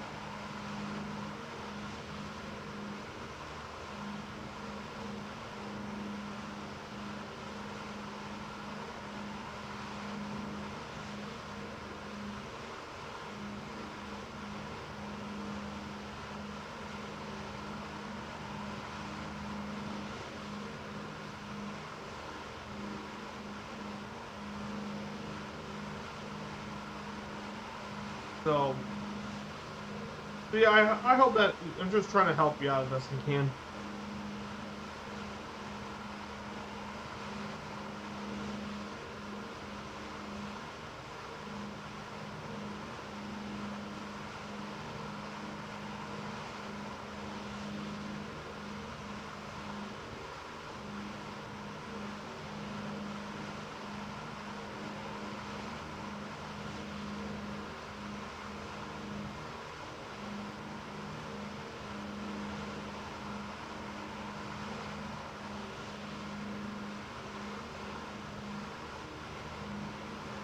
Yeah, that is correct.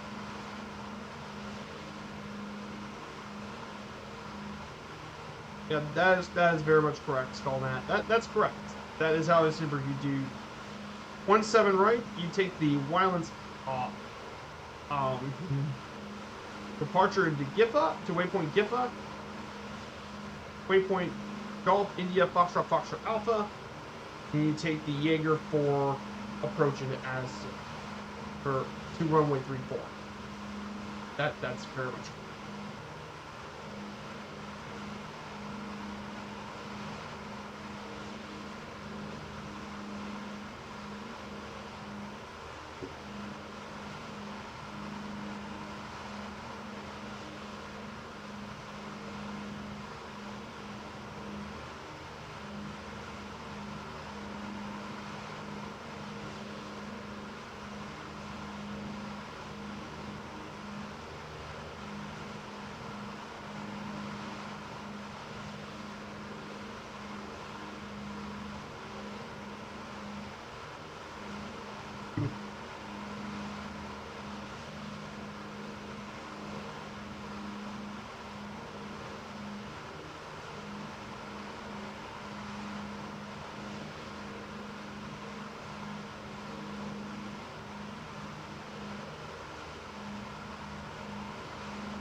I'm new to doing flight plans.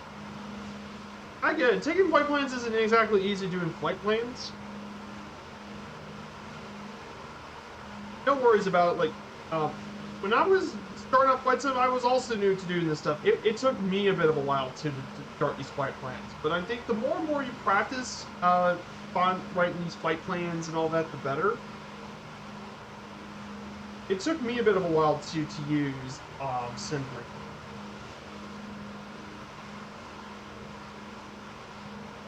I use a program called Little Navmap on here, and I try to copy the flight plan in the Little Navmap. So that way, I always remember what I'm trying to plan.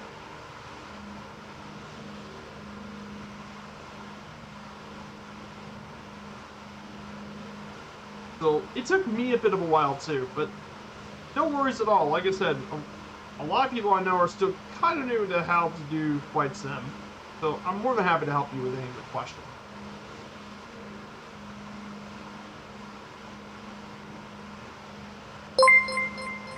Hey, thank you for the follow, Skull Matt. Thank you for the follow. I'm glad that you chose to follow me. Thank you so much. So guys, I think we're about nearly ready to get our cameras out, because take a look at this. The Mount Fuji herself.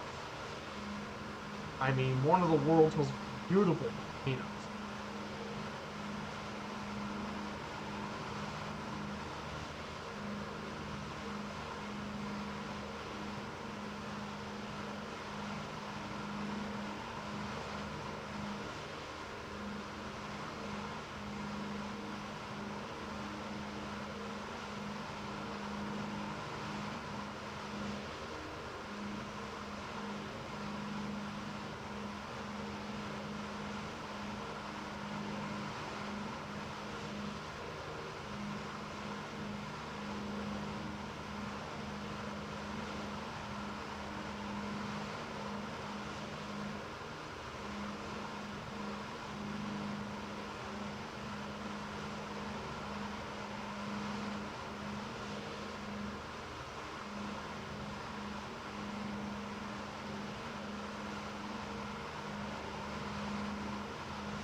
Hey, Quartz, good to see you.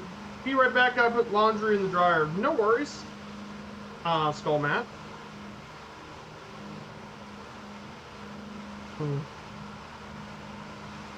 Hey, good to see you, Quartz. We're about to approach one of the main destination here today. We're going to visit Mount Fuji. Absolutely beautiful area.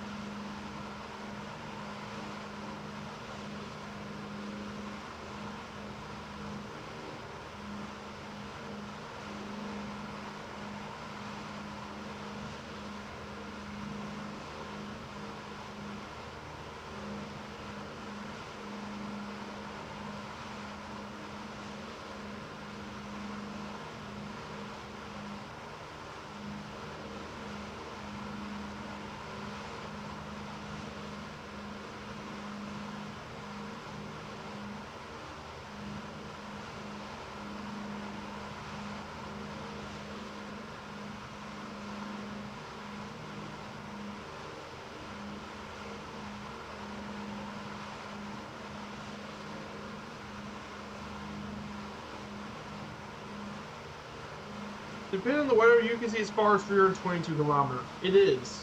It's pretty huge, Super Typhon. Yeah, the DC-3. Yeah, beautiful. I mean, the DC-3 is amazing. Amazing.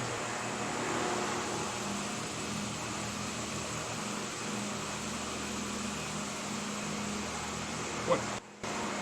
Oh my god, someone's action flying with me. Is that Kaku stick? I believe that is you. I never checked. Watch my back.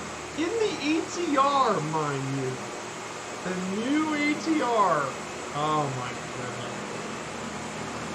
I do really like the ATR. It is. Does have its issues, of course, but I don't know.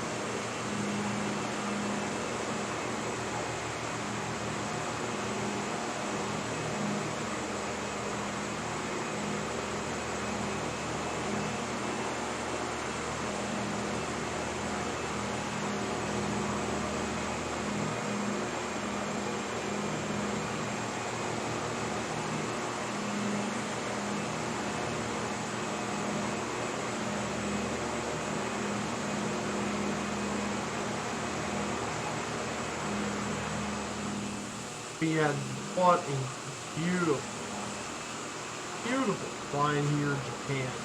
All this.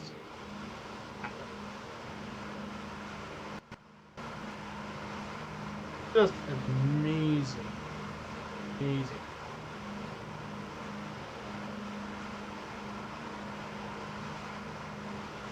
I do like the panels in the ATR. It is. The panels are nice. Like, definitely very enjoyable. Surprisingly, it's not that bad. I think I had mostly trouble with the ATR was definitely calibrating getting the throttles work. Because I didn't know how it worked on my Thrustmaster Airbus TC throttle one.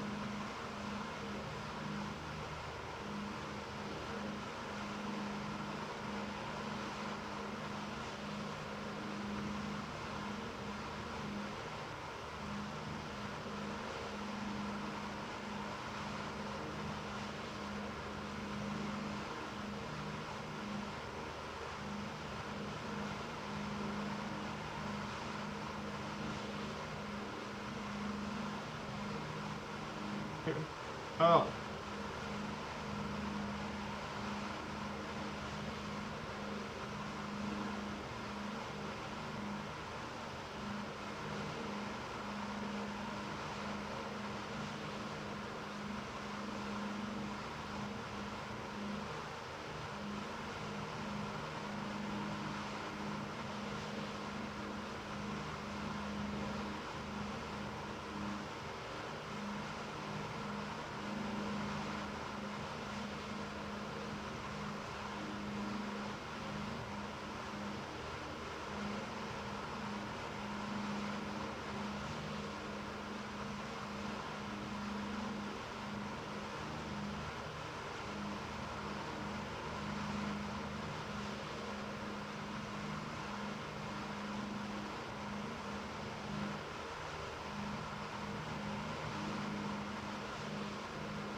Go ahead and turn off the gyro power a little bit.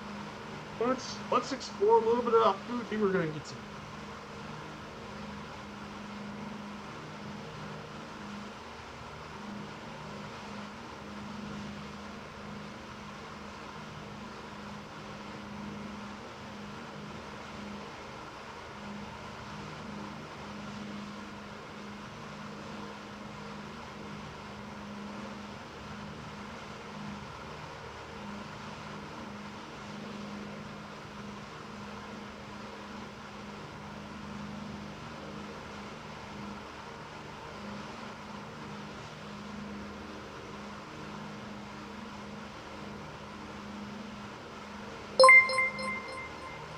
Hey, we have a raid from Hey, good to see you, Georgie. Welcome for the raid. Hope you had a good stream myself.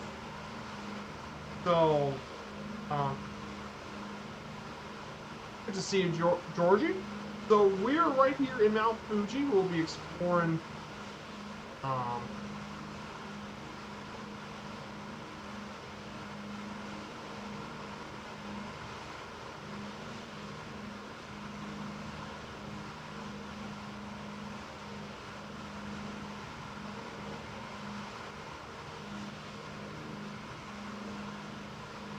Here it is. No trip ever be complete without visiting beautiful Mount Fuji. Absolutely stunning. And you can see all around the base of Fuji itself. I mean, just absolutely.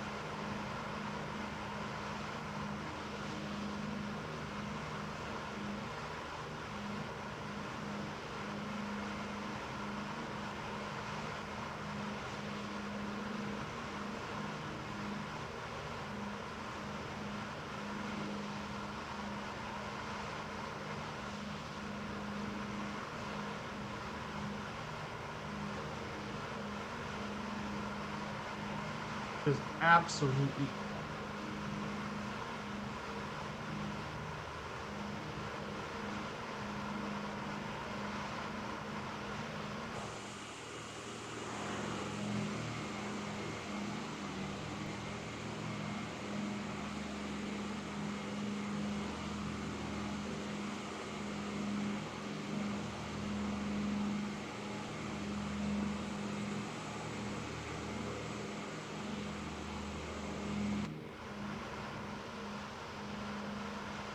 Star power on.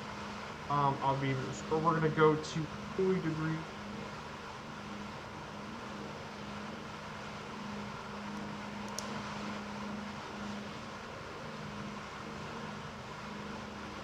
That was pretty awesome. I did 2 legs of the Air Lingus Ops achievement. Nice! So guys, if you want to check out Georgie's channel, here's a link to him. He did the Air Lingus achievement, double to Liverpool. Yeah, definitely very cool. Double to Liverpool's definitely a really cool short hop to do in ATR. That's one of the things I do like the ATR for those short hop flights that are just way too... for those short hops, they're like way too inefficient for like 737-600 and all that.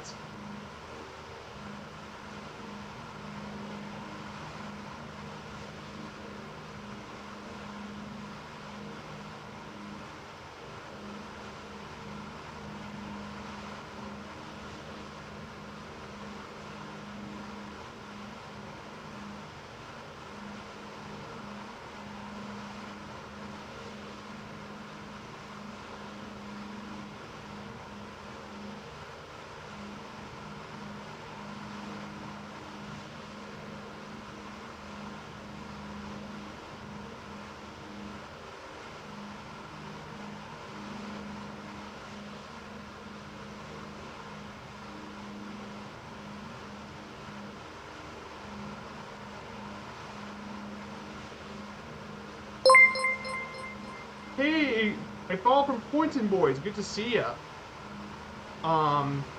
Good to see you, Poynton Boys. Thank you for the follow. Yeah, I know the achievement. I've actually done, Georgie, I think I've done so far before my stream today.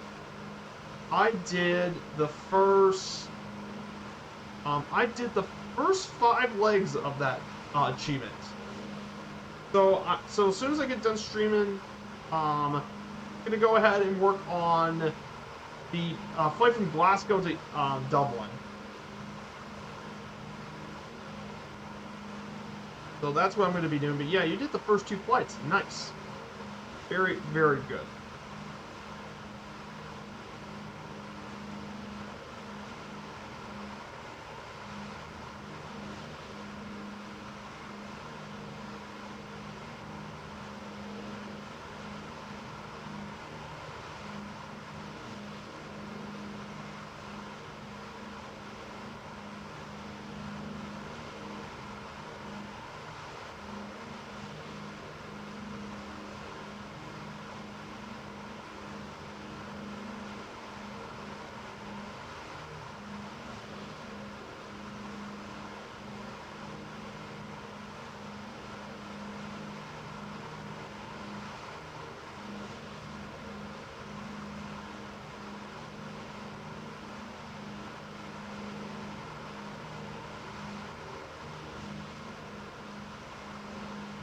So yeah, we're going to be heading towards the city of Sendai. So this will be the last waypoint here.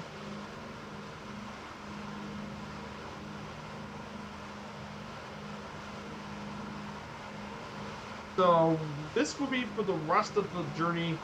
So it's about 185 nautical miles away from the city of Sendai.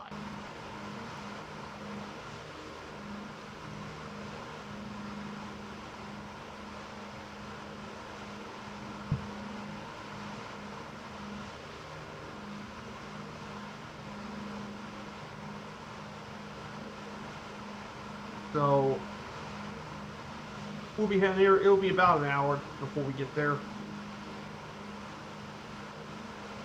So we have Copper Stick in the ATR 76 with us. Thank you so much. Possible race suggestion. Oh, that might be a good one. Wash Trinit. Oh, that's a... I will keep that in mind, Super Typhon. He's doing a Cessna 208 around the world. Yes, that would be good. Good choice. Thank you for pointing that out for me, Typhon.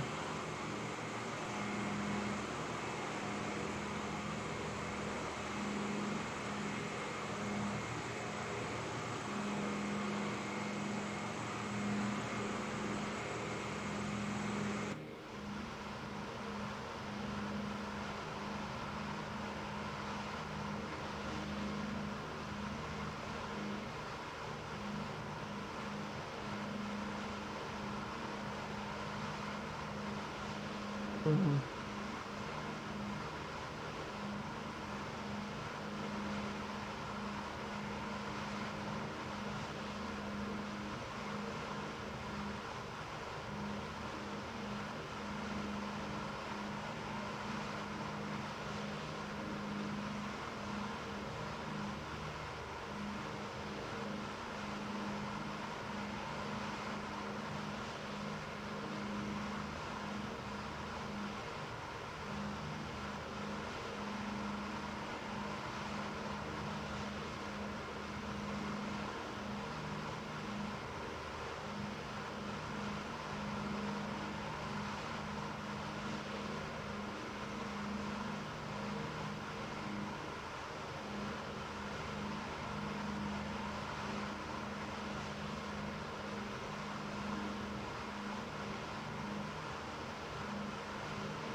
Hmm.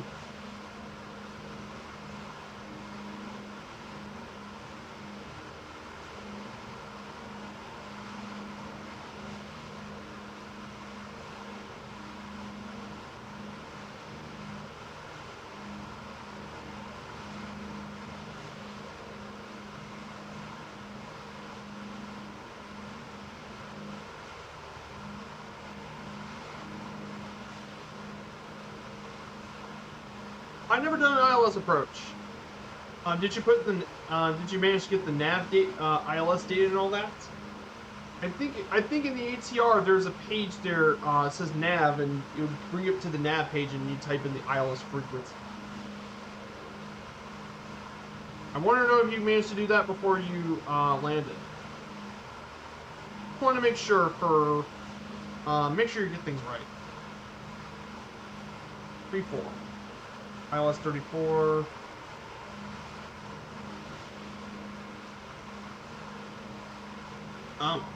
ILS frequency at Kilo Alpha Delta Sierra 110.10 MHz. Okay. That's according to my nav map. Hey, good to see ya, Mongo7. We just passed Mount Fuji today.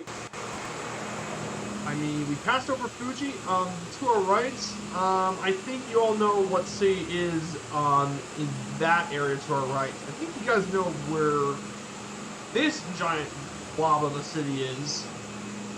I don't think it'll take much of a rocket science to know that city. It's Tokyo. One of the world's largest cities, Tokyo.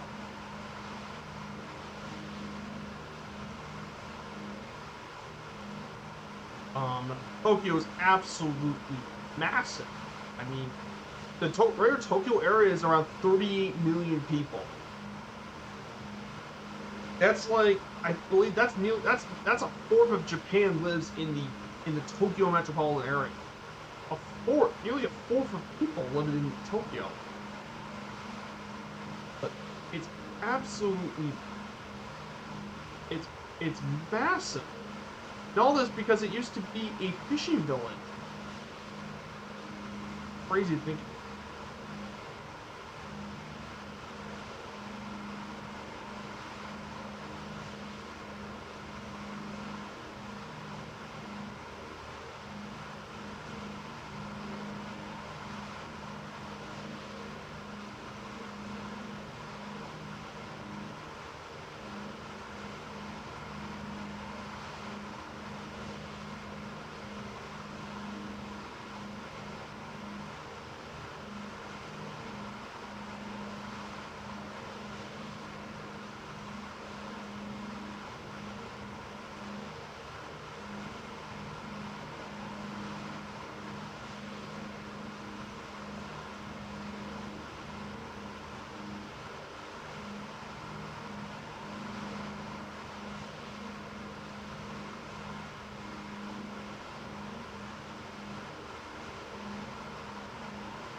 Yeah, that's Tokyo. That is a gargantuan city. It's one of the world's largest cities. And I mean, there is so much in this Tokyo. I mean, there are so many seas within the city of Tokyo. It's also got a handcrafted airport in Tokyo, which is the main domestic airport, Tokyo Hanada, which is a handcrafted airport.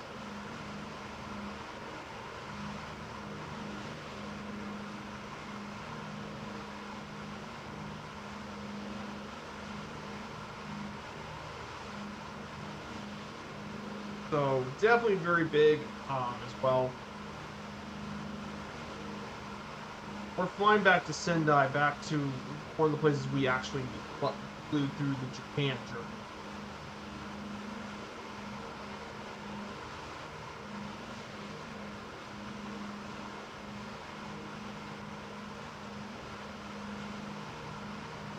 I mean, man, what a day. We've been on stream for over 5 hours. Yeah, the stream just hit the 5-hour mark. Crazy, crazy.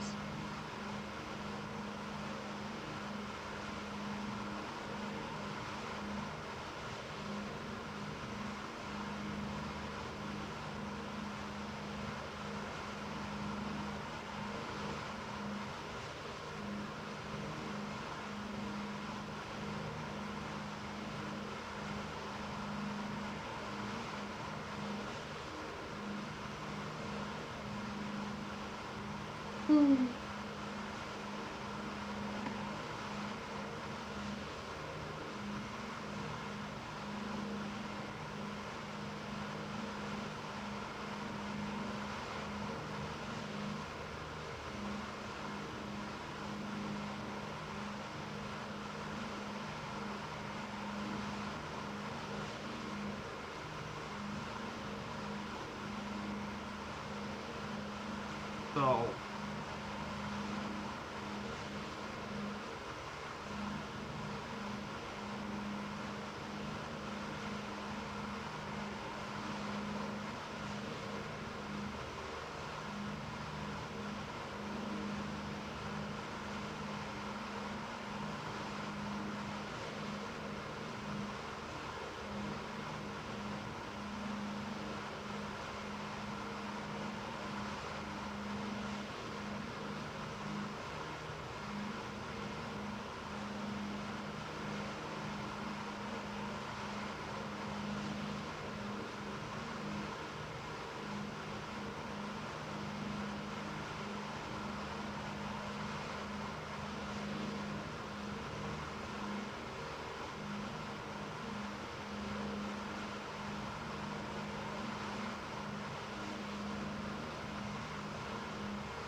so now we're heading towards Sendai. We have 151 nautical miles. We just have about an hour left.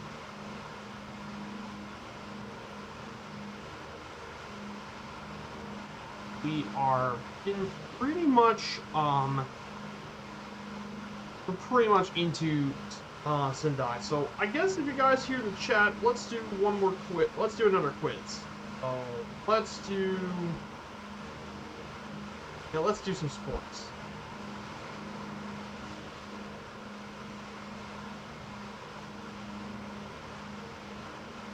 baseball.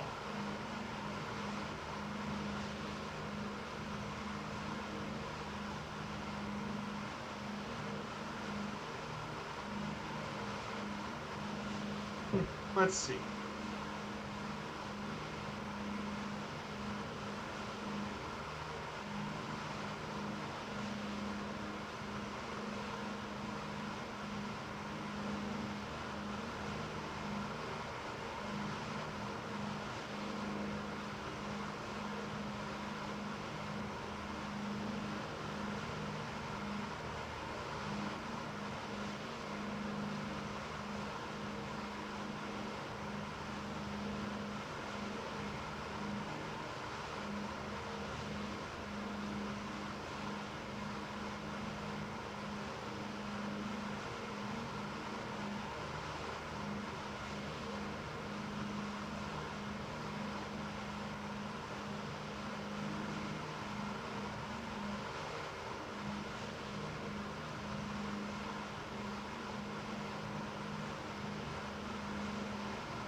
Okay, let's do this one.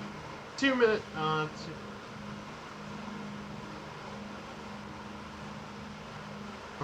let's...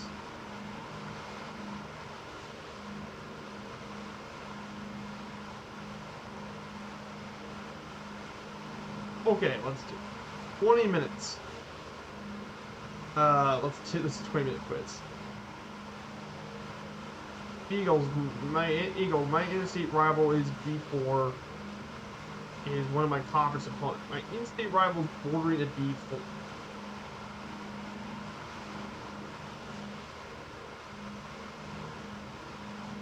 B4. Bordering to the left of B4. 4 is one of my conference opponents. Well, your in-state rival is Pittsburgh. Is indeed the Steelers. Pirate base logos in this row, just not in B1. Just not B1. So one of these is B1 is Tampa Bay Buccaneers.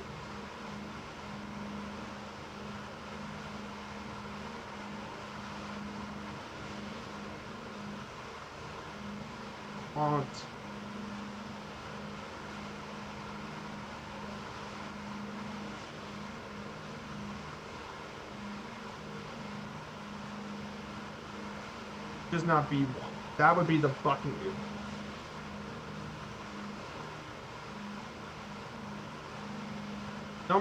No AFC team is in column 1. So this is column 1.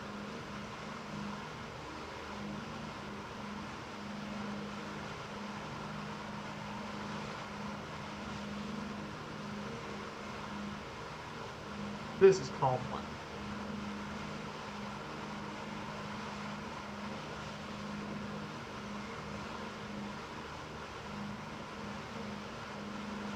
Oh.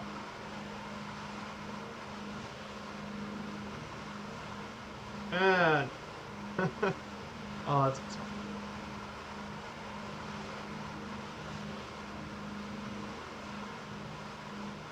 Well, that's bad.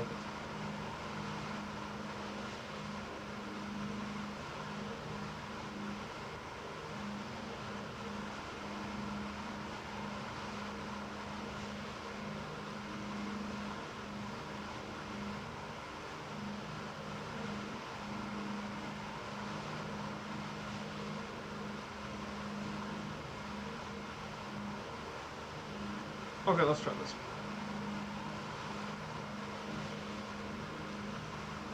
Okay, the team has 27 championships. That's the Yankees. 11-time winner on the Arizona Cardinals. 2 teams have won the championship 9 times. That would be the Los Angeles Dodgers. Oh. Oops.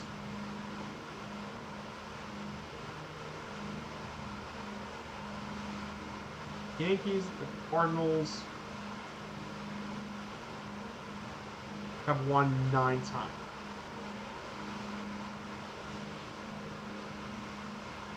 Yankees, Cardinals. The Athletics and Red Sox. One team has won 8 championships. That would be the Dodgers.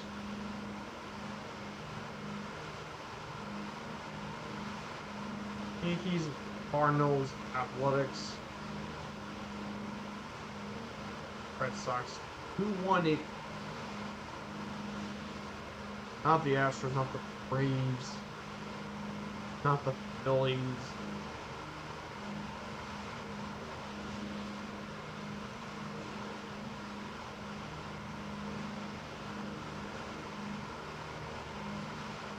These Cardinals.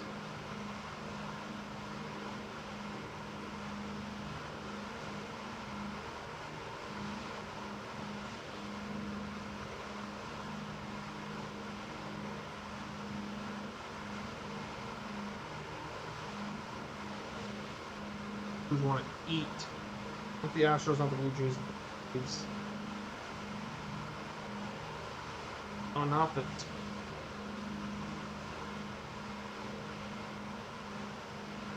Yankees.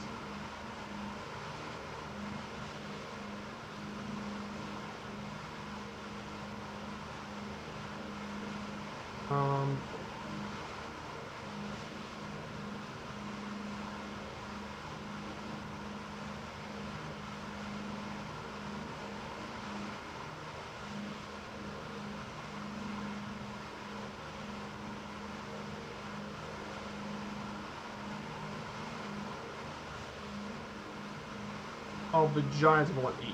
This team's won 7 times. Yeah, the Dodgers have 7. 2 teams won 5, and that's the Reds and Pirates. Pirates and Reds won 5 times. The 2 teams that won 4 times would be the Tigers and the Braves. 3 times have been the Orioles, the O's, the Cubs,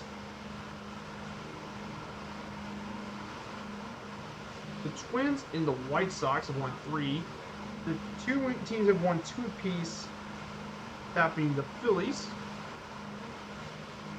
the Guardians, Marlins, Mets,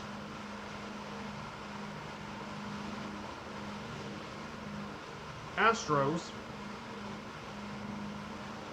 Royals, and Blue Jays have won a team, and these teams have won once. The Angels won a World Series, the Diamondbacks won it. We also have the Nationals win a championship, and the 6 teams to have never lifted the trophy are these 6 teams: Rangers, Rays, Mariners, Brewers, Rockies, and Padres. Yeah, that's the logic. That's a quick look. Okay. So that's a little baseball question.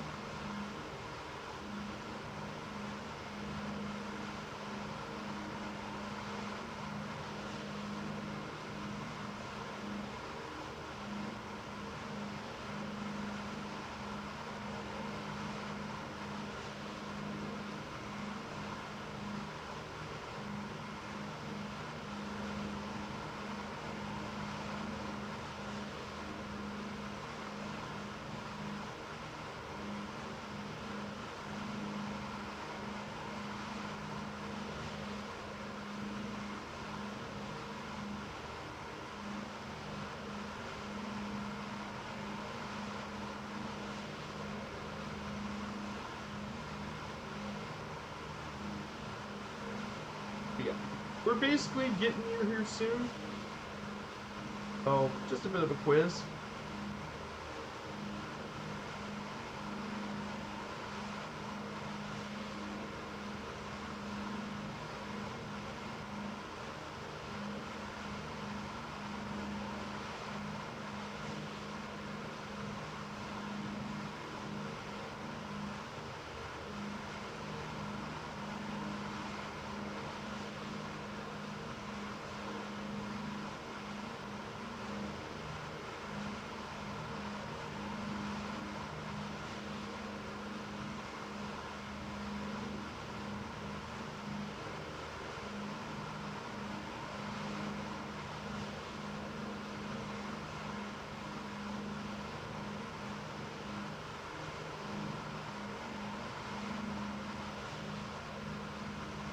Hey, good to see you, Isaac Langdon. Good to see you, Isaac. How you been?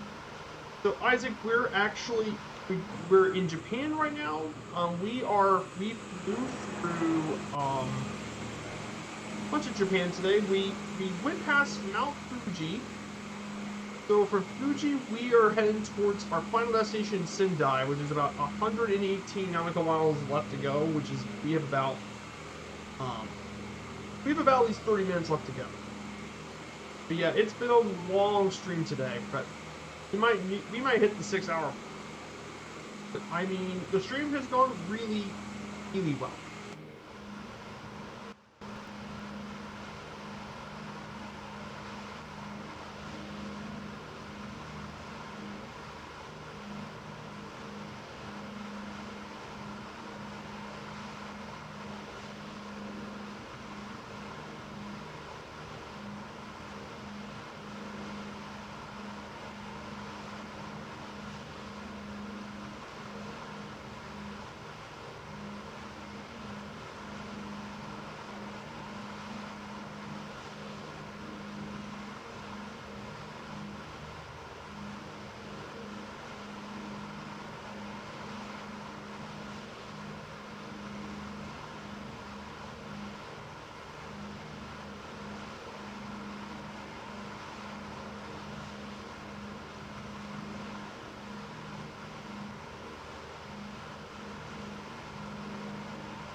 So we're just flying high in Japan, 13,000 feet up into the Japanese landscape.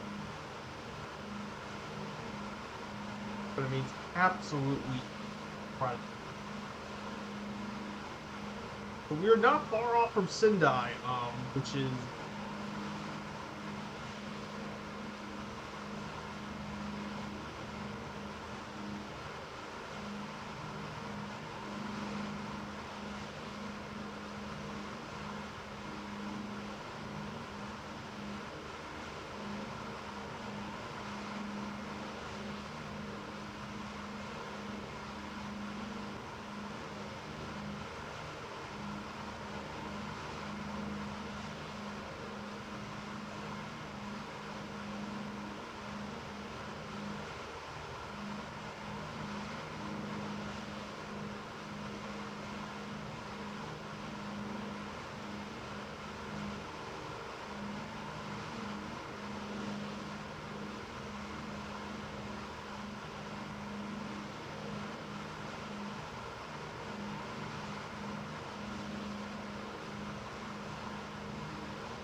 we're just getting very close to the destination here. And there's Goofier Manatee below us in the 8 below us. There's Goofier Manatee.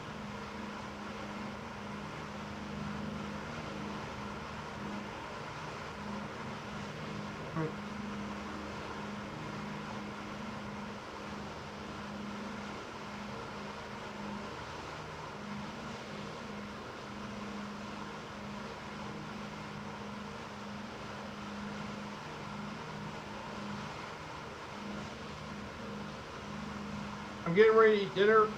No worries, Isaac. Thank you for coming by. I hope to see you soon. So, yeah. So, we are getting very, very close. We're about 100 nautical miles away from Sendai. We just take a look at the beautiful landscape in Japan. It's stunning.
Is this your first time in Japan? No, it's not, Isaac. This is not my first time in Japan. I actually have a Japan series VOD. I did a whole series in Japan on my streams, but I love visiting this country whenever I get the chance. Japan is just, it is absolutely beautiful in the sim. This was actually where the first world update for MSFS took place, was actually not even in the US, it was Japan. But it still looks great.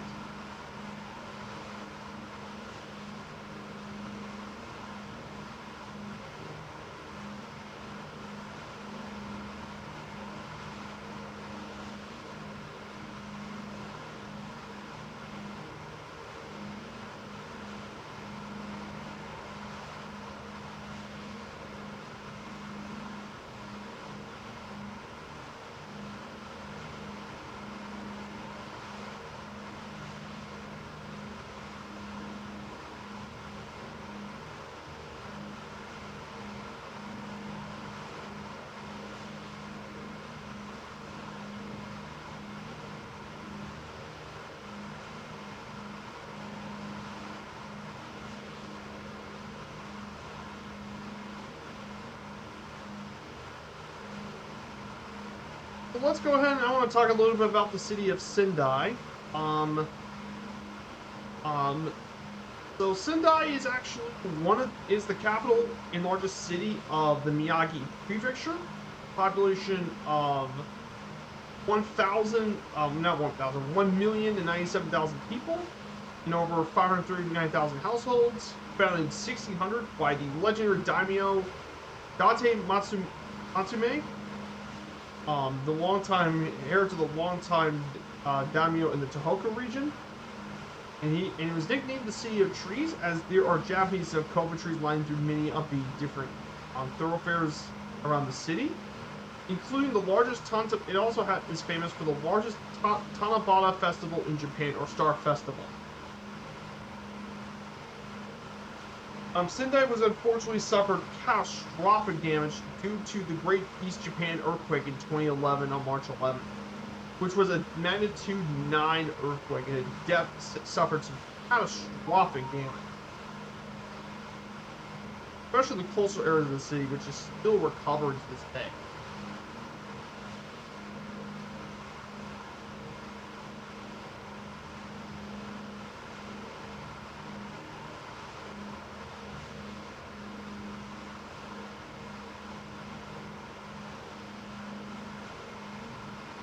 In World War II, Sendai was bombed a lot during the war, and much of its historic center was completely burned to the ground, with over 3,000 of its inhabitants killed and over nearly 12,000 of its houses bombed during the war.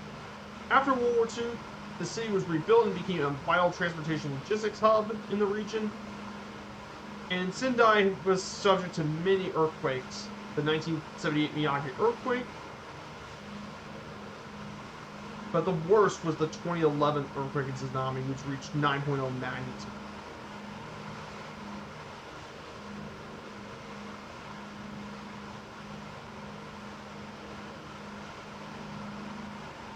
But definitely it's a very interesting city as well, with quite a lot of history.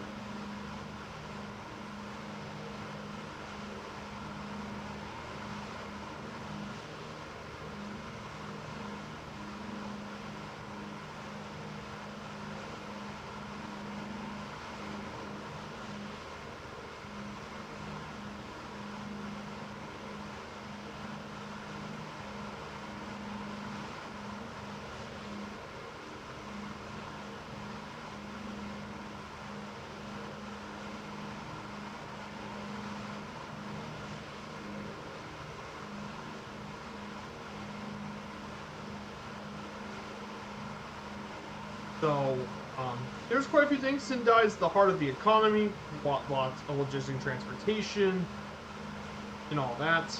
And there's definitely a few landmarks to visit here. There's the famous Aoba Castle, which was the extensive ruins of a castle that was built by Date Matsume himself, who owned to 620,000 kofu, and stir up images of the past with the statue of Matsume and his horse that overlooks the castle. Also, the side tower has been restored, and the main building stone wall demonstrates the rock stacking techniques that the castle was made. And then there's the Zuhoden, which is a shrine. It was built in 1637 to shrine Dati Matsume with beautiful landscapes and the mausoleum where he is located, are located within the premise of this Zuhoden. Yeah, there's quite a few unique landmarks about Sendai.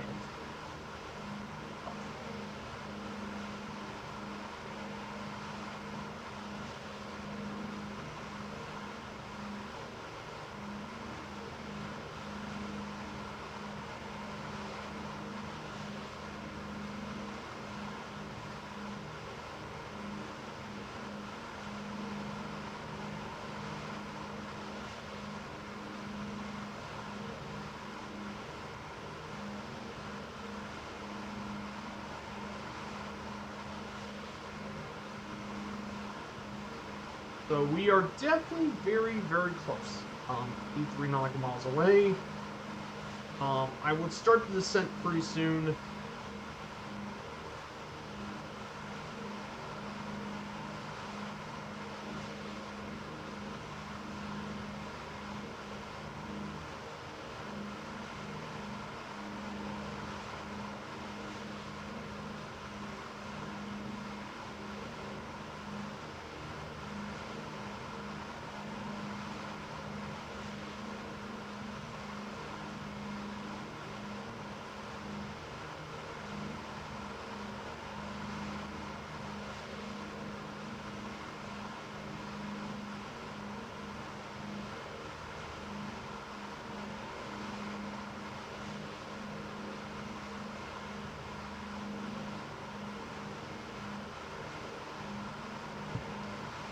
So I'm going to go ahead and start the descent.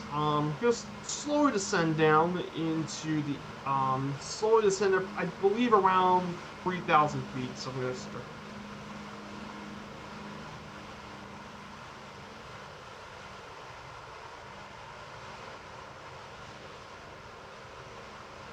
So, but yeah, it's been a fantastic flight today. What a flight!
Mm.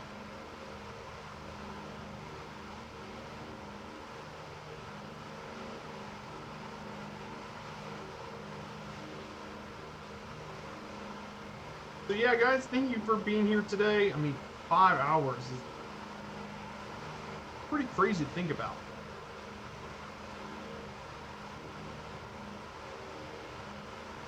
Well, it's going to be something similar to that on Sunday, which would be, um, that one is going to be a longer stream.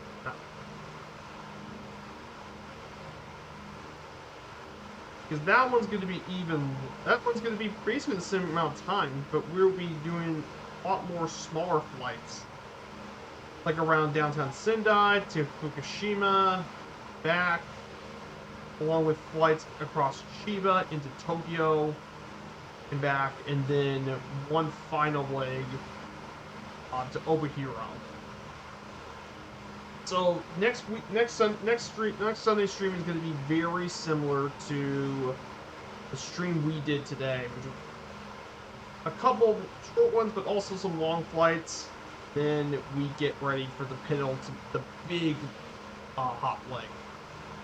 And that one's going to be the long stream. It's going to be it's going to be probably around 8-9 hours.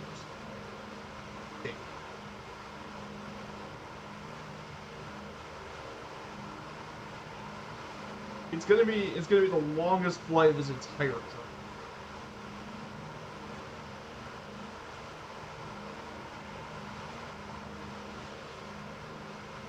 And it's gonna be at night too. It's gonna be, how much fuel do we have for 20?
Thousand feet. Hey, yes, I do have a YouTube page, Isaac. If you press exclamation point YT, and here's my YouTube page, Isaac. Just click the link below, and I do have and it's where I put all my VODs at. You can take a look at every single one of them. But for most of my series, I've done VODs. You can check out all my streams from my original series when I did baseball to more modern series I've done with historical flights and all that. I've done basically anything.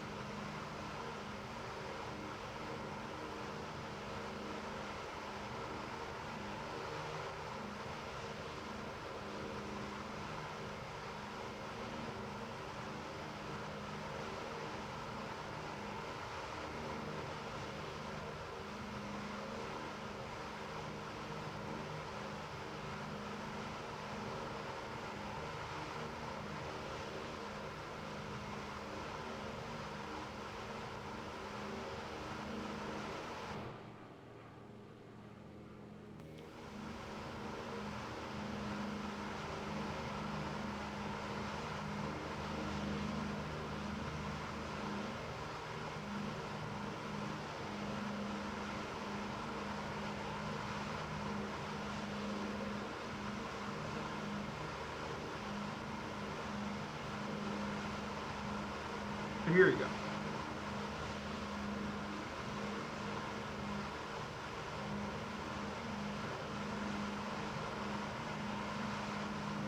Yeah, there's my page.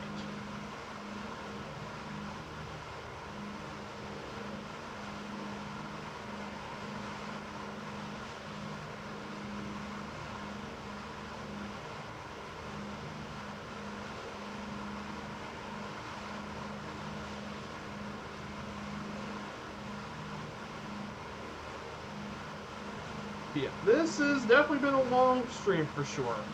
But I mean, but the next two might be just even longer. Those are going to be some longer.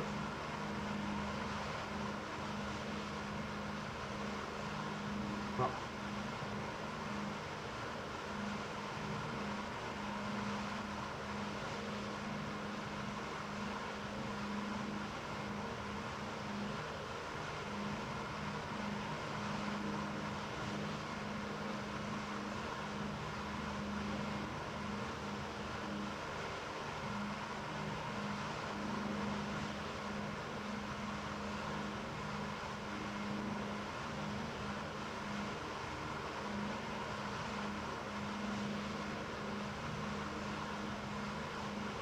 But yeah, there you go, Isaac. There is the page.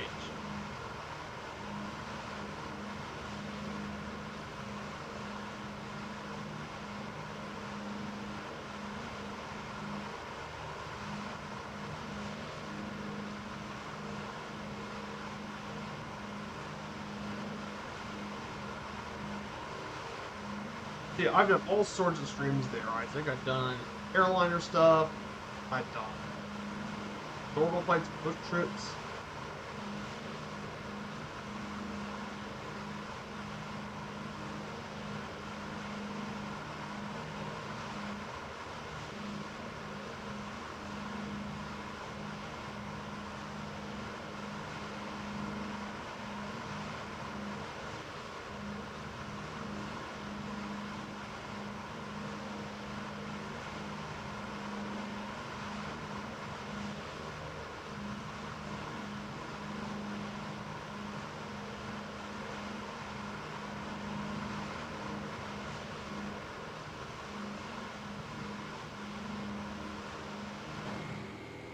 We have Cop and Stick, we have Goofier Manatee and Cop and Stick here.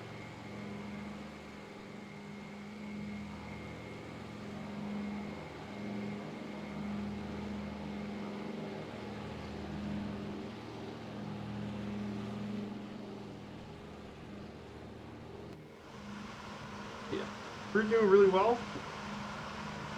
Send her nice and slowly.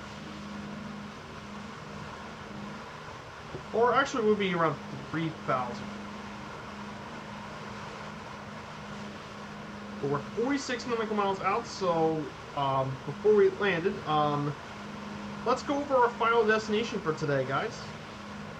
And we'll wrap up the last slide for today. Sendai International Airport, Romeo, Juliet, Juliet, Sierra.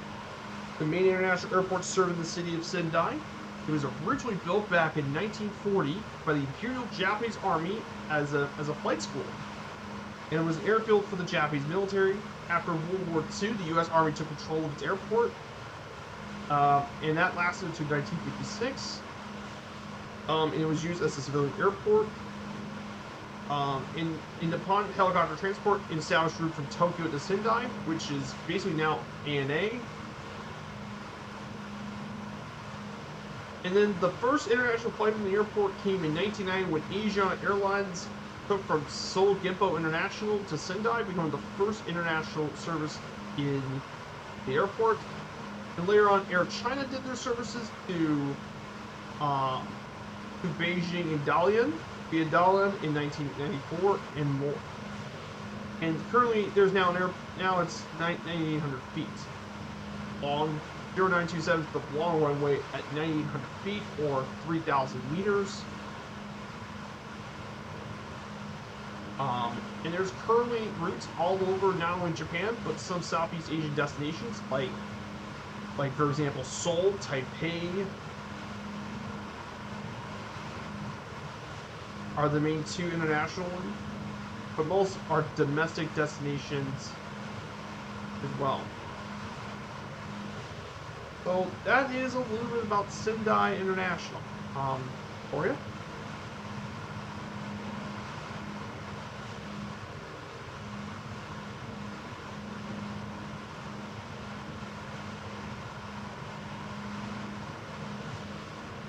But yeah, we are getting very, very good.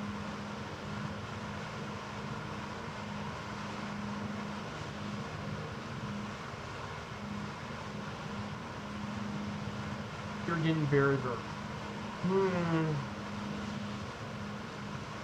And this has been a longer stream than I was expecting to. I know I had to cut a few bit of time because I had that issue with the positive. But still, we only got 6 hours.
You know you have slow mode on. You have trouble? Oh, you know you had slow mode. Really?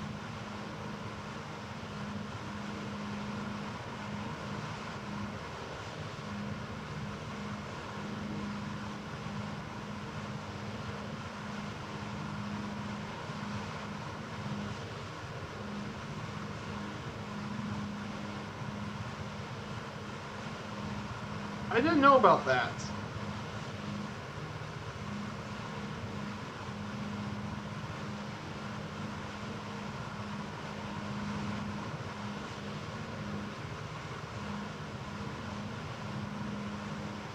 You have trouble? You know you have slow mode on. Look.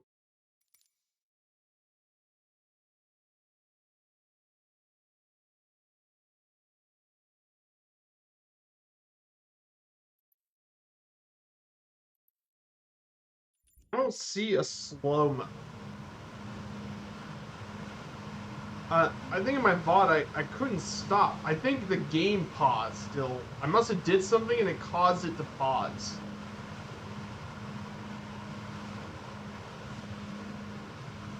So I think so. I had to restart the thing. But it wasn't bad. It was when I had the disconnect issue. So I had the sim is disconnected, going to reconnect. So that's what happened. Grab your parachutes.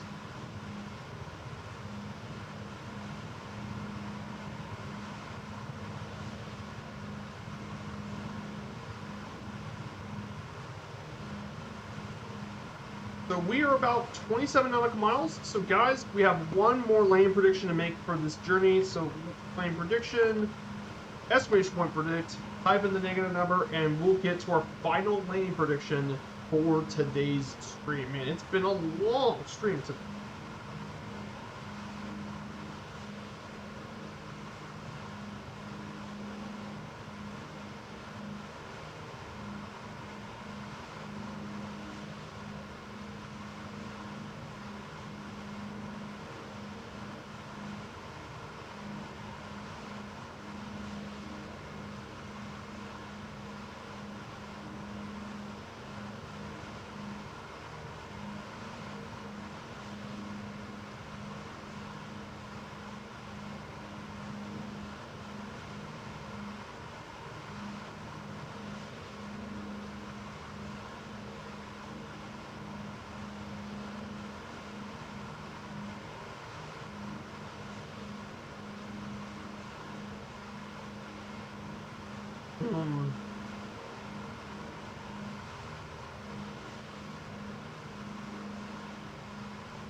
Hey, Gold Zone, good to see you, bro. How you been?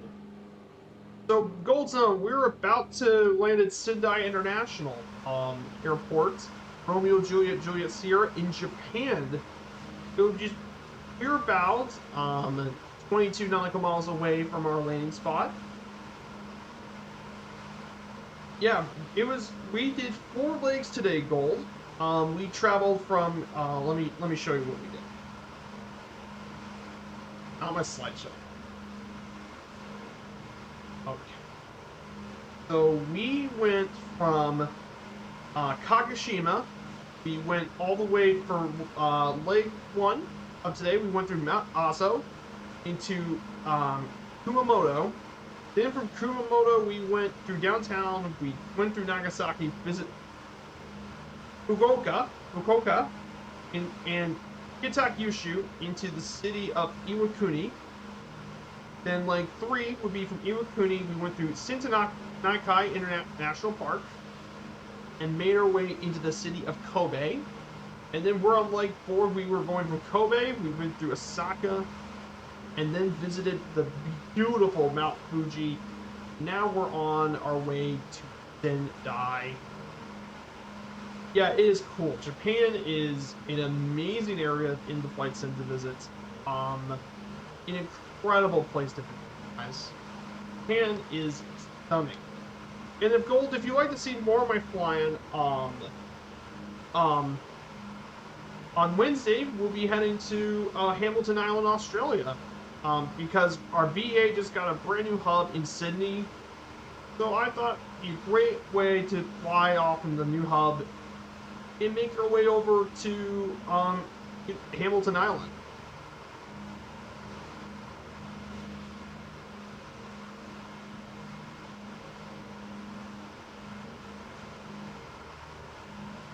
So it should definitely be a beautiful flight. Well, yeah, Japan is stunning. In fact, we're gonna have two streams in Japan because next Sunday we'll go through Sendai. We'll be going through various more legs. We'll be visiting Fukushima. We visit a bit of Tokyo, and then from Sendai, then we have a leg from Sendai to Obihiro to prepare for the big stream, because we'll be heading off to Alaska. 1,300 nautical miles in a DC-3. It's going to take me 8 or 9 hours. I mean, I gotta take long flights like that. That's part of the around the world trip. Long streams are going to be the norm.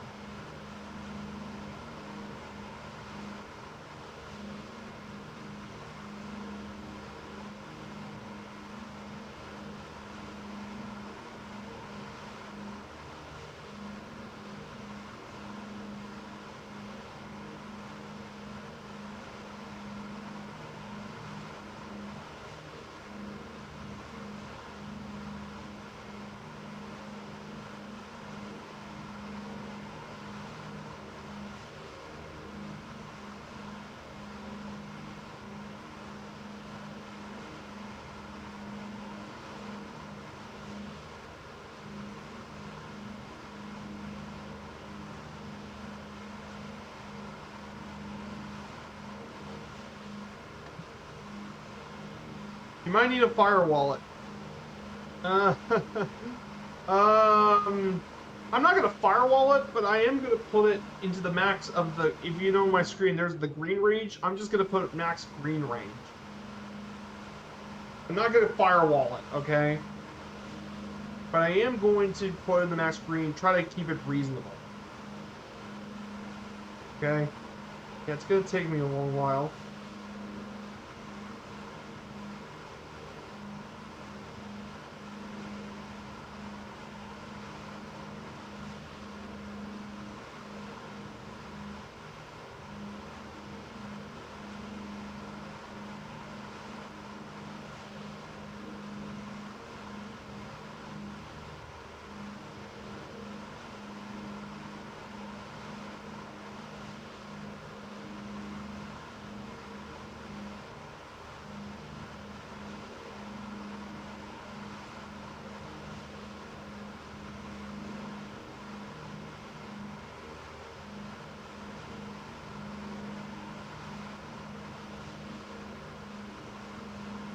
So here it is, guys. Here is Sendai Airport right in front of us. Head ahead.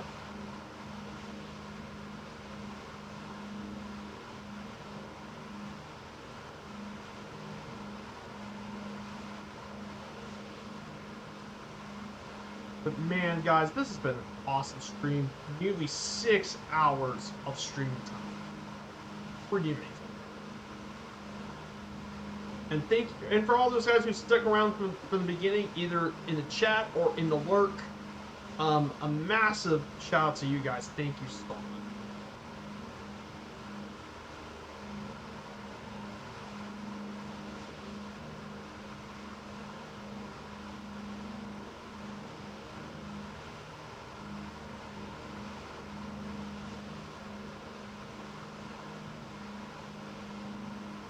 We're gonna land runway 09 is where we're gonna be landing at.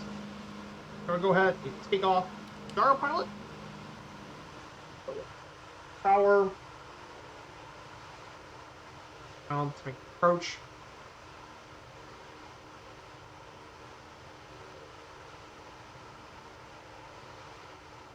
Let this off a little bit. Just gonna let this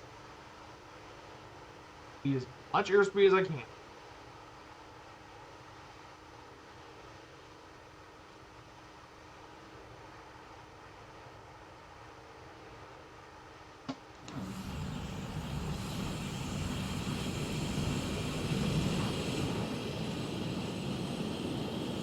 I was telling my daughters, well, that you're autistic and she started chanting one of us.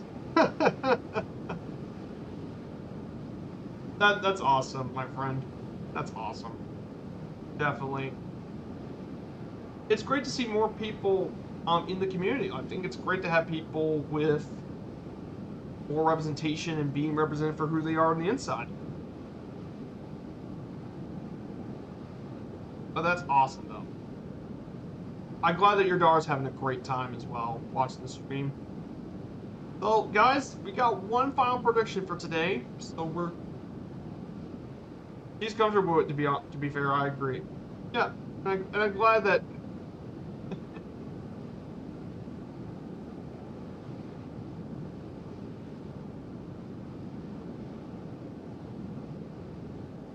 I guess I'm also one of them.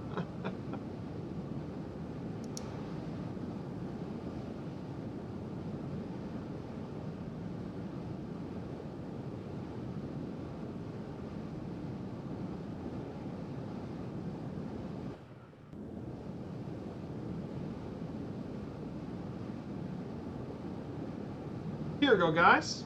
The final landing for tonight here in Sendai.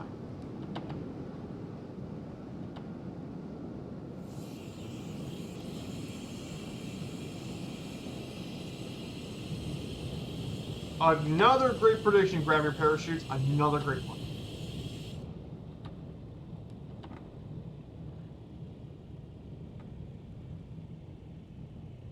Stop. There's the taxi. Okay. I'm gonna have to go on the. I'm gonna have to find the run. Go on the run. This runway for a bit. into and then get the taxi. There's parking right over here.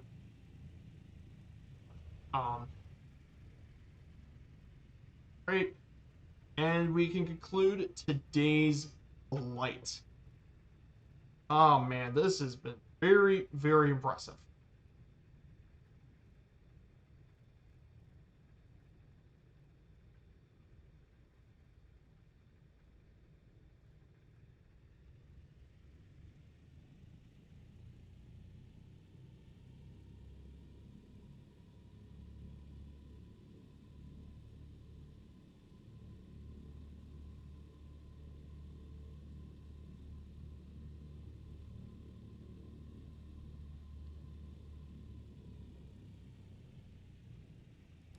Here we go. And she's okay. Parking brake. Close the mixtures, and we can just turn off the battery. And that's it, everyone. Oh, nice. He's still. Oh, perfect. Perfect. He's still on. Perfect.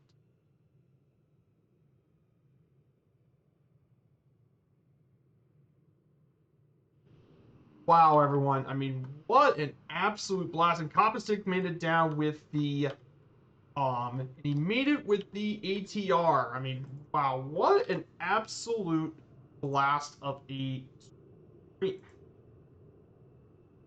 I mean, what an absolutely awesome stream, guys. Nearly 6 hours of flight time. Wait, T-Block Android, good to see you. Welcome on in, my friend. Uh, hey, no worries, Tabletop Android.